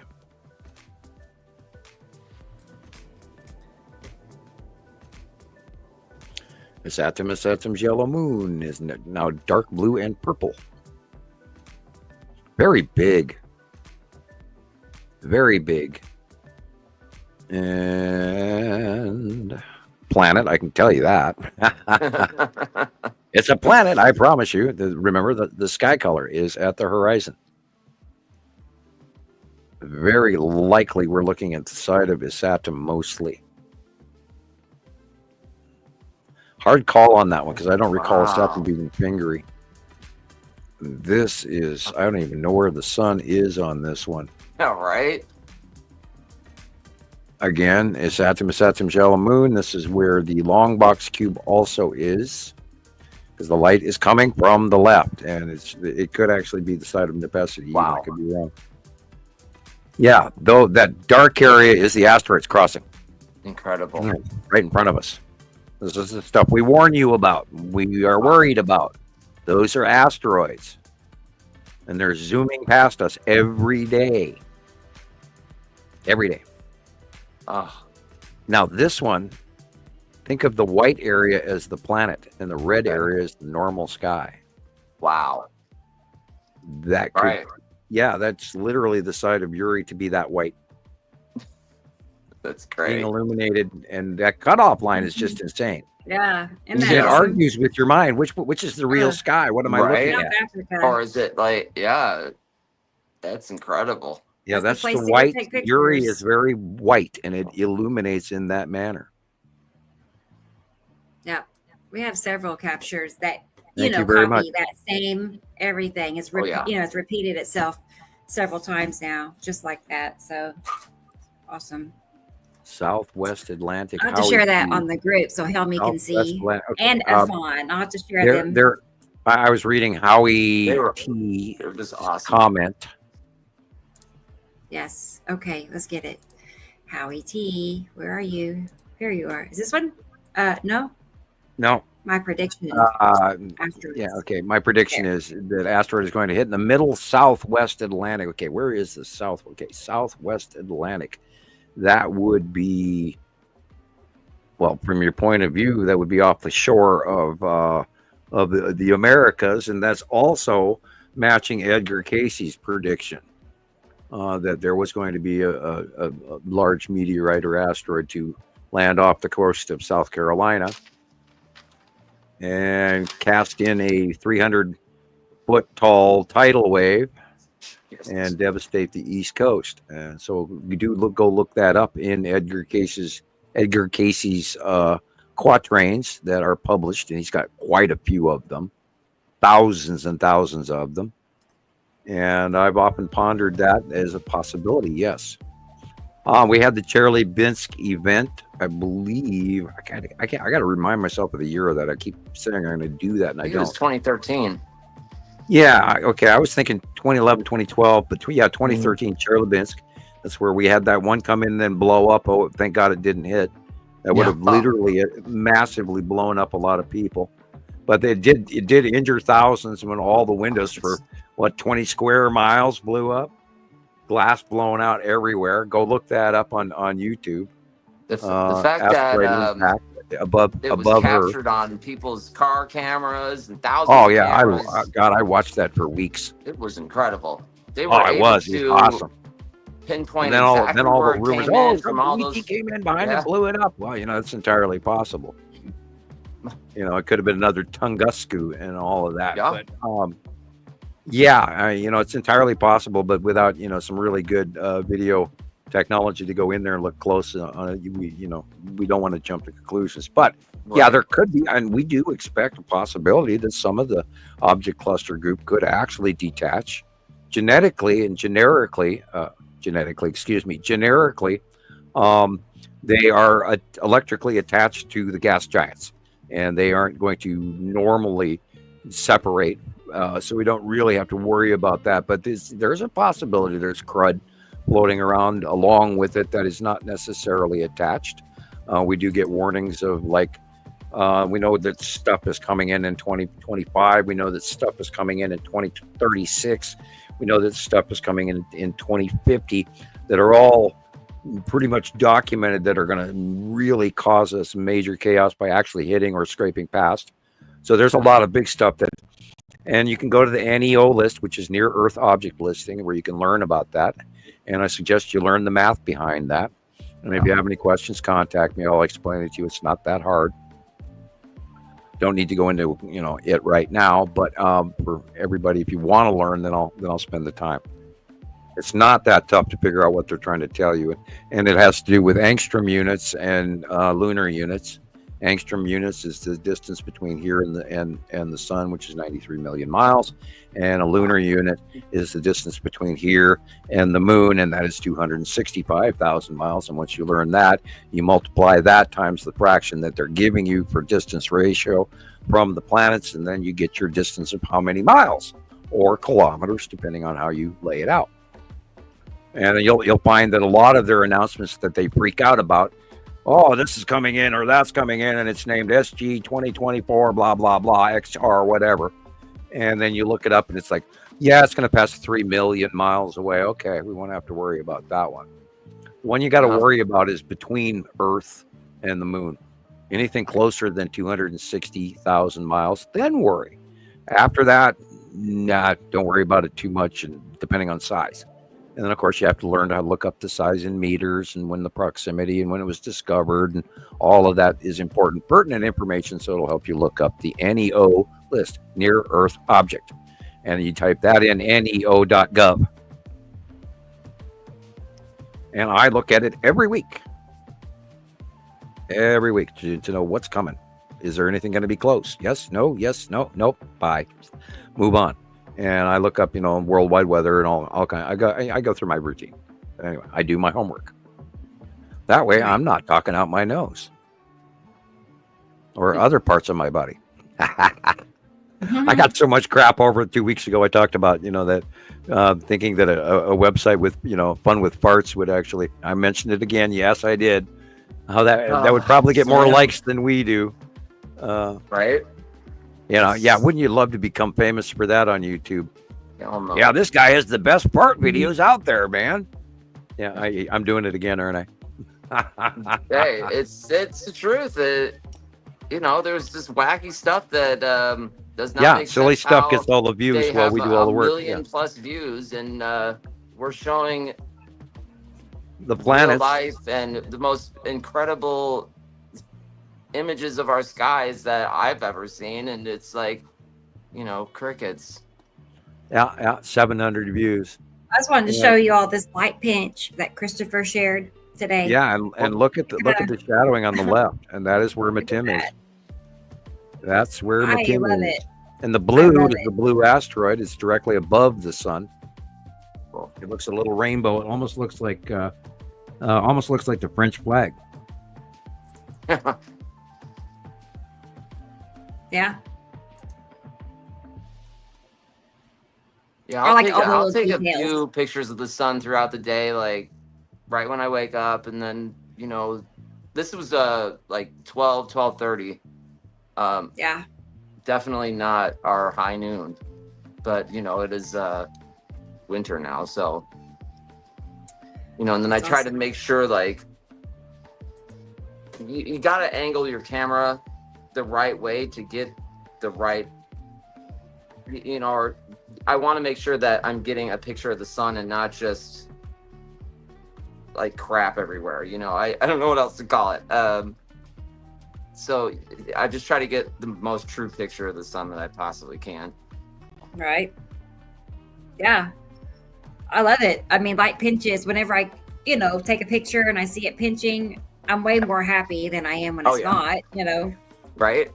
So, and then if you make it, if you zoom in and then you zoom out and the pinch stays with the sun the whole time, that there's that's really something causing that to happen. If you zoom in and it goes away, then it's like part of a lens flare or something. It's not the right time to take a picture of the sun then. I know. That's how I figured it out. And don't burn your retinas. Right. Yeah. Yeah. Especially don't look at the sun after like 11 o'clock till like it starts to set. Well, yeah, I was gonna that say, sun. you would think I walked people out would be yesterday, curious. and I didn't have it. Rebecca? I went out to take something out to the garbage can, and I didn't have a coat on. And I actually, and this is November, and the sun has moved. Oh, by the way, this week the sun really moved in equatorial winter. The angle of light changed really drastically this week, and you can actually read a sundial due north now, and it's dead center noon. Although the sun is not on the perihelion above us the way it should be. It's far south, deeper south than it ever was when I was a kid.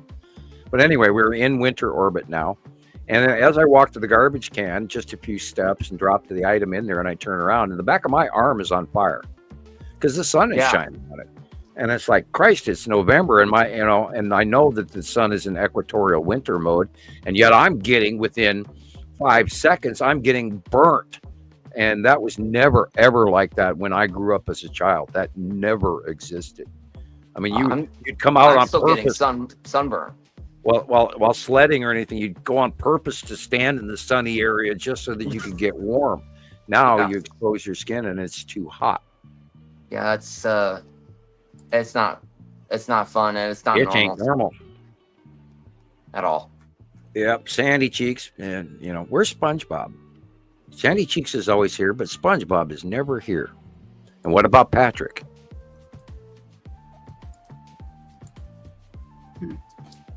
There. It's nothing, yellow moon. Look at the orange and the yellow coming off of that yellow moon.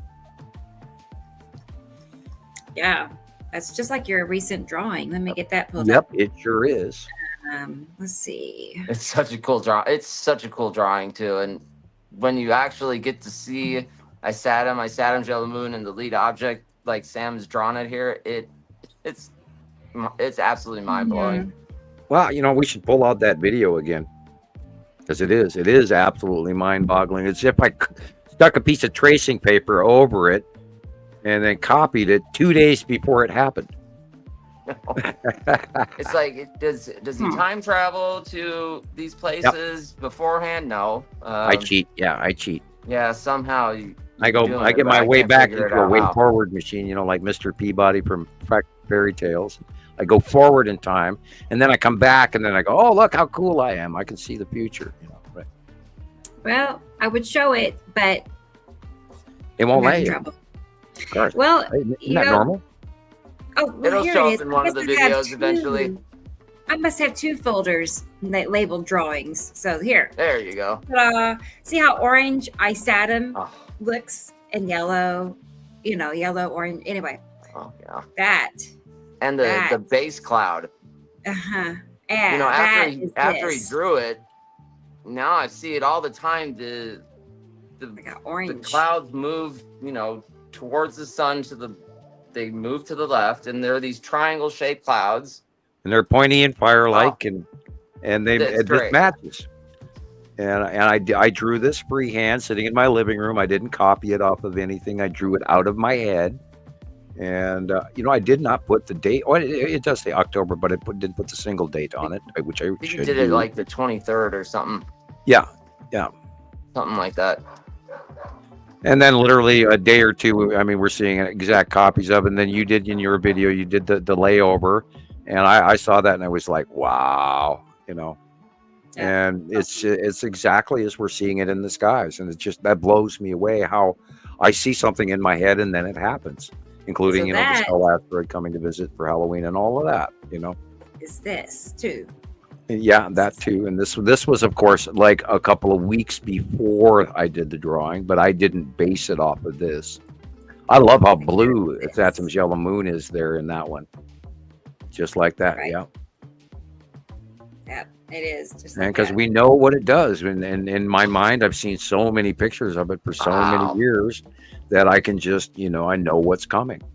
And it's a progressive pattern in my mind, and this is how I'm able to draw these things.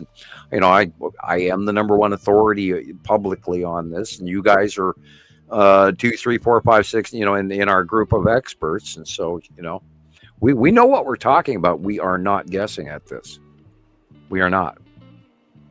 And it's up to everybody else to get the message out and the word out, because I'm doing what I can do, and Rebecca's doing what she can do, and Christopher's killing himself too, and Jillian's out there working, and Tara's out there working, and so keep it going, guys. He loves this pic right here. And that Nibiru is already here. That's Jesus. Hey, Jesus. I love that picture. It's an awesome shot. It's perfect. And of course, the blue area in the center is the Saturn's yellow moon, and the thing behind it is the Saturn. And you can see the edge, plain as day, off over to the left-hand side, the edge of the planet in the round circle. You cannot argue with it. And look where the light is coming from. It's coming from the far left. And does it even give the timestamp? Maybe if I blow it up, might give us the time. It's in the morning. Mm-hmm. 91% humidity. Kilometers is giving. Nope. 6:58:17 might be 6 o'clock in the morning. Okay. Sandy's asking if the yellow moon is a gas giant. No, the yellow moon is a moon. The yellow moon is facially attached to a Saturn, which is way bigger, but it's yellow and it shines yellow. We don't know its surface very well, but it does shine, and it does have the ion tail that goes around both sides of the Saturn. Incredible. And it's because it's so close to its facial that we believe that's what the bleed off is an ion bleed off between the cloud pattern and the atmosphere. It's like partially submerged in Saturn's atmosphere. Now we've got some close-ups of Saturn, and it's red, and it has got some hills and everything, but Saturn is not a moon because it does not have any craters visibly.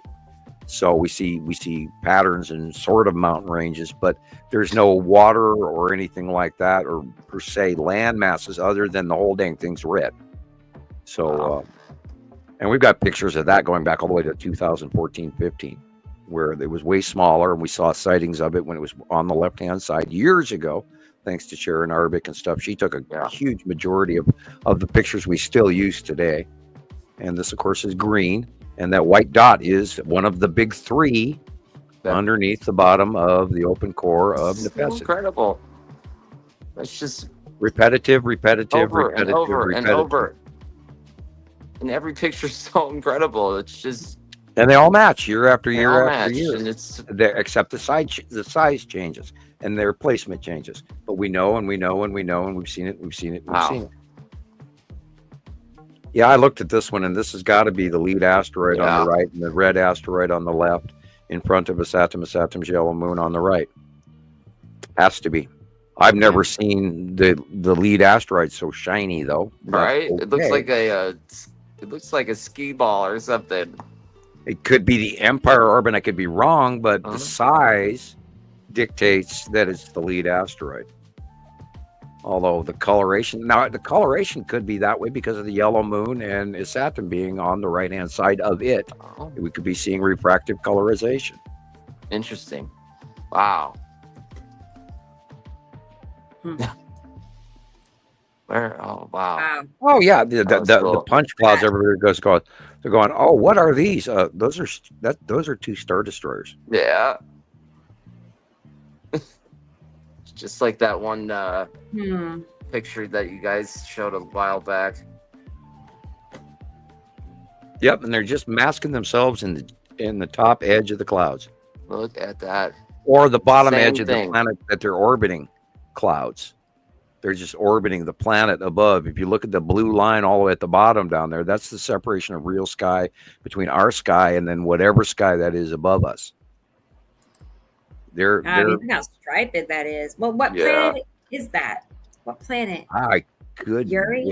I couldn't even tell you which planet that is because Or that is. I mean, Neptune. look at how small those little Yeah. lines of clouds, micro clouding is going on. But those are definitely two star destroyers. Right. Huh. Cool. Oh, Jeez. And they get warmed up by the sun, and that's what all those white patch vapor trails popping up because the transition, because it's minus 440 degrees in space, and when the sun shines on it, it goes up to 220 degrees below zero, and so that's a big warm up. But then you see the gases, and they are extra illuminated. I was going to say illuminatory, but that wouldn't. Maybe that works. Extra illuminated. Coming off the bottom. Oh, wow. And this is Atu's moon and the red wow. asteroid. And probably the Texas cube. It's up in there someplace. And then again, look at the red. The red, of course, is a direct refraction light above the tree, which is where his Saturn is, because the sun is coming from the left to the right. And so his Saturn is back there causing all this red. Oh. Atu's moon. For the 3:30 a.m. Look at that. This is a nighttime photograph of illuminated Atu's moon. 3:30 in the morning. That's a good one. Well, wouldn't we see them at night? Well, there you go. Now we would. Look at that. Yeah, usually it's. How come they don't block out the 3:30 stars? in the morning. It's dark. Oh, they do. All right. All the time. There's times you go outside and you can't see any stars. I know. Yeah. Those white things are probably star destroyers. Those little dots. Because that's right where the Texas cube would be, on the right-hand side, slightly behind Atu's moon and the asteroids. And you see those three little white dots there, and those are probably, let me blow it up. Yep, they're triangular. There's three of them. There's four of them. Yeah, 4 star destroyers are showing in this. And they're on the right-hand side of the cloud. And they're all triangles. And exit full screen back to the comment section.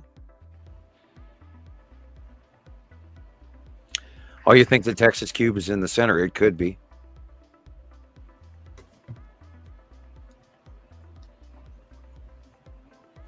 But yeah, people, they're there. They are real. Oh my God, look at that. Wow. This is the bottom of Uri. And of course, one of those is the core of Saru, and the other one is the sunset. Whoa. Oh, wow. Yeah.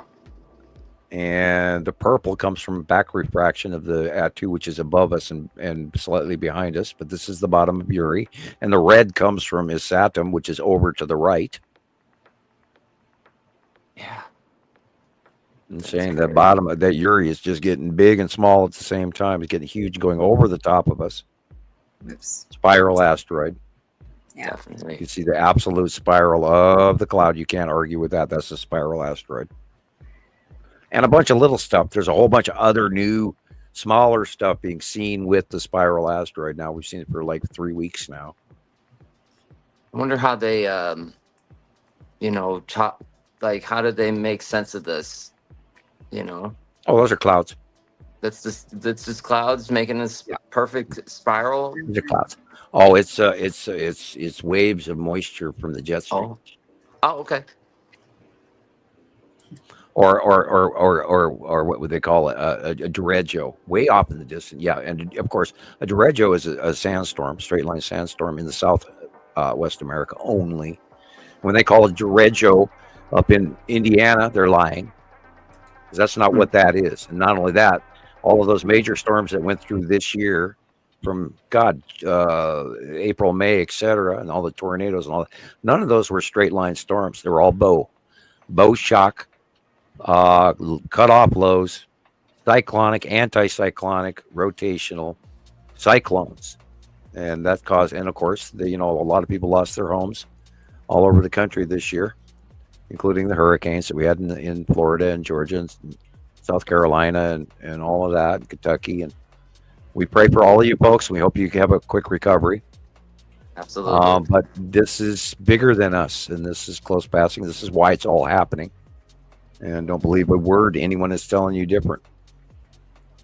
It's all proven. We've watched it. This is mostly normal. Still cool. There's no way to call this.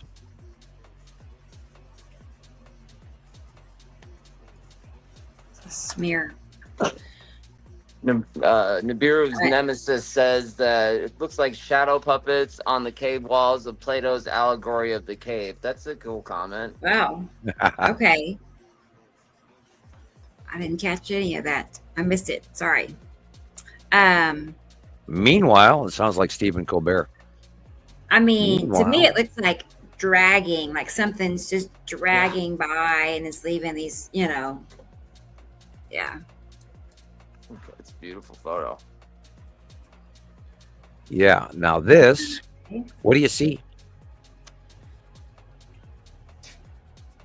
I see an ion tail, but I see asteroids too.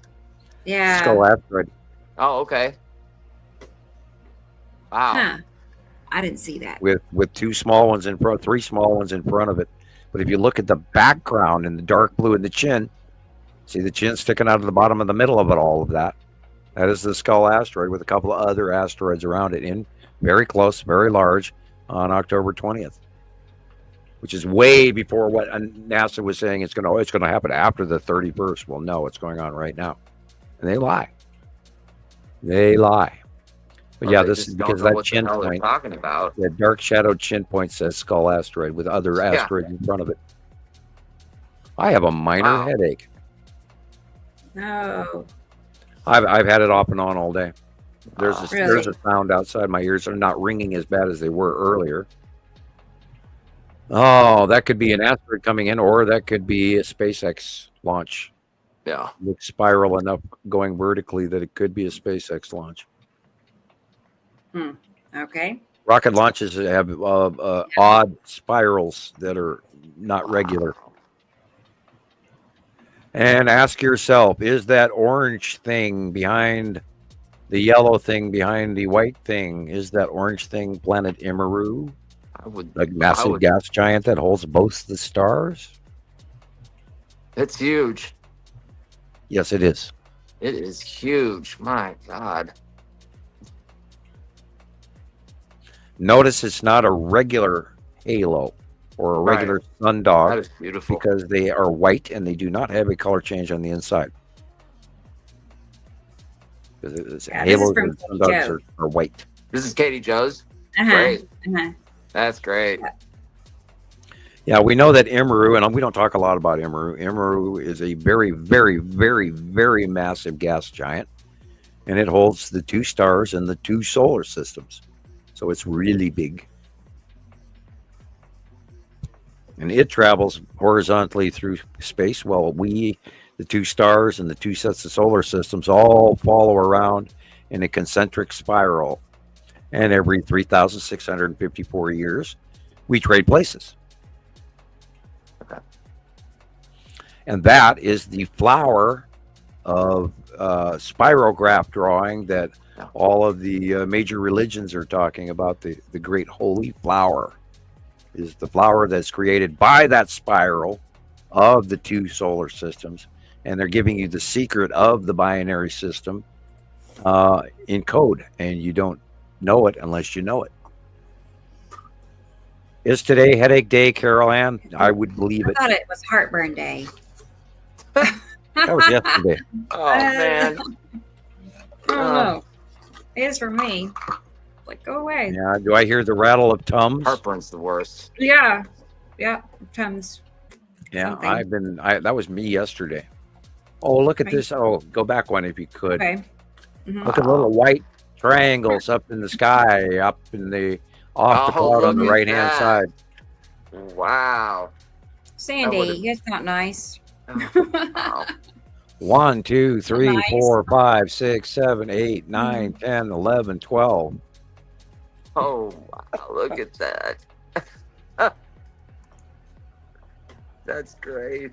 What'd you say? They're They're Destroyer? starships and support Yeah. craft. There's 12 starships and a bunch of little ship that goes along with it.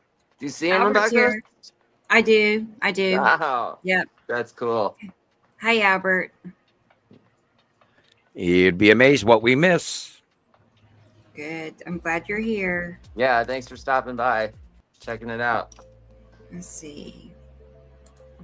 Yeah, that one. That's a beauty. That is a backlit crescent illumination of the lead asteroid, and I would say a star destroyer or two on the right hand side of the sun, just next to the long box cube, which is probably out of the shot to the upper right. Mhm. Or this could be the illumination of the side orb, but I believe it's a backlit crescent flare of the lead asteroid. Welcome back. Yep. She's reminding me that she's been a part of this community since 2017, which is Wow. really, that's the year I started Nibiru Really? as Cool. Anonymous. It's 2017. So she's like senior member. Cool. I'm writing a strong letter to Facebook demanding why I wasn't shown these groups when they were first started. What the? Right. Why? You know? Don't they Right. understand? We're conspiracy theorists. Right? Yeah, we're wrong. They aren't. Okay, any guesses? Wow. I mean, Why would they want to sea spray in front of Yeah, they're something? doing that. One of these is natural, one of them is not. Right. Skull asteroid Is it? mhm. behind it. They're trying to cover up the skull asteroid in this shot. Okay. Now, the first one could be an early sea trail, but the second one on the right is definitely a sea trail in progress. Wow, look at that. Makes 'Cause you it's wonder going up or why they wanted. Well, because are- you why know, are they well, they trying were to do probably that? getting reports of people, so they probably figured they'd better announce it. Literally, the skull asteroid is the only thing out of the entire Nibiru group, Right. including asteroids, that they've ever mentioned, and That's they've been why I'm mentioning it for years now. So there's got to be there's some kind of probably cover up. Well, they did. They told us it was the wrong orbit and it wouldn't be back for 3 years. Blah blah blah. Hmm. So we know that they lied about it. Okay. That makes sense. That, and I'll never forget as long as I live the bumblebee in the ISS array. Wow. Sorry guys, you got caught. Yes. It's a sound stage, and they're showing us with a big screen TV, recorded old footage of the ISS, and hoping that we don't get the difference. Yeah, because when a bumblebee lands on your array in space, bumblebees do not go out into space. I think so. Therefore, they're on a stage. It's a research bee. Yeah, you're right. You know? Got his Got little his special got out of pressurized the suit space and little station. helmet with the glass and a flip-up visor, all of that. Yeah. This again is the red asteroid underneath Attu's moon Wow, that's great. at night, 8:19 p.m. October 10th. Thank you. Nicole gets such great captures lately. She's always doing really good. And we love that she sends them in. Yeah, she's got a good view. Like nice open, no buildings and trees and power lines, you know. You know, Chris. Yep. Yeah. I found my spot finally with no power lines. I'm so happy about it. Oh, right. You know, it's a few miles walk this way, but it's worth it. Oh God, there. You know, Nibiru Nemesis. I got to tease you. You're swearing, and you didn't even know it. Celestial objects. Every time I read that, I just, I just cringe. That comes from, Dr. Claudia and all of those crazy nut jobs. And I don't know if for sure if you are using that from her or not, but I wouldn't recommend it. Like, what's the reason why you shouldn't use that? Is it because she said it, or vague and distractive?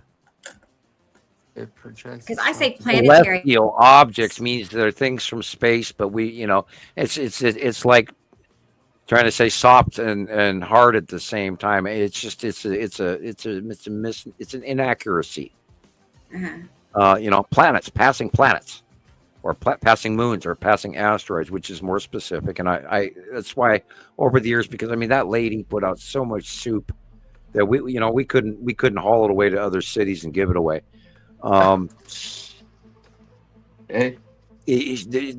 She put out stuff that I in my entire lifetime never ever came across in any book I ever read. So if that's what her idea of astrophysics is, then I don't know where she gets her terminology from. And in my opinion, I don't know for sure or not, but I do not think she is actually who she says she is, because she came from the Money Boys. That was their secret astrophysicist. And then she came out and started using her name, and she was the girlfriend of the host. Oh, cool. So, okay. Yeah, Yeah, those are the rings. Those are rings of Uri. Beautiful.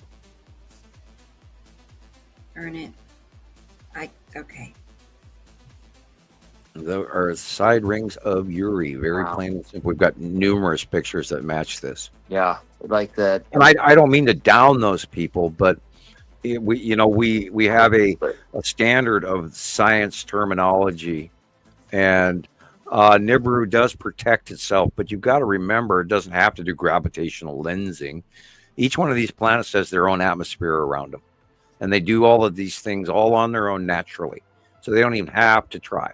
Now, there are some spacecraft that are seemingly emitting sea trails, and we see that there are Earth craft that are constantly emitting sea trails, far less than they used to, thank God.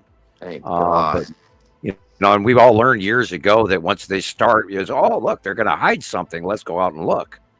So actually, what it does, it calls us out to make us go look more than what they're hiding. And if you're halfway decent sky watcher, and we got to the point where we don't even see them anymore. It's like you just automatically ignore them in your brain. And a lot of years of looking past sea trails. So I barely even see them anymore. Yeah. I just ignore it automatically. And I know you're new, and I apologize. I didn't mean to make you uncomfortable in any way, shape, or form. But we try to stick to proven information and not supposition. And I had 2 bites of pizza, and boy, I'm paying for that right now myself with minor hiccups. Oh my God, look how beautiful that is. That's Uri. That's Uri and the asteroids. And the blue behind it, right to the edge, is Saru, and then the real sky is very, very light blue. That is Uri and Saru. God, what a beautiful picture. Yeah. Yeah, you couldn't drag me away from there. Yeah, they have horses that are obviously, or cows that are obviously eating that regularly, because it's short. It's short. Well-groomed fence, etc. Mm-hmm. Stained attention to and trimmed. She God, who cares about the yard? Look at that damn planet. And cause celestial art. Yeah. Okay. She's right. Better. Yeah.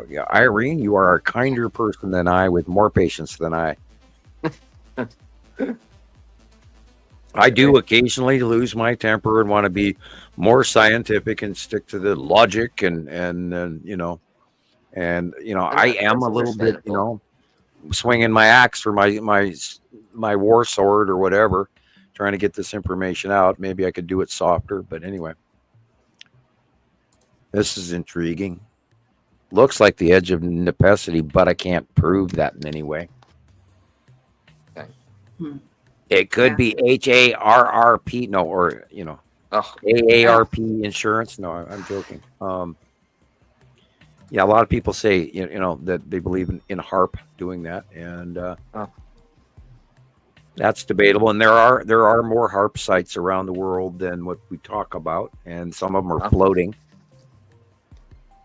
So, point of view, I don't believe in the use of it. I think it's an old technology that's outdated, and they found out that it might have some effect, but mainly that was developed to push things away. And maybe they're using it now, and we don't know, to maybe not have another Chelyabinsk or Tunguska or whatever. Maybe they are pushing objects away already. So we don't know. They're not terraforming. They don't need to do that. That second star is terraforming us and our tip axis and all of that. They don't need to do most of it. Now they have sprayed. They've done that so that we actually continue to grow crops. If we were in the non-G7 country, just look at how they're doing. And for example, South America, where they have crop failure everywhere in South America. Everywhere. Look at the water reflection. Planet on either side of the sun and just above. The real sky is at the horizon. The light blue is illuminated planets.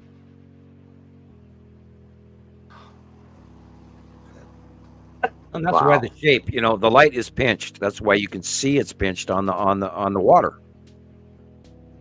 Otherwise, you'd see a circle, not a diamond or a star or sapphire or whatever.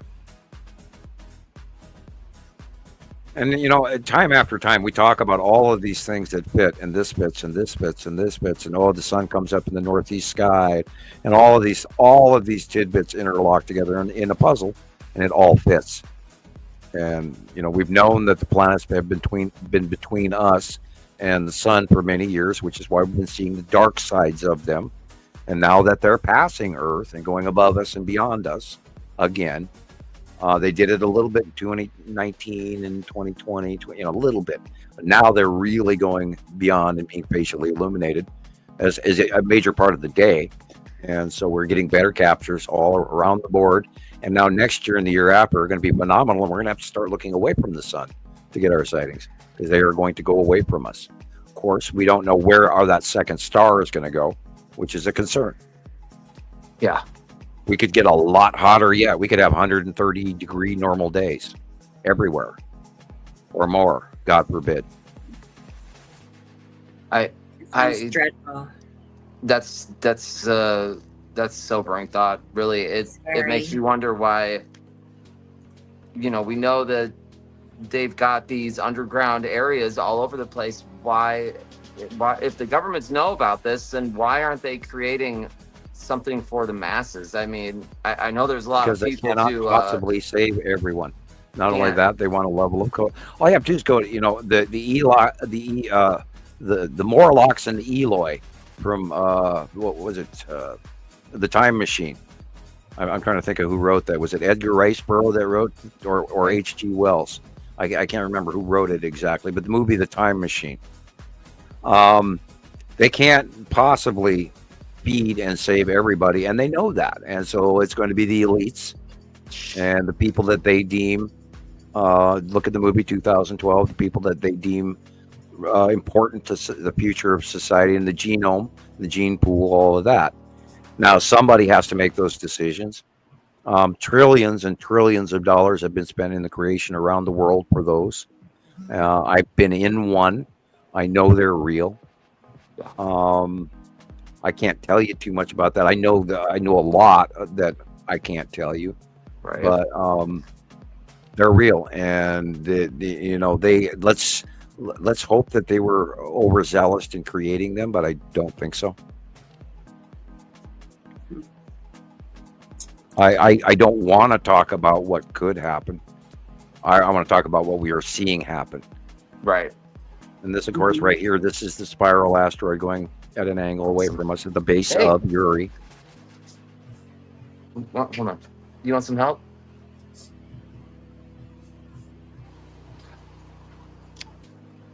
Family life. He's got. Oh, there you are. I thought you had to go dash off and deal with people.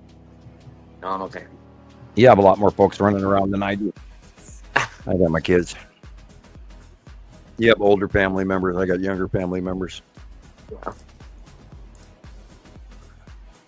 How about you want to watch Christopher's videos now? Sure. Yeah. Cool. Let's do that. Thank you. Experimental celestial object. Is that really used by people in the know? It always struck me as such a distracting term. It became a swear word with me because of Dr. C and the Money Boys, and I just laughed at them, and it's like, God, come on! If you're going to talk about a passing object, call it a passing planet. If you're going to talk about a passing asteroid, call it a passing asteroid. Right. I mean, we eventually even had to break away from OCG, and we had to start calling them asteroids. So you got to evolve with the information. You can't whitewash things, because when you whitewash things, the people that don't know aren't Right. going to learn beyond it. And you have to throw all that crap out anyway. So start learning from square one. Stick with the terminology that everybody uses. That way it's simple, it's descriptive, and it's non-confusing for new folk. All right, here we go. Videos from Christopher this week. Been very busy. Yeah. Rock and roll 1 and 2, Gary Glitter.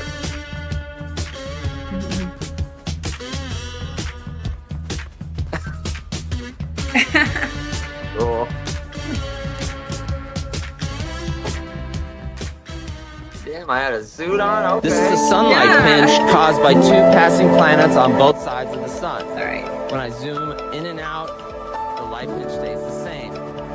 When I pan the camera right to left, the light pinch stays the same. If this were You can not turn a it up true just light a hair, pinch, please. then the light would change with intensity, moving from right to left, zooming in and out. With this evidence, we can conclude that this is a true light pinch caused by the passing planets. For more information on our binary twin solar system, follow Nibiru Followers Anonymous for more information. Perfect. Forgot about that. Yay, well done, well done. He's a natural. I kind of like those drawings. Who does those drawings? I know, right? Still can't get over this. I love it. Go Snoop Dogg, man, go. Right?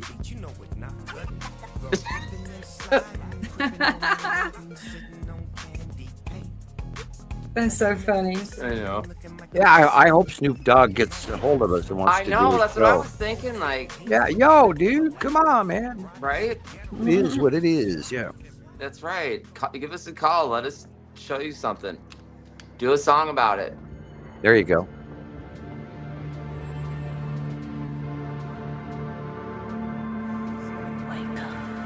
Theorists supposed to be the in crowd now, right now?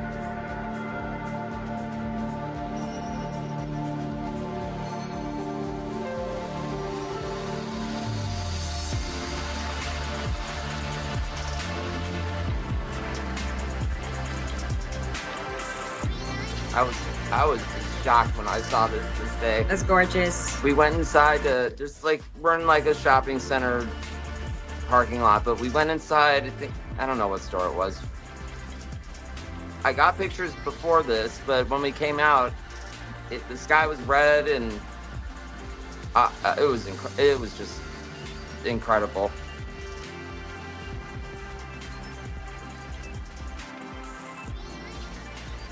And you can totally see I sat him just the footage doesn't do it justice at all. You can see the round body of the planet. The yellow moon is like in the same spot of Sam's drawing. It's awesome. And then there's other stuff going on in each part of the sky. This was the most that I could tell what was going on, so I just stuck with that.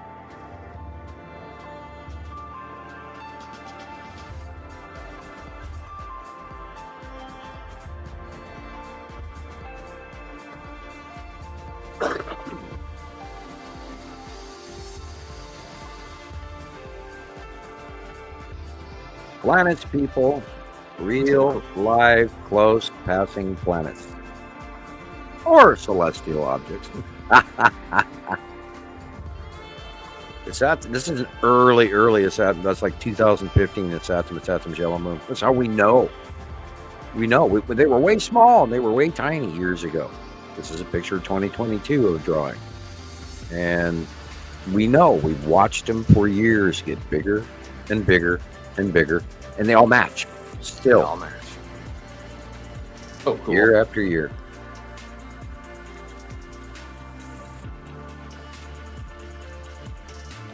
Saturn's yellow moon on the right-hand side of the sun. Lead asteroid coming in from above in front of the Saturn's yellow moon. And again, it's Saturn's yellow moon. Well, look at that dark blue area and all that stuff going on up in there. And there's an ET big box up in there with little ships all over the place. We see it every day around the world. When are you going to wake up and tell everybody? You know, I hope to God we don't have an invasion, but I don't believe we're gonna. This is fun. Yo, I love this. I saw this. I just went. I got what? Lamb, rams, hogs, dogs, chickens, turkeys, rabbits, you Oh God. Oh boy. All the time. Yeah. Yeah. I really like this one because of how easy it was to make. Oh yeah.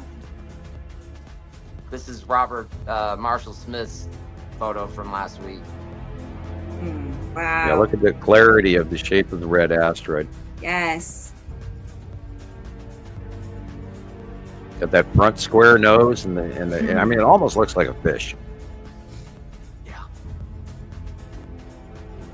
But I don't want to throw, Iridolia out there. No, and if you used to be a member, and listen to me, if you used to be a member of Montana Skywatchers and you've been recently removed, now you know why. There was one lady that went, oh, that looks like this, that looks like this, praise God, that looks like this. And Rebecca, tell everybody what happens when you talk like that on Montana Skywatcher 1. I don't know if she's listening to me. No. I think she's typing. Yeah. Well, anyway, the story is if you start talking like, oh, that looks like, that looks like 3 sheep walking over the mountain and praise God stuff, you won't last as a member of Montana Skywatcher. So we talk in science terms, we turn in science material. This is really important. Access tip. Out view. There is so much here. There is just, the Texas Cube is there, the red asteroid is there, Casper is there, there's just on and on and on, and then the skull's there.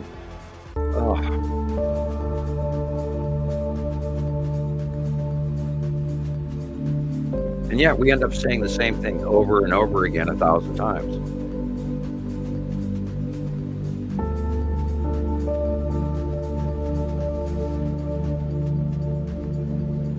So I took these photos near my house, and then the second part of the video, I have, there's I live close to this mountain base, and so I get an extra, I have to walk 3 miles up the mountain, but I get to see the whole city from up there, so it's kind of cool to take video, footage where I'm at this elevation, and then it's like a 15-minute walk. And all those blue areas, the dark blue areas, are all planets.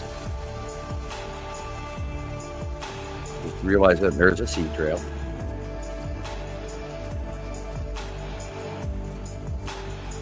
Uniform dispensing. They try to break up your eye so you don't see the round ball. Look, more ships. Maybe that's what they're hiding. Maybe they're hiding the Star Destroyers.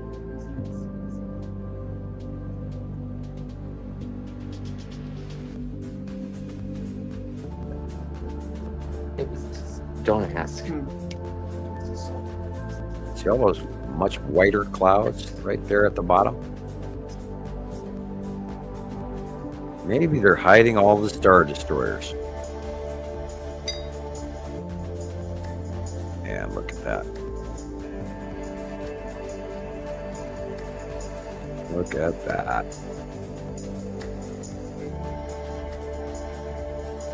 There's so much going on over our heads. And all people have to do is go outside. It's free. You can go outside and look.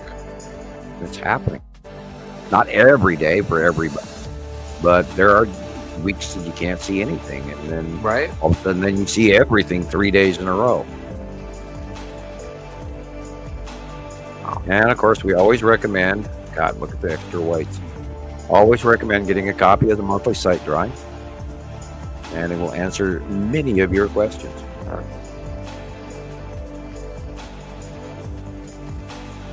Yeah, they're triangles. Look at those triangles.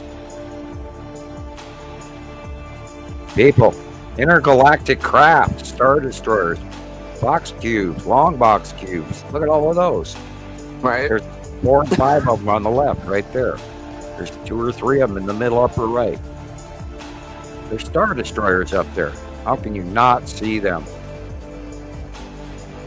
Of course, I'm on a 42-inch screen.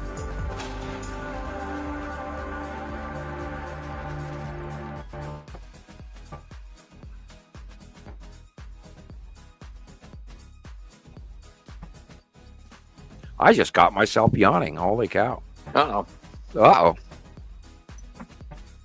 You know, that's the... I had a couple of bites of pizza routine. You know, you eat a little something, you get all relaxed and, you know, nice and warm. And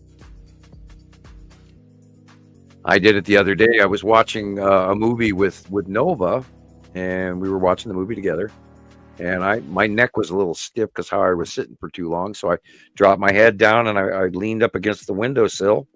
And I started stretching my neck. And the next thing I know, she's waking me up going, "Dad, are you watching the movie?" Yeah. It's like, oh man. Hey, you know, I'm 63 now. Apparently that I fall happens. asleep. If I start watching a movie, I'm asleep within 5 minutes. Yeah, well, we had just eaten. So, you know, a half hour went by. I nodded off. Like, wow. That's rare for me. It's only happened a few times in my life that I ever just nod off, you know, out of the blue. I did it at the computer once recently. I must have been typing for like 10 hours straight. I just zonked out.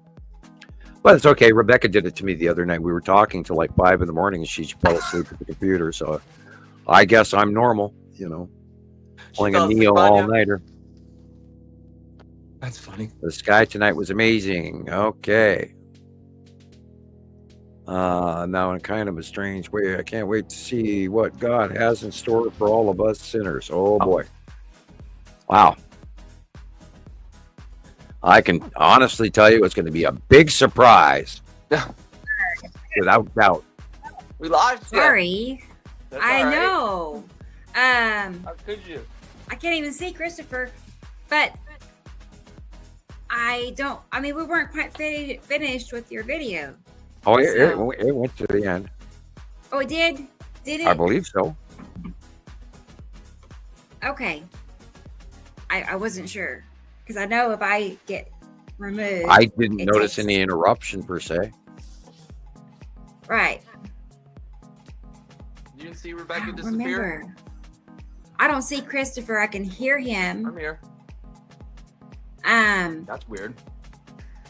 Yeah, your volume did go down, Christopher. I can't see. Oh, there he is. You see now me I can see you. Yeah. Okay. That's weird. Yeah, that's the cause we're teasing him for eating. All right. Yeah. I wasn't... Okay. I just didn't want to, miss part of your videos. Oh. I wasn't sure if we were finished. Did it finish?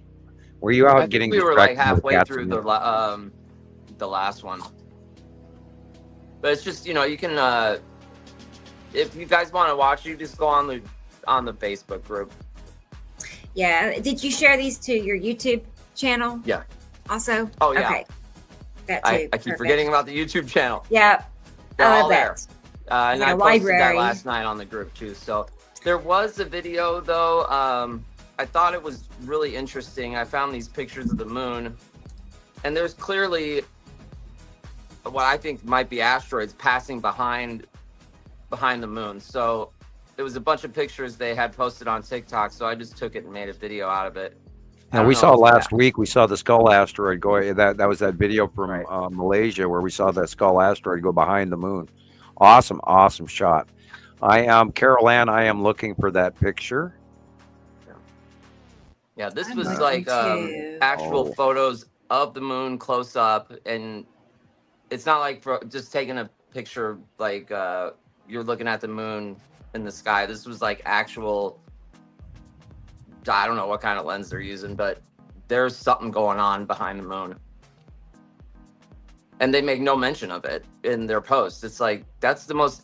Yeah, they're great photos of the moon. They're beautiful, but what is that behind the moon? What is all that? It's the strangest thing. So let me see if I can send it to you. I sent you a picture, Rebecca, because Carol Ann was Okay. asking for a copy of that picture. Cool. I found a couple of, well, one. I found another one. Okay. I don't have very many, and I had a good one that I lost a long time ago. Yeah, we don't have a lot of Casper in one file. As a matter of fact, there is no Casper file. It's just filed with the object cluster group. And that goes back many years. And so gets a little hard to find one picture or the other when you lump things in files. But that one stands out so well you can't argue with it. And this is where Casper got its name. And it's an asteroid that is in front of in front of the red asteroid by probably 4 lengths of the red asteroid. It's quite a ways in front, but apparently in the other out views that we were getting from Afan, who is in the center equatorial regions of the planet, apparently Casper is in front of the red asteroid in his out view. Okay. I don't know how easy that will be for you to bring up or not, but anyway, I shared it because I read it in the comments. I'm getting it here. Okay. All right. Casper, here we go. A few pictures. No, not quite. Okay.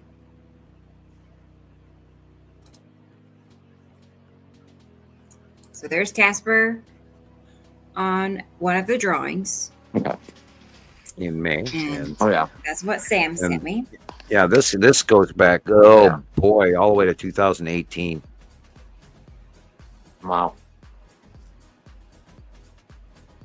And you can see the red asteroid behind it in this shot as well, with that weird face and elongated itself. But it was back then in 2018. The red asteroid was smaller and Casper was closer. They're in proximity to each other, and they do. Yeah, there's Casper as well. Cool. And it has this little wispy. It has an aura around it. This little wispy ghost, like a ball in a sheet. As you can see there's the ball in the sheet, and it's actually coming towards us. But that's Casper.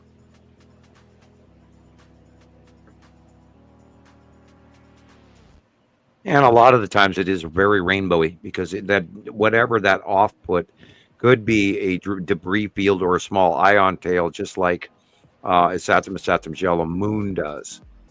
It could have an orbitoid in front of it causing the ion wrap around Casper blanket of ghost blanket or ghost sheet that causes because we always know that Casper has an illuminated aura around it, kind of like the green asteroid does. And I'm still chuckling over the green asteroid stumped me for 6 years. And then, I think it was a Fawn that gave us the shot, I believe. And if I'm wrong, I apologize. But But just recently, we get a picture of the green asteroid and all the smaller, tiny little asteroids because it's way bigger now, and they're all illuminated. And I went, "Duh! How can it be so stupid?" You know, here. I mean, it looked like a sea virus. Yeah. You know, like because of how that looks. It looks like this ball with little tendrils with minor round spots on the edge of it, and that's what the green asteroid looked like to us for 5-6 years, and everybody go, no, that's a lens flare. No, that's a lens flare. And then when we got the people doing live videos after Windows 11, you know, after Windows 8 got away, 9, 10, and 11, then people started taking a little more ease of live video shots. And then we found that, you know, they'd move their camera and that thing didn't move. And lens flares move when you move your camera. Right. And so we knew over the years that the green asteroid was definitely the green asteroid. And yet what in the hell caused those little white dots, or excuse me, green dots all around it like a sea virus? And they were perfectly uniform and and weird looking, and oh my God, it looks like a dog toy, or I mean, what the hell is that? Is it some kind of a craft? What is it? And then finally, it this absolutely year, looked like a virus under a microscope. and for years I was going, what the hell is that? And it stumped me for about 6 years, and then this year we finally got a close-up of it. It's just a whole bunch of little smaller asteroids around it in the same aura, the same area of mass, that all travel together in whatever atmosphere the green asteroid per se is wrapped in. Because we don't know. It could be a tiny micro. We don't know. We don't. God, if I could fly up there, I'd have all the answers. But anyway, not that I want a free trip, aliens. Thank you. I'd like to stay here. You can visit me. You are allowed to knock on my door or even pop in. But this time, I want a visible one where, you know, no more invisible guys, please. Don't like them. Face plants on the keyboard is not acceptable. Please don't do it anymore. No more blood. I didn't like that at all. Now, granted, the blood is why I remember it so, you know, fluently. It was a huge amount of blood, and it took me a long time to clean up. They seem aggressive. Like literally, the last time I took my gun off the shelf, I mean, I haven't taken it off my shelf for years. Wow. I have a really nice 45 Colt and ACP. I mean, they act like we're animals, but that's how animals act, like vicious, and they don't think with their heart or I think, well, okay. If you have to brand your cow, what do? You rope it, you throw it to the ground, you take this drastically hot red iron and you jam it on its backside. Those animals didn't like that at all, but then they've been marked. And that's, I believe, that's what they're, you know, because during this discussion, when that event happened to me, I got face planted into the keyboard because I was talking to a lady in Hawaii. It was like 3 o'clock in the morning. And I had been talking about, and exactly this, about removing a location tag. Wow. With an X-Acto knife from my body. And which is weird, which makes you kind of like, are they watching me real time? What the hell, you know? And then I kept feeling something behind me, and I kept feeling spider webs behind me, electrical. It was like, what the hell is going on behind me? My hair, the back of my neck is tingling. What? And then someone grabbed my arm. I watched my arm skin depress. I actually wiggled my hand to see if it was me that was doing that somehow. And there's no way I could do that physically with my body. And so I realized at this last second that something had grabbed me. And the next thing I know, I'm looking at GHIJKL and O and P up close, and face first into the keyboard. And it hurt. It was not a nice grab. It was a space slam. And I had to escape. And by the time I ran across the house, I was dripping blood all the way. Oh, yeah. And it was not a small amount of blood. It was a large amount of blood. I was bleeding like a stuck pig. It was a scalp wound. And I couldn't, after cleaned it up, and then the next day I was reminiscing about it, and I went to the mirror with a mirror, you know, looking behind your back here with a mirror in the mirror. I could not, for the life of me, find any wound on the back of my scalp or ear.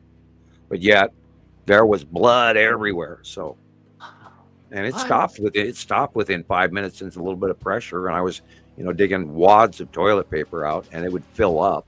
And I mean, you could have had just a little baby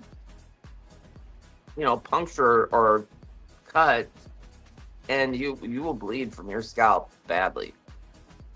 Yeah, I was running. By the time I made it, I have a 50-foot long house, and by the time I went 50 feet from one end of the house to the other to my master bathroom for my bedroom, it was running down my elbow. Oh wow! And I pulled my hand away. My entire hand was red.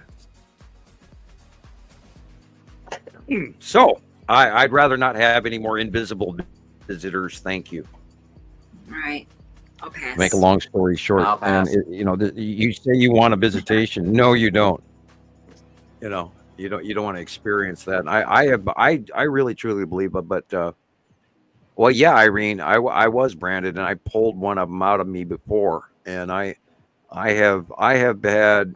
In my lifetime, I have probably been abducted so many times. I can't even begin to count, at least 10 times, one way or another. And I mean, I have a direct memory of walking that, a half a block home with my pillow in my hand as a child. So, and where they put me back, and I ended up having in my PJs with my pillow in my hand, and I'm a block away. Wow, they didn't put you back where they picked you up from. Right. They don't necessarily do that. It depends on if they're being the Greys are not very, very supervised. The Greys work for the other races. By the way, Christoper, you're frozen. Now you're not. It depends on, if they get themselves in trouble, they won't go into that scenario. They'll just put you back, and then you'll wake up. And when you wake up from abduction, you're not totally thinking straight. It takes you 15 minutes to a half hour to come clear, and so you're most likely you're confused, and you go, well, God, and that's what I did as a child. It's like, God, I'm not home. What the hell? It's the middle of the night. Why am I standing in the street with my pillow in my hand and wearing my PJs? And I ended up walking home thinking nothing of it, but I direly remember it. And then you look around and you go, they're gone. And I said that, and I've never forgotten that. They're gone. Wow. Where'd they go? They're gone. And I've never forgotten that. So I've probably been abducted many times over my life. And these tag markers, they know right where you are. They can read all of the information off of your body temperature. You're God only knows what extent those little, and they're small and they're encased. And I've described to people how they put them in the human body, and they wrap them in your own personal skin so it doesn't reject. Wow, that's interesting. Yeah. Well, Egg is going, how awful. Well, I this is my role. This is, I've been sampled or watched or studied or whatever because of what I'm doing now, because I am here to change everybody's lives, which is what the Pleiadian told me. I'm not trying to be arrogant. I am here to get everybody started on this path, and apparently I am. And I was told you're going to be the only one to do this. Well, and I got to chalk it up as to, I've spent 14 years gathering all this information. Plus, I've known about it for 44 years, the possibility of the secondary planetary system. So because I know about it and I wrote a paper on it, the government tried to shut me down. Who else is going to share this information with you? And then, they're always talking about, well, what about intervention? When are they going to soft disclose? Well, what makes you guys think that I'm not soft disclosure? Right. Perhaps I am the soft disclosure. So you have to think about that, and you have to think about your role. I think about my role every day. So, and I am this disclosure that you have been looking for, and that is my job. My job is to tell you guys, to wake you guys up, to get you going, because the ascension and all the shit right now is happening right now. Damn it, we don't have time. We don't. How much is enough time? It's never enough. If you knew you were going to die 10 years from now, would you want to know? Would you want to know now, or would you want to know 9 years from now, or 8 years from now, or 5 years from now? I mean, there's never enough time. And we're seeing the events right now. Too much sun, too much crazy weather, volcanoes. They're going off. Currently, there's only like 48 or 49. We've been up to 56. But there's change. Now, Robert mentioned to me something about water and behavior of the transition of water in New Zealand. So he's noticing some electrical issues. I've been noticing some things as well, how fast water boils, etc., etc. Yeah. Where the What sun about is, with that, you know. You mean the waters act different? Well, a lot of things are acting different. The weather's acting different. You know, it never in my lifetime used to be with it. The northern hemisphere and the southern hemisphere weather was going the same way, and they currently are, and they haven't been since 2018. And then it got worse, and it got worse, and it got worse, and now look at our weather. Now we're seeing these backpedaling anticyclonic cutoff lows, northern hemisphere hurricanes on land. Never heard of that. And that did never exist before. Right. Just the backpedaling part. Yeah, or then the northern on land, hemisphere that's a hurricane. whole situation that why isn't this being talked about more? Hurricanes don't do that. You know, and the Meteorological Society, they're all licensed, and they've all years ago, it happened in the early 2000s. They were all taken aside by the government, and even our local television, Channel 13 News, announced that they had been stepped in on by the FCC and Licensing Commission about the news that they were reporting weather-wise.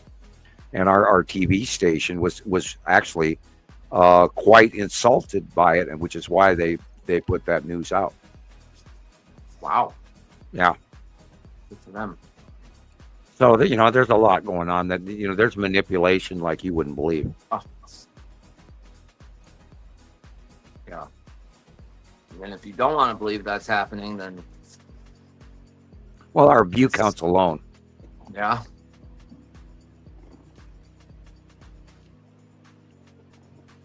Sorry, I had to take a sip there. It's okay. Yeah, we see examples, you know, direct involvement where they stopped messing with our shows, as far as I know. Maybe they got bored, thinking that we aren't going to get anywhere with this, and discount us, which is okay. And then that's why I stick to Facebook, because I'm not trying to be on TikTok or get too much notice, and you guys have to do more. Because I have a very strict possibility that I could get in trouble for this, and right. I do have children, and we don't want me to just up and vanish. Oh no. And so therefore I do have to tiptoe, and I apologize. And I know people want to know more, and I know people want to know less, and I know there's people out there that want me to shut up. Shut up, Sam. And and I've hurt some people's feelings. It was never my intention, ever. And you guys know me. I'm not that kind of a person. I don't do that. And, I studied religion for a lot of years for a reason. And that was so I could understand and share that with you. And I have many religions under my belt anyway. So you have anything else for us, Rebecca, or where are we? We do. Actually, well, I had to come back sent me a video I just now saw. So I'm getting that. It's short. Okay. All right. Well, I can keep babbling on about this. It says new detailed images of the moon. So I'm anxious to see. Fair boy. Yeah. Hang on one second. I wonder if you get to see where the lunar landings did happen back in the early 70s, late 60s. So we can prove to people that yes, the landing did actually happen. Oh my God! All those folks that. The rumor mill. Oh my God, we're all driven nuts by the rumor mill. Yeah. It's overwhelming. Yeah. Yeah, they did fly to the moon on a rocket. Yeah, I thought these were pretty interesting.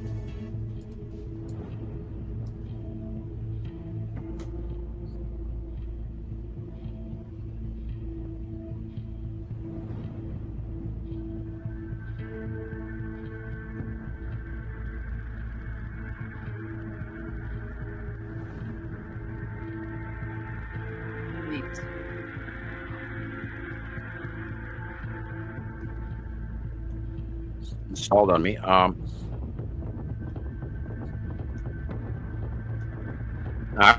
will point out is the dog on the view from the sides. Yeah.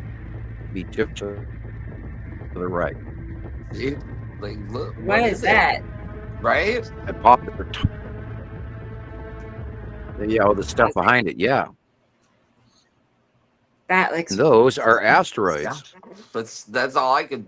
They have to be asteroids. Look at that. Dozens of asteroids. Yeah. Okay. And no mention of this in the post these people put up.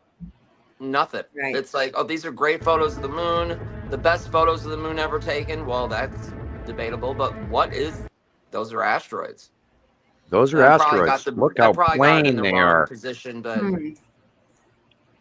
wow.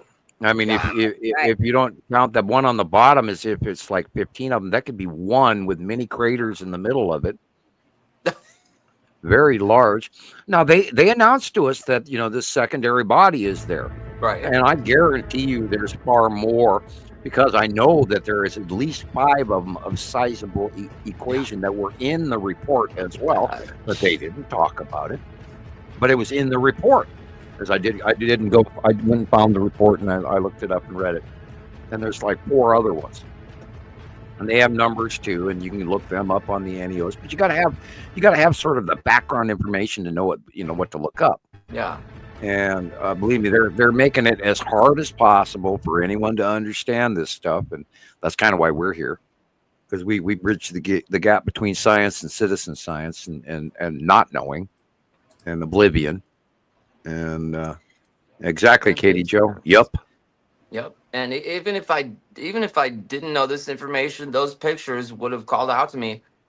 They kind of look like clouds, but they don't. That would have said. Well, I would have said, what is that? I looked in the comments. Nobody's commenting on what's in these photos. So I didn't say anything. I had to show you guys these. A lot of people.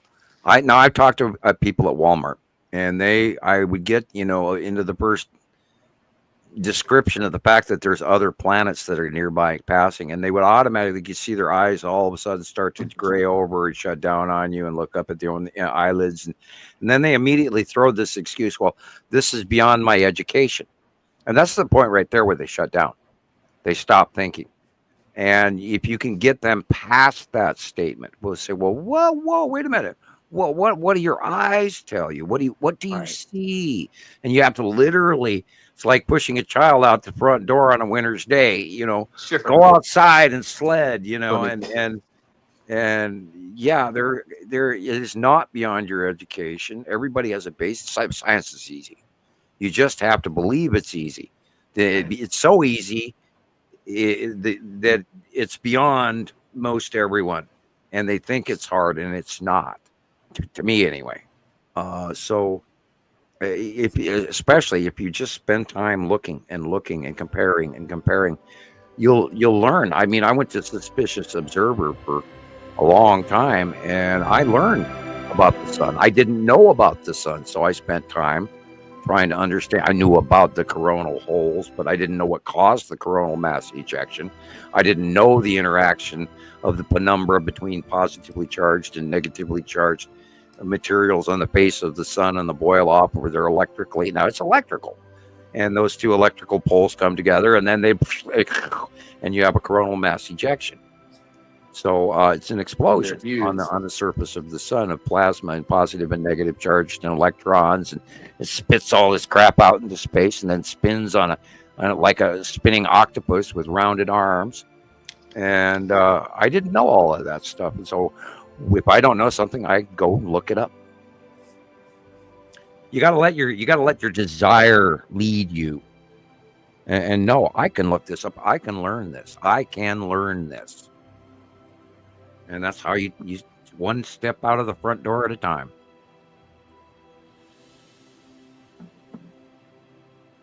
Anything else, Rebecca? Are you ready?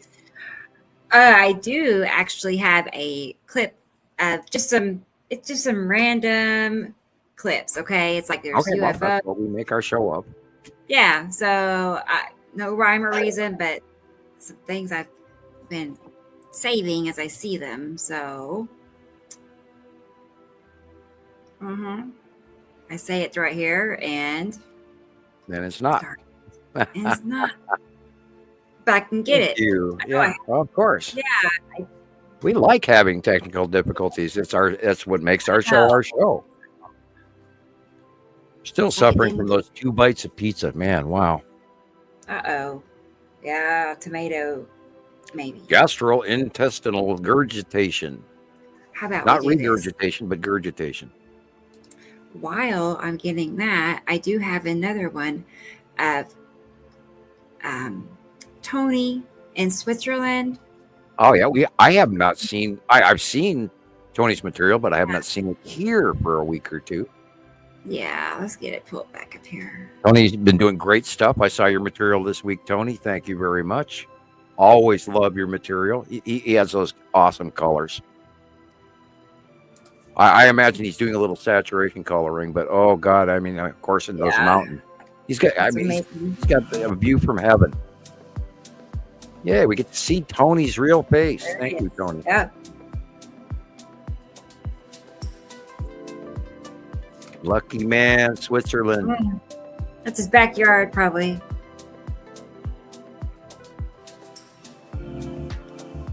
Send me my visa application, please.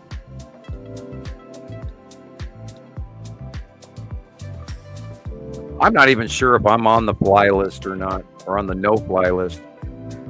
I wonder if he's using a drone because it's so smooth. You know, he's good at it. Yes, he is very good at it. I would say tripod. Yeah. Okay.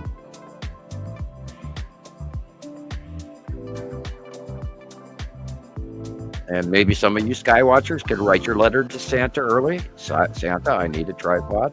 They're not that expensive, and then boy, are they useful. Oh yeah. I wouldn't film without one right now. I sold at the rummage sale. Wow. I sold all my tripods. Look at that. I thought I was moving, and I sold a whole bunch of stuff. Yeah, look at that. That's the Satum Yellow Moon right there. Beautiful. And a whole bunch of weird white stuff in front. And then, okay, that area right next to that, behind that should be Nibiru. And then Nepesity's right there with green. See the green Nepesity. And then above us directly should be Atu's moon. And then coming back around for 360, we should be looking at the bottom of Uri. And we are.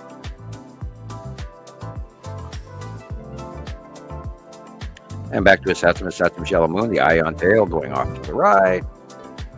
And then Nepesity, Nibiru behind that, off in the distance. Green Nepesity. That's somebody's house right there. Moon directly above, being illuminated by the sky. The light coming from the far right now. And remember, the light area at the horizon is the normal sky color. Everything else is overhead passing planet. Those aren't our clouds you're looking at. None of this is our clouds. There is no clouds in this sky.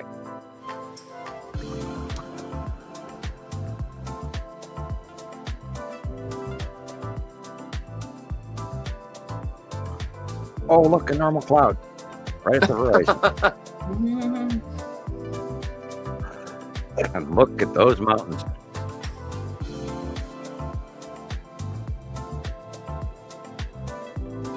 Like the tip of the Alps. Yeah, this is Switzerland, right? Yeah. So the Alps are in part of at some point in that spin. We're seeing the Alps. Again, you couldn't drag me away from there. Oh, I would. Yeah, Switzerland and sure. Look at that. Oh.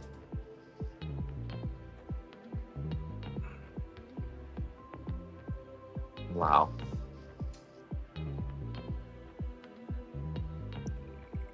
Nepesity should be Atu's moon right there. Beyond the light, because the light's behind us, and then we're coming back to the side of Uri because there's the sun. And of course, on the right-hand side is the Saturn Yellow Moon, although you can barely see it because we're looking at Uri whiteout. It's all those little white streaming clouds. Mostly those are asteroids, debris field between Earth and then the planets. And that's the Saturn Yellow Moon again. Directly overhead, followed by Nepesity and Atu again. They're all blending into each other. God, we did a 360 fast on that one. I couldn't keep up. And of course, Saru is in the background on this one. Cool. Look at all that red. Wow. Natu's moon. It's the white illuminated top center. And then there is the bright yellow right there is Saturn's yellow moon. Wow. It stalled on me for a second. That's Atu's moon again. The white directly above us. The illuminated moon directly overhead. And Uri, followed by spinning back to where the sunset is. And the light blue-green Saru above the sunset. And there again is Saturn's yellow moon. And look, lead asteroid.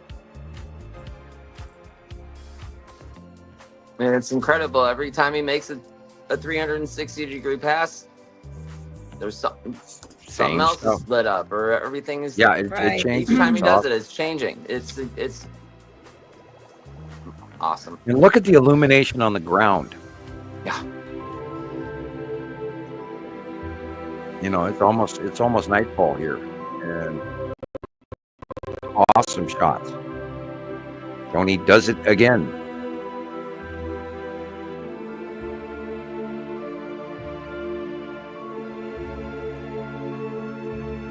Yeah, and people be sure to go to, and I'll distribute it everywhere for everybody else, and we'll have a copy of it for you next week on how you guys can get a hold of these thinking caps or the Montana Skywatcher T-shirts, the Christmas donation. Right, great Christmas gifts.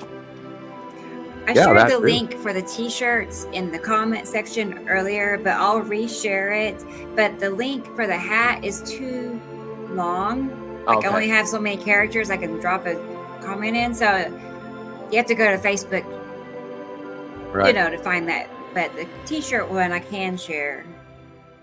Okay. Yeah. And now the thinking caps are rare, and the type on the hat isn't the one I would have approved of, but it's fine if it's a thinking cap. Everybody put on your thinking cap before you go sky watching, and I believe it's black. I have to go look at the thing. I haven't looked at it yet, but thank you, Deb, again, Deb Gottschall, for putting that up. And she lives in North Carolina, and she's always been a really, really wonderful lady and very helpful. And I thank you so much for doing that. I was just asking for the links, and here she went and signed up for it again for us. So excellent. That's great. Yeah. And thank you, she Tara. does a lot of work and on the side. Thank you. Yeah. Isn't that Have cute? you ever held a baby duck? Baby ducks are so fluffy. No, I haven't. Oh my God, there's the guy there's another one. Wow, Carol Ann, thank you. Wow. Let's see. Let me get you a little card. Where was it? Which one have I not used? I don't remember. I made a few up just to have on hand. Here, let's try this one. Oh, we just did that one. They're great. I know. Oh boy. Let's get another one. Cute 1, stuff 2, always 3. wins. Did I do this one? I did this one, but then it's perfect for Carol Ann because it's a kitty cat.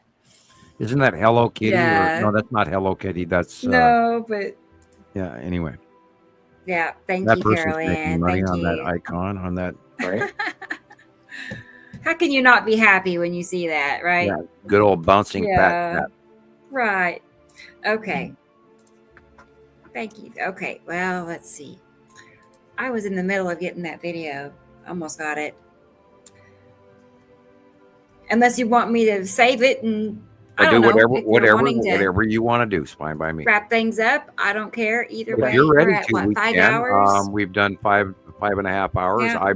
I've got more. If you want to keep going, if you are tired, we can quit. Yeah. Well, before we end, do you want to answer Wendy Williams' question real quick? She says, we never did see Jesus yet either. Oh, sorry. What was that? No, I said, and we haven't seen Jesus yet today either. Yeah. Wendy Williams. He came in a couple times. He Yeah. said he was listening, so he's really busy with work. Right. A lot of images as of late. Why is the red asteroid angular in some images and fuzzy in others? Most of the time, the red asteroid is wrapped in clouds because it's coming down close to our atmosphere, and the objects in space are very cold, and then they get cloud wrapped when they're illuminated by the sun.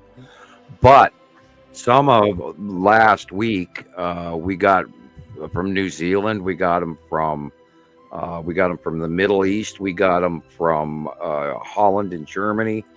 We got a bunch of pictures in where you could actually see literally half of the body of the red asteroid. Now, we've had many hundreds of sightings of the red asteroid, and probably 10 or 20 of them have you can really definitely defined edges of the red asteroid. But most of the times it's wrapped in its own clouds. It says it's here. It says I already sent it. Oh, I didn't pull it right. Wait. I'm talking to myself. Ignore me. I noticed that. Ignore me. Oh my gosh. I do it all the time. I talk to the cat. It's like 14 minutes or something. It's pretty short. But it has some cool, Yeah. Well, I'm always willing to look at something new. Here we go. Yes. Well, one of them is that cube video that we already saw, but there's still some others in here.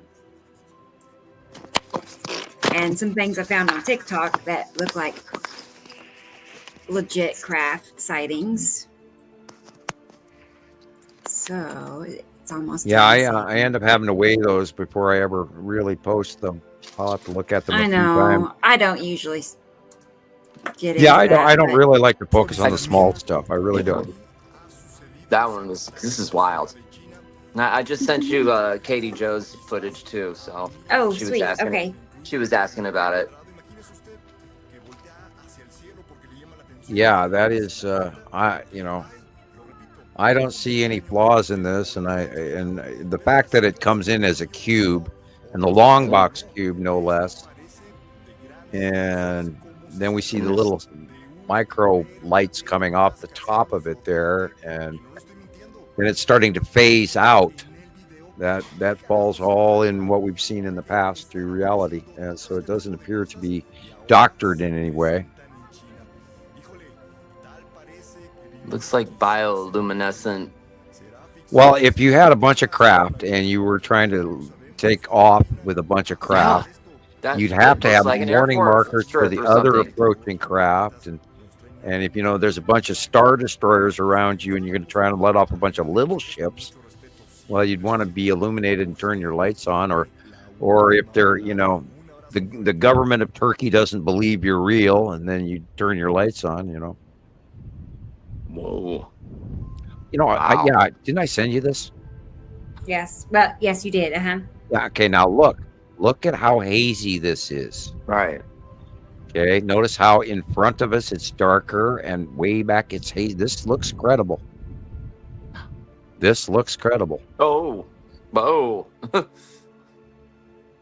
See, as the close-up, look at the definition between the edge here on the dark of the trees on the mountain and the haziness of the actual craft. This looks legit. Wow. And I found this morning, and I watched it. Normally I don't post stuff like this, but see the blur went out at the same time of the craft as the blur in the mountain went out.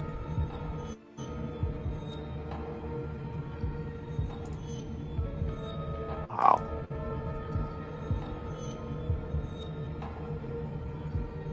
And this is a new shaped ship that we have never seen before.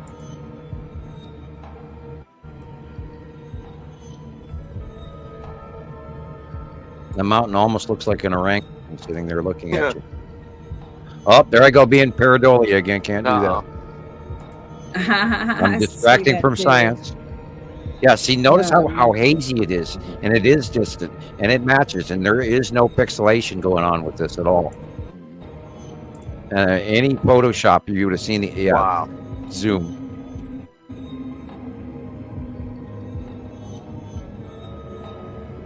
That's kind of like what my wife and I saw before I met you guys, but not a shape like this. They looked like star destroyers, but that's how fast they Yep. They're just stationary, and then but they're just gone.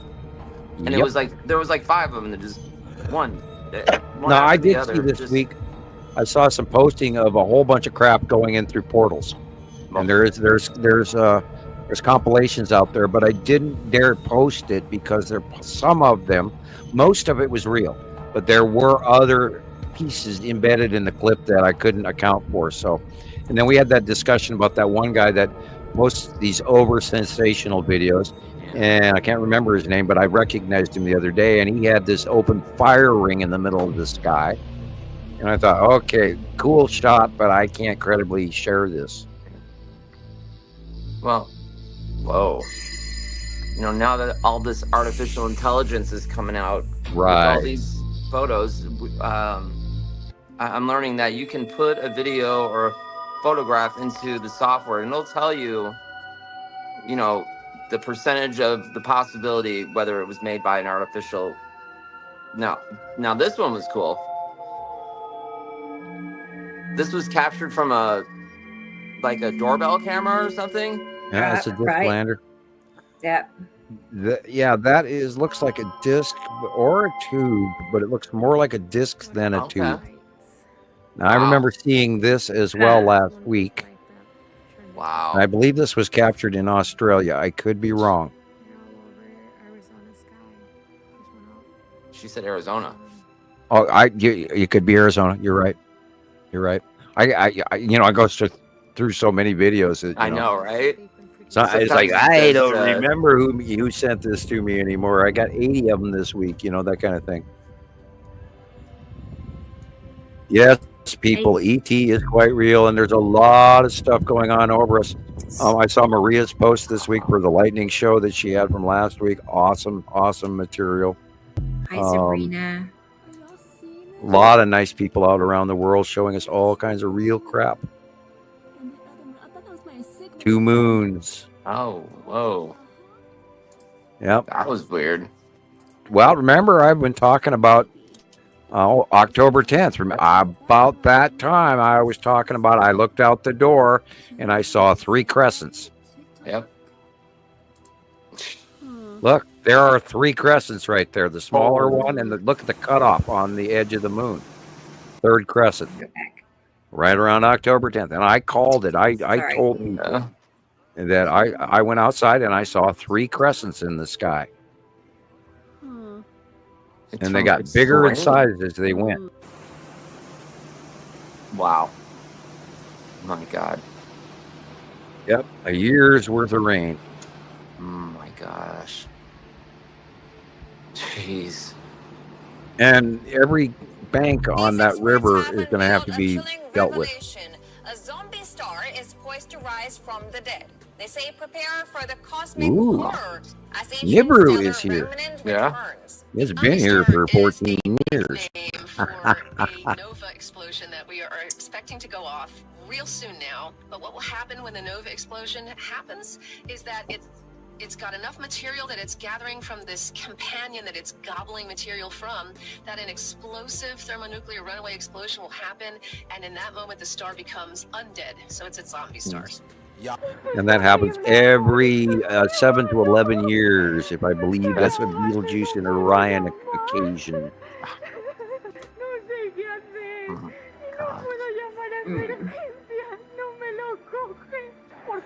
Goodbye, everything I own. And that water. Oh, it's just not good to be in that water.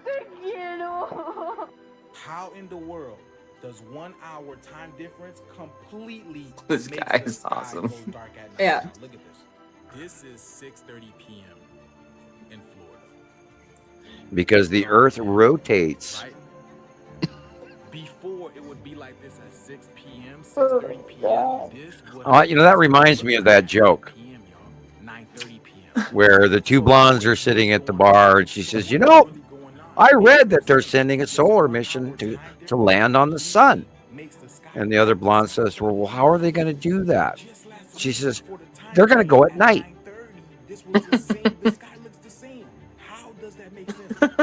Wow, egg. Thank you, egg. You're awesome. Thank you. Thank you. You know, the sun does not have an off switch. It does not turn off at night. And oh my God, all the money that those folks just lost. I don't think I saw that one. Esri Colette. And if that happens to me, I'm homeless. Yeah. Yeah.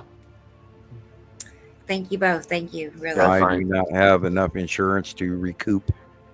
No, because we are at the end of our finances to the point where we can barely get by, and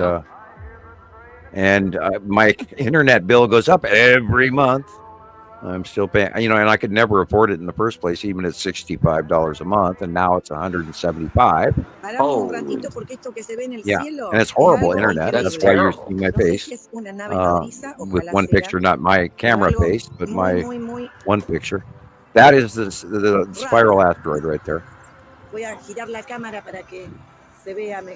It's a UFO disguised as a cloud. I swear to God. Right. Yeah, no, that's the tail end of the spiral asteroid, and it goes so close to Earth, and it's over the horizon. We've been watching it like this for about 8 months. I looked up, blinked my eyes, and then I couldn't see afterwards. Woo! Right, and so this is the kind of thing that they'll allow to go on TikTok. They'll push a video like this because it's not. Yeah, it's they just. would rather people think that is a UFO. It's the mothership or something, right, than actually tell people what it actually really is. That's how I see it. Right. It's constantly videos showing the sky effects. It's either a UFO or other celestial objects. Yeah, strange lightning in Minnesota. Huh. And it says this continued for 2 hours. This is a close pass with the asteroids discharging between the bodies above and the Earth below. And they get the energy from between both of the planets. And this is why the electrical discharge, and this is part of Welcome to the Electric Universe. It's stalled. It's stuck on me. I don't know if it's still playing or not, but my internet has it stalled. Yeah, mine stopped too. I'm getting a stiff neck from. I keep bringing my head around the microphone, and I shouldn't. I just moved the microphone finally. Ow!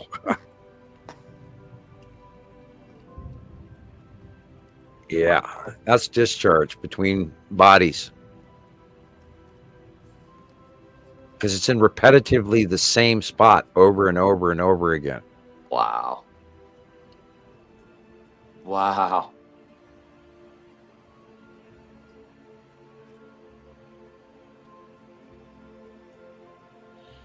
And I don't think those white lines are actually overdubbing of the camera. I think those white lines might actually be bleed off from Earth going to the larger planet above, where it's actually a physical light manifestation. See that green flash on where it does electrically wipe out the camera? Now, Carol Ann and I could not figure out what's causing that. That is a shadow line of the planet cutoff. Yeah, definitely. That is on one side the sun is shining, and on the other it is not. I'm so confused. Planetary cutoff, right there at the bottom, at the where the sea trail is. That's where it's being cut off, and that straight line is a shadow. That could even be a sea trail shadow. But on both sides? No, it's going straight all the way back through the light. Yeah, look at that. Oh, can you, when you get to that, those white things? Yeah, look, Star Destroyers. Yeah, that's a planetary cutoff. On the left is the cutoff. On the excuse me, on the right is the cutoff. On the left is the clear sky. I love it when it's like that.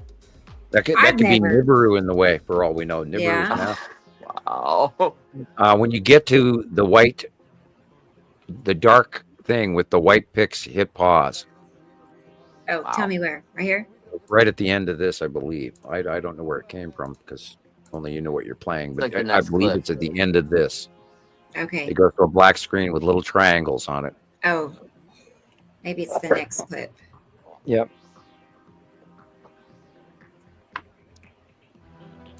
Right there. Yeah. Star destroyers. Look at the shape, guys. I'm going to blow these up even larger. I already know that they're all triangles. Yeah. Wow.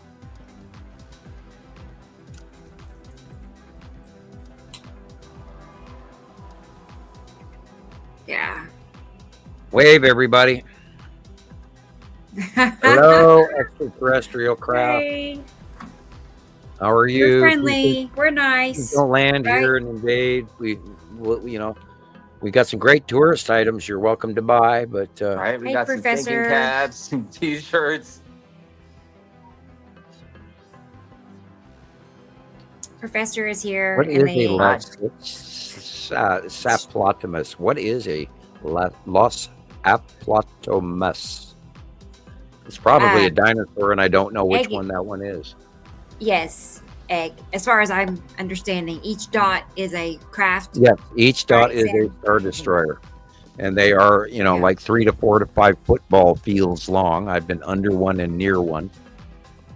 I walked at another Air Force base at another location where I can't divulge, but I walked near one of these things, and it's literally like you're walking into a big city. They're huge, parked. It was parked on the landing strip, and they're massive.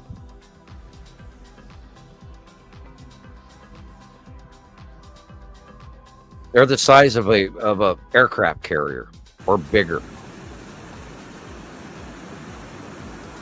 This is the guy watching the river flow by from his sliding glass door. Yeah, look at that. I can't imagine. No. And you can't walk through that. No. That will take you away. Right there, the sliding glass doors. Yeah, and it takes your cars away, so it'll definitely take you away. And this is in Spain last week. Folks, this is normal, not normal. Yeah, this is, I still believe this is the red asteroid. Yeah. That seems Really like cool. it. That right.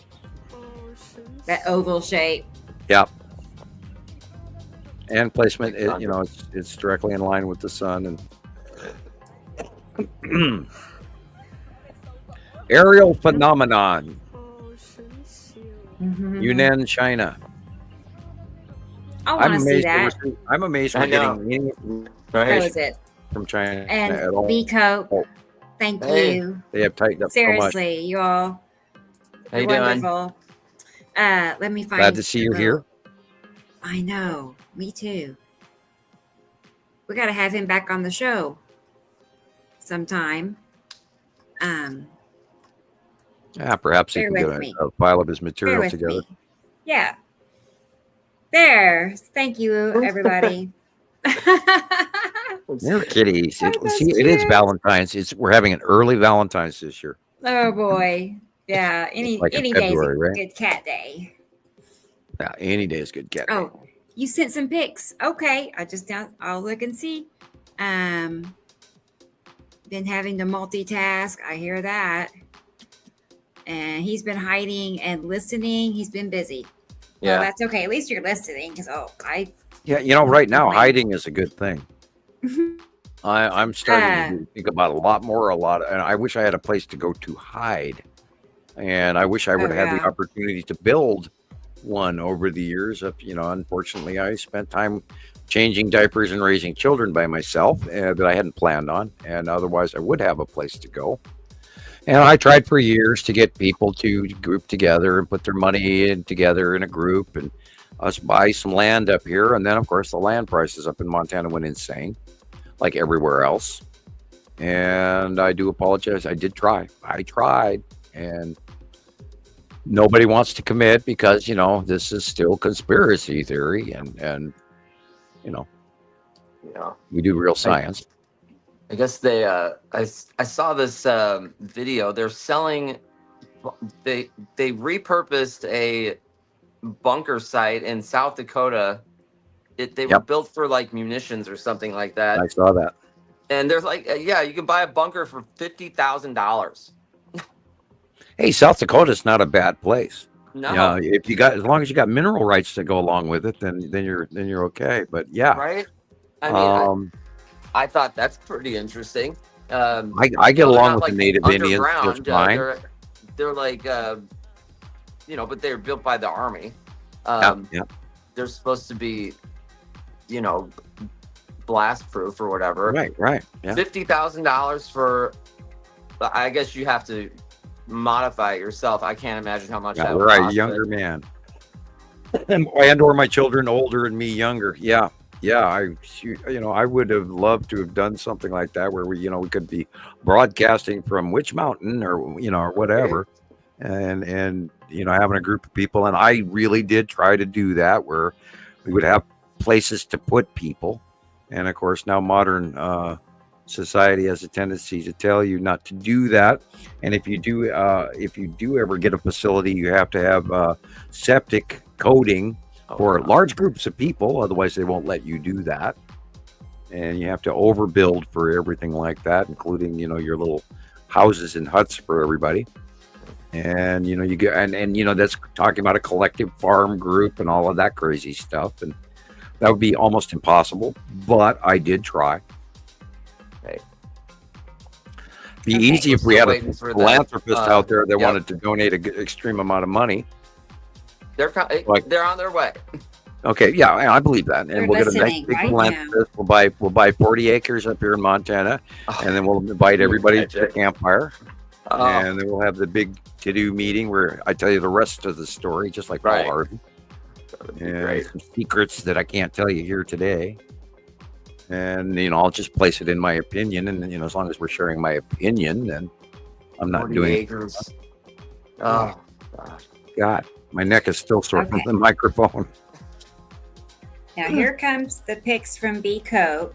Okay. Thank you, Carol Ann. And that's from Carol Ann. She sent me that picture. It kind of looks a little long box cubey plus some starships, but it's hard to say. Yeah. Otherwise, I would have said more. It's a little intermixed here. And here is a clip that Christopher made from a video taken by Katie Jo. So this is actually now that she's taken that photograph. That's the sky's up there right now. Oh, what time is it? That's probably the comet up there in the upper right. The direction of the little tail, the little swimmy that looks like the comet. Oh, cool. Look at that. I haven't been able to see it yet. Oh, I've seen it lots of times. Yeah, I've been looking. I can't. Well, you have light pollution. Too, so I remember seeing Hail Bop when I was a teenager every night for 2 months. So I'm just don't understand why I can't see this one. It's supposedly going to get really bright, so we'll see what happens. And you're supposed to be able to see it during the day as well, that bright. So it's going to be like a 9 or something on luminosity. Don't take my word for the scale on that either. There's crap that I've been reading that is not stuck into my brain for it's been zombie week. It really has been. That is definitely the long box cube and the lead asteroid are right there. Because I'm looking at the Texas cube or long box cube as well, right there. And then there's the salamander asteroid group underneath Uri, and see the big side of Uri there. Yeah, that's the long box cube and the lead asteroid. The lead asteroid is behind the long box cube. Oh wow, okay. See the facial stripe of the lead asteroid, and then see the square. Oh look, Star Destroyers. Whole bunch of them on the left there. When I saw your footage, Katie, it was just all those asteroids on the left side of the sun are just incredible. Yes. Yes, it's and spooky, and they're getting bigger, and they are rising up. So I mean, we don't have the extreme close pass emergency that we did, but there's still going to be possible discharge and all sorts.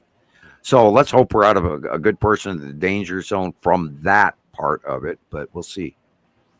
Time will tell what happens. It's kind of foggy.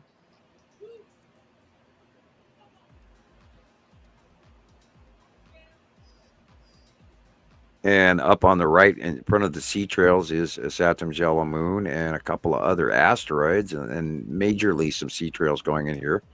They're trying to hide this. Man. Yeah, I see three sea trails and the rest are upper atmosphere.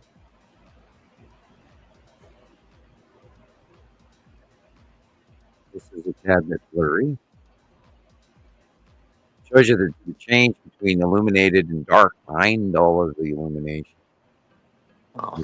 Blue, of course, is planet.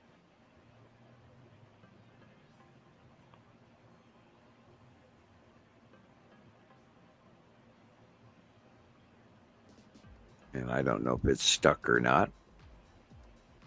Is it? Oh, sorry, guys. I gotta push the button.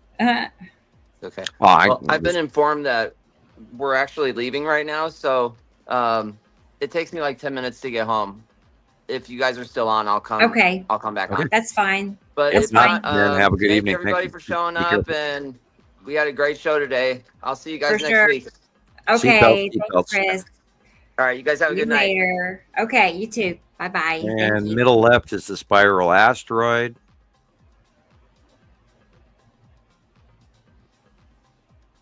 And mostly normal clouds, with the exception of the stuff on the right is the bottom of a planetoid. Although we can barely see it, but the left cloud is normal. So what's This a is planetoid? a planet. What's a planet? Oh. Okay. I just wondered. That is the definite that straight line there is the side of Uri and Saru. Uri's the puppy white part. Saru is the dark blue. And right in front of it's a whole bunch of asteroids. And in the upper area, you see the dark blue. That's planet as well. Now the sun is coming from, I wish I had a shadow on the ground way off in the distance. That's kind of cubey. And there's a cutoff of the sun. Or is that the moon? Looks kind of like the moon. Looks like the moon. So that could be the Texas cube and a whole bunch of craft. And the skull asteroid would be behind it. Remember, last week we got a capture of the skull asteroid behind it. So nighttime illumination of an overhead path. This is purple. So very likely Atu's moon. The white in the front is Atu's moon, and the purple in the back is Atu. This could be a light cutoff just from the cloud.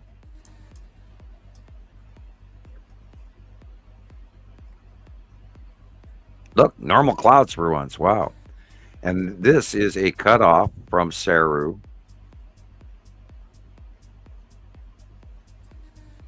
And I sent you a picture of that earlier today as well. Oh. Not that you have to use it or dig it up, but that's what's going on with the cutoff over the top. Now, for the last 2 years, it's been Nepenthe cutting off the top of the sun. But now it's Saru. Those are awesome, Biko. Yes, thank you very much. Yes. I took so many pictures, I don't know, a few days ago. I've not even looked through them all, but maybe by next week I'll have them ready to show. That'd be great. That'd be great. Yeah. So it And does then not there look like is... Jesus is going to make it. No, I don't think so. All But right. Well, I do have one more picture 6 hours, so we that is from Donald, our friend on TikTok. And Excellent. so let me Thank get you, that Donald. pulled up. 1 second. I can't remember where he's located. I don't remember. But he sent this to me on email. Okay, the illumination is coming from behind us. So the generic blue area is Nibiru. Very large, from one side of the side to the page to the other. Yeah. And in the background, I'm seeing some lighter stuff in behind the normal clouds. But because of the illumination from behind us, where the blue area is Nibiru. Very large, very all big. that dragging again. You know, that it just looks like something is being dragged across the sky, and it, Yep. Doesn't it look like that to you? I see it. Well, yeah, it's got the base Things are cloud, just and moving. remember, there's land masses right there at the top middle. You're looking at land masses, dead center in the blue area, in the top middle. Those are land masses. Wow, it's 3 a.m., David. Oh my gosh. You're like me, though. I stay up Go to bed, David. too late. I mean, we're on the same schedule, basically. Yeah, And you Carol can go to too. bed, David. We're going to end this because I've got a stiff neck from talking around the microphone all evening, and I didn't set it right. So I've been, maybe my chair moved. I don't know, but I got a stiff neck. So I think it's about that time. I think so. Maybe Star Wars time. Yeah. Go sit and play with my Star Wars. Yeah, I got my controller problem worked out for now. It is still failing, but anyway, don't worry about it. Maybe Santa will bring me a new one. They're far easier to get hold of than the PlayStation 5s. Oh my God, they raised the price on those, and they were $65. Now they're $75. Oh dear. And I don't get to buy one because I've got 2 kids. They went, Dad, I need a new controller, but Dad, I need one too. And so there's $145. And I was going to say, I bet the name brand controllers are just noticeably better. Oh yeah, they don't last anywhere generic. like they used to. And they have to be, of course, PlayStation, but which is hopefully a Sony product or whatever, but they don't last near as long, and the girls go through at least 2 a year each. And then headsets and the microphones, and unfortunately we were buying them the headphones, and those were they went from $40 to $65, and I went, no way am I gonna do, and then Nova comes to me and says, well, Dad, my left ear doesn't work anymore. What am I gonna do? So we started buying the cheap ones, and so we're buying 4 of those a year, but they're only $10 a piece. So no matter what, they're getting you coming and going. So, and put that up there. And folks, if you want to write me a letter, give me a small donation. My P.O. box is here in the lower right. And then if you want to further the cause for Nibiru Followers Anonymous and the Citizen Science Project, and help Rebecca pay for all of the things that she pays for, which is a lot, her Cash App, her Venmo, and her PayPal are here. And leave it up long enough that folks can take a pen and pencil and write this down. Remember, we get by from viewers like you. You guys make this possible. We cannot do it alone. And I don't feel bad for asking, because we've got a decade of work behind this. And it's true. It's all for you. Mean, we've been spending money on this for years and years and years. And, just really only recently have started asking for assistance. But for many years, neither one of us, we just. No, credibility was more important. We didn't want to be the money boys. And then we didn't want to charge people. But then over the years, it has become so expensive for us to do this that we've had no choice but to ask for help. And, if you have a question or a comment, and you drop $2 in there, and you'll get a card, a letter back from me. And, everything helps. I mean, if I can buy an extra gallon of milk for these kids, that's awesome, because we are, I know that everybody knows just how expensive everything. $7 for this and $5.50 for that, when it used to be $2. It's like people have gone crazy. So all of your help is very much appreciated. Thank you all in advance. Right. I agree. And we will see you next week, same time, same bat channel. Right. And right back here at the Nibiru Followers Anonymous Citizen Science Podcast. And I love the new startup. I'm gonna play it. Me too. Again. It's fun. And I shared it all over the place. So we will do our job. And please, you out there, do your job and share this information. Like, subscribe, hit the notification button, share it with your friends. And we're not nuts. They can call us nuts, but we're not nuts. That was cute, Thunder. I don't know how she did that, but that's cute. I keep saying Valentine's Day was early this year. And Sabrina. Cool. And price has gone up, Carolyn. Right. Making sure I get everybody in here. But yes, I'm with you, Sam. I'm ready to call it a show. 6 hours and 12 minutes. Okay. And all right. We'll be back. And then, before you know it, it'll be Saturday again. Yep.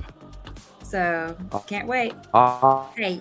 All right. Bye, Good night, Michelle. everybody. I'm going to hop off. Thank you. Yeah, me too. Okay. Oh, he's out of here. All right, guys. Well, we're going to hop off. I'll hop off and we'll see you next Saturday. Hey, Carol Ann. Love you. Love y'all. All right. I'm going to hit the end stream. So we'll see you later. Oh, no, y'all. Here. Funda and Katie Joe is here. Who else? Egg. And experimental. What? 3 a.m. So you're up at night, Al, too. It's not just me and you, Carol Ann. There's more of us. We keep each other till up 4 and 5 in the morning chatting. It's like, how do I keep going? I don't know. Oh, that's fun. Yeah. Hey, there's Irene is still here. Man, we've had a great show. I mean, it was the numbers are definitely up just from people watching, so I'm excited. Yeah, good night, Irene. All right, guys. Well, thank you, and for the donations too. I mean, it just takes a big, worry off of my mind. So, because I don't want to have trouble with keeping all this going. So, thank you very much. And yeah, the pictures are mind blowing. I love it too. I'm going to share. I made a video of Fawn's pictures and Helmi's from South Africa. So I was talking to Carol Ann about how I'm going to do a member spotlight, videos. So I'll be sharing those on Facebook here shortly. So fun. Oh, hey, Doobaloo. She's still here. Cool. She's the one that said Saturday was just it was just happened last Saturday. Both are the bomb. I know, right? They really are. I always look forward to their post. Fun. Cool. Hey, Egg. You rock too, girl. You rock too. She's when I think of Egg, I think of jet setter now. After I saw her go from Florida to New York in the time span of one show. She was in Florida. And then the next time she's in New York. So she's a jet setter. Yeah, Egg rocks. That's right. Egg rocks. Oh boy, how fun.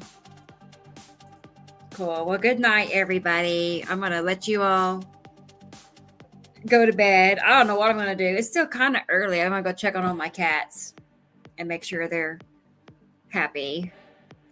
That's what I do. So, oh boy. Okay. Well, I'm going to hit the end stream. So we'll see you all next week. Thank you. Love you. And take care. Bye, everybody.